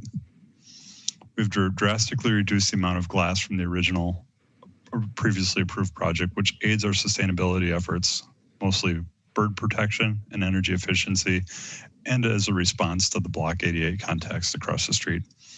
There will be no through-wall HVAC or mechanical systems with louvers for the guest rooms. We're using a different mechanical system for that. We're still working with MEP to anticipate most of it being screened on the taller tower roof with a little bit on the lower roof.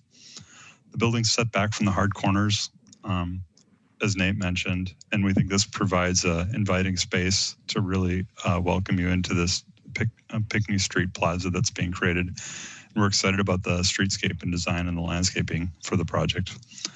At that time, that's 3 minutes, and I don't want to take up any more of your time, so I'll open it up to questions and comments. Okay, thank you very much. All right, guys. Who wants to start?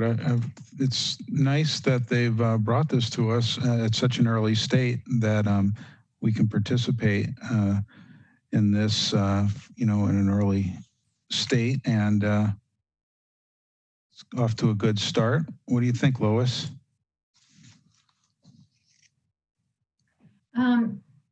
I'd like to see like a comparison. I think with this side of Pinckney Lax is a more defined podium level.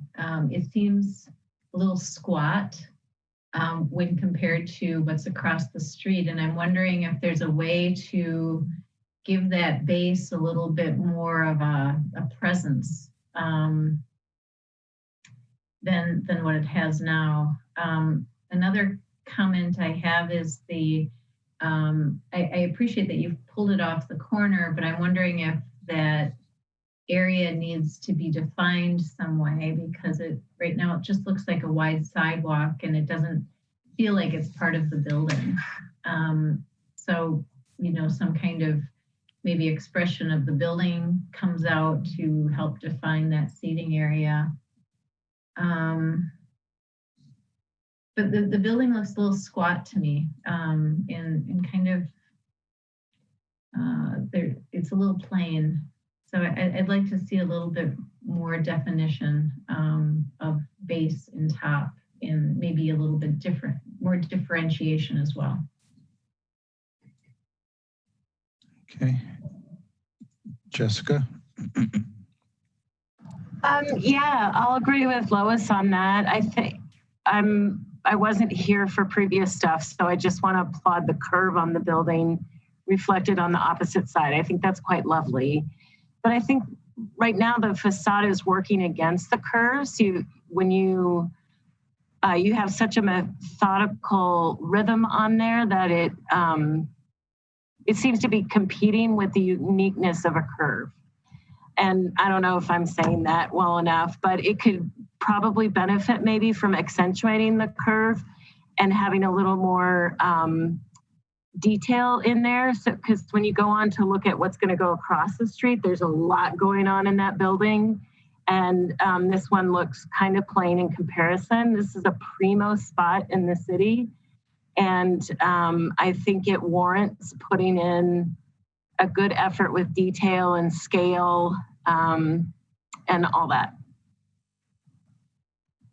Okay, thank you. Christian?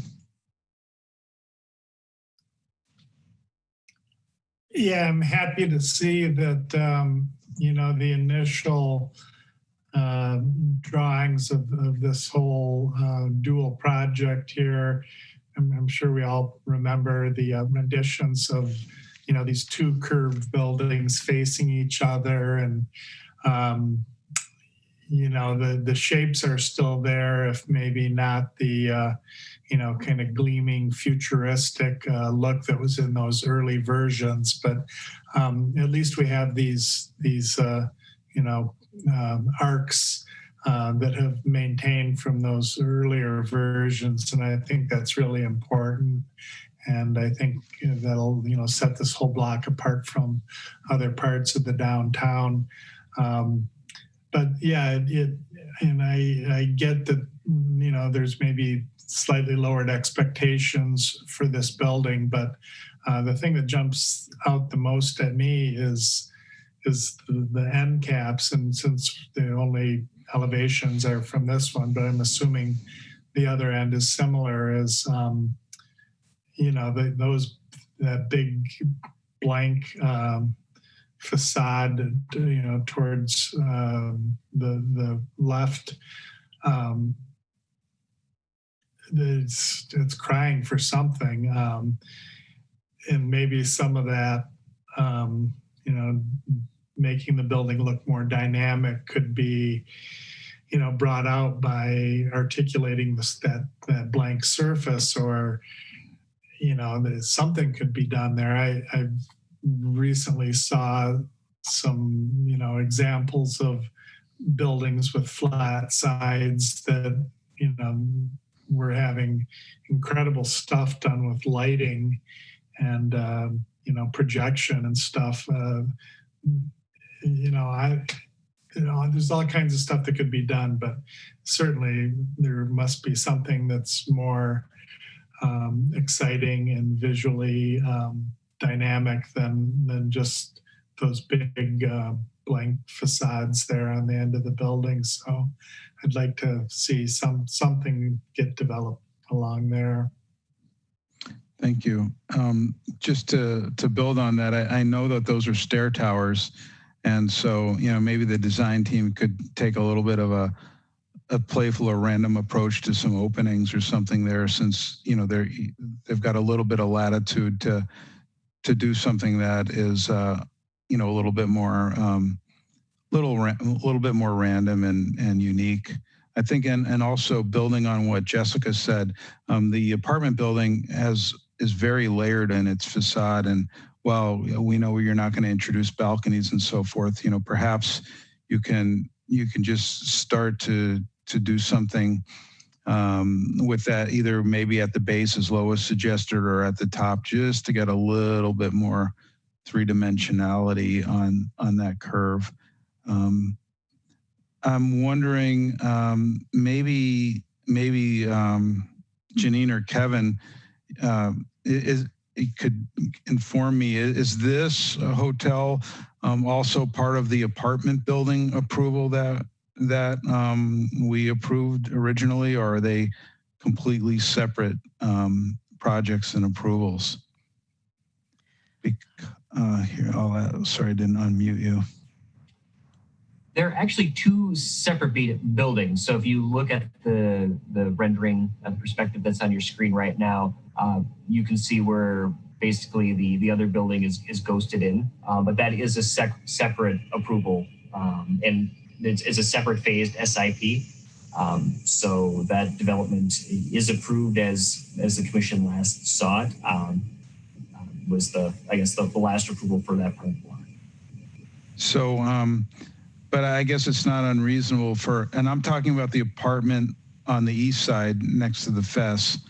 I guess it would be useful for us, as it is and as it's approved, I think it would be good for us to see what that looks like and how that relates to this hotel.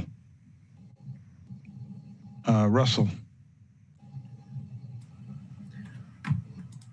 This is a very exciting design. I wanted to understand the plan for what you might call the back of the building.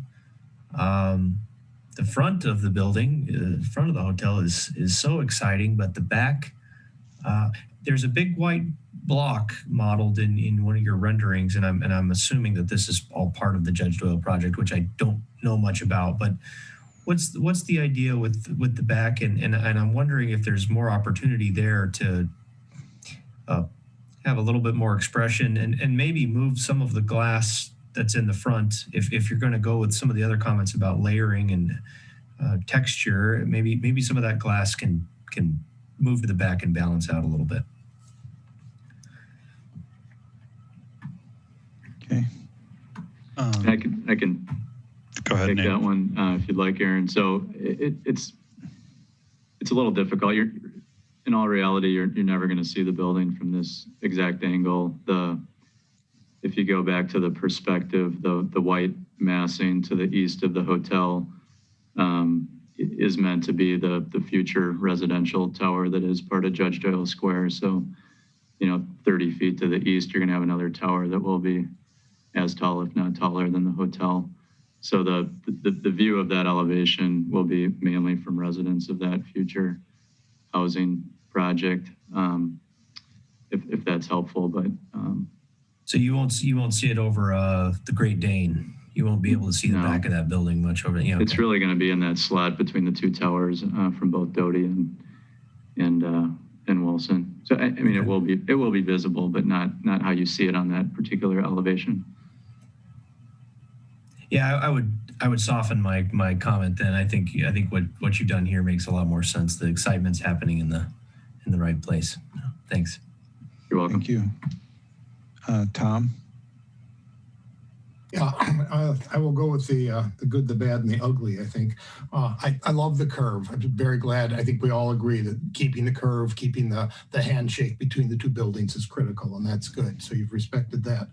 I have to agree with Lois on the low podium. It doesn't seem to echo or respect the podium on the other side in the right proportion. Also, the blank end capped walls that Christian pointed out. And overall, I guess my reaction, I'm sorry to take issue with Russell, but I find the building, I know we talk a lot about restraint, but I find this building too restrained and too corporate. It's undistinguished, the way the French would use the word, which is to say it doesn't excite at all. Maybe the restraint in general, we've said that's a good thing, but right now I'm finding, given what else is going on at Block 89 and across the street and elsewhere on this very, very prominent site in downtown, this just seems a little too plain Jane to my taste. And then I just had a question. That back courtyard, what I recall when these two convex curves faced each other was that there was a shared green space in between the buildings. And I think going back to someone's comment, that we need to see both buildings, or at least how that space is resolved. If there's two different one-story buildings in there, we have nothing in terms of a public space in between, and yet that's a fairly large open space there. So how this building and the proposed apartment building to the east match or meet, or what kind of space or roof space is created, I think is a very important design element that we need to see. Thank you.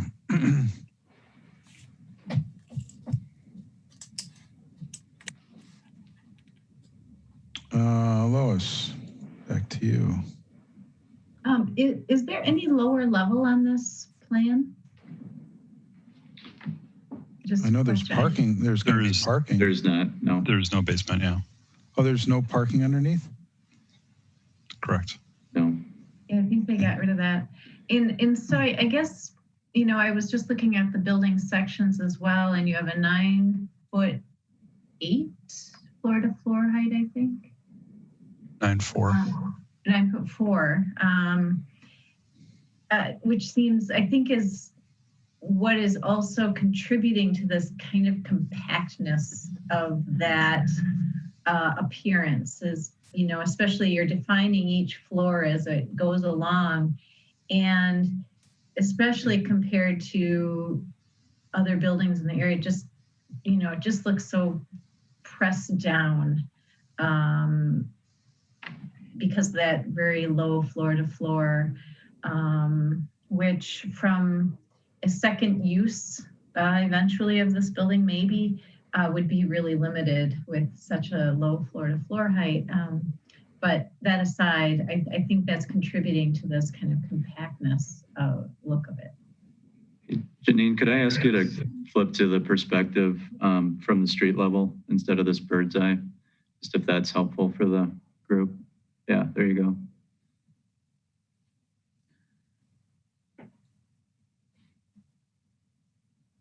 This would be a typical floor to floor that would be expected in the building across the street as well. Mm-hmm. For residential. And maybe it's just accentuated by those by the horizontal lines, the heavy horizontal lines. So what you're saying is, you know, maybe a little bit more hierarchy. Yeah. To distinguish the vertical from the horizontal expressions. Mm-hmm, mm-hmm. Okay.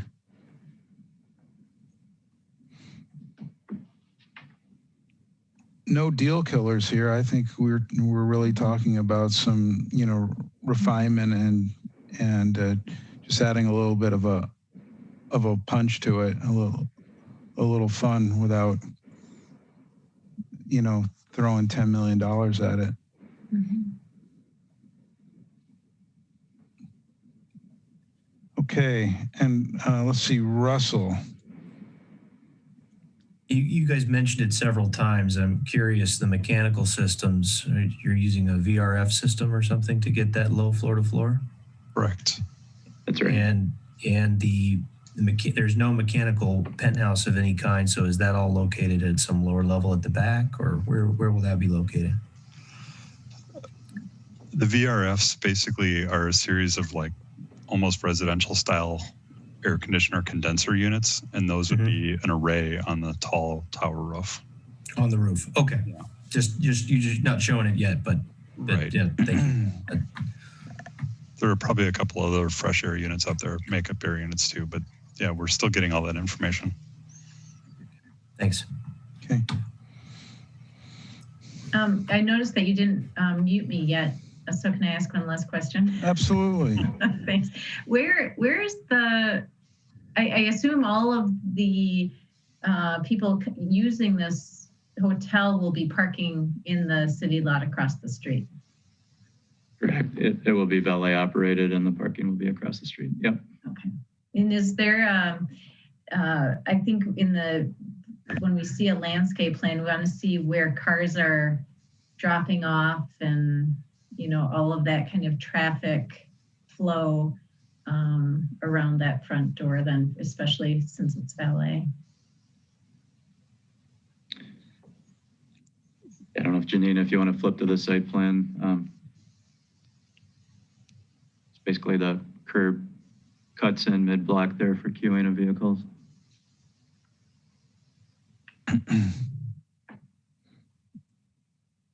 Okay. Okay.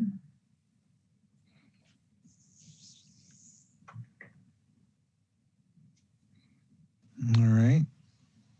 Sounds like we're looking at maybe lighting, a little color, maybe just a little bit more detail. But fundamentally, looks like all the parts and pieces are there. Would like to see it. And I know you don't have any control over the apartment to the east, but it would be good to see how that potentially could relate. This is all informational, so this is helpful so that we're not surprising anybody when it becomes a real application. Okay. Any other comments from the design team? Okay. One last go around for the commission. Any more comments or questions before we send them on their way? Okay. Very good. Thank you very much for your patience. Yeah, thanks for the feedback. You bet. So that leaves us with the secretary's report, project updates. Thank you, Chair. I will be very brief. First off, I've got a couple of project updates that were requested from the commission. And then I'll mention, before I go into those details, the next meeting, we're planning to have John Strange to give a Robert's Rules update, as well as a UDD updates, progress on that. And then the 2021 UDC meeting schedule has been posted. I believe I've shared it with commissioners. We're going back to our 2 meetings per month. But we will remain as a type 1.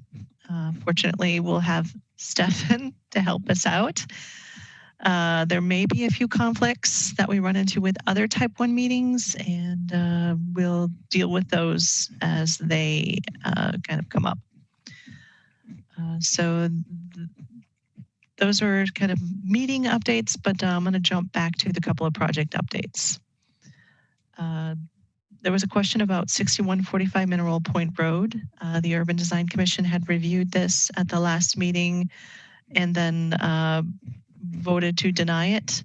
It moved on to Plan Commission, and the Plan Commission did refer it, and it will be heard again next Monday on the 9th with an updated design. So that updated design is up on Legistar in case anybody wanted to look at it. So that's the update on 6145 Mineral Point Road.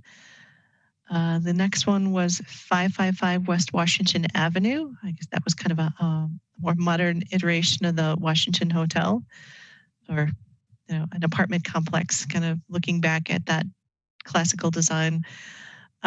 They had submitted for a site plan review, but it was never completed. Permits have not been issued. We are not aware that the development is moving forward at this time. Then lastly, there was a question about 5533 University Avenue. It had been approved by the Urban Design Commission. I believe plans have not yet been submitted for site plan review. We do understand that the development team is kind of looking at some options to reintroduce a drive-through, but that information has not been submitted yet. So it's kind of still in this preparing to submit for site plan review phase, as I understand it. Are there any questions? Thanks for the update. Just eating a homemade cookie here. Excuse me. Oh. Hey, that's not fair. I know. Okay. Thanks, gang, for hanging in there. It's 10 o'clock. one more of these and we'll be back to our normal schedule, and maybe we'll have a little bit shorter meetings at that time. Thanks a lot, Julie, for your help with the announcing the speakers. And absolutely. Kevin, thanks. Janine and Stefan you're kind of like our urban design, honorary urban design commissioner. Okay. Anybody else have anything? If not, then by unanimous consent at 10:09, we are adjourned. Thank you. Good night. Thank you. Good night, everyone.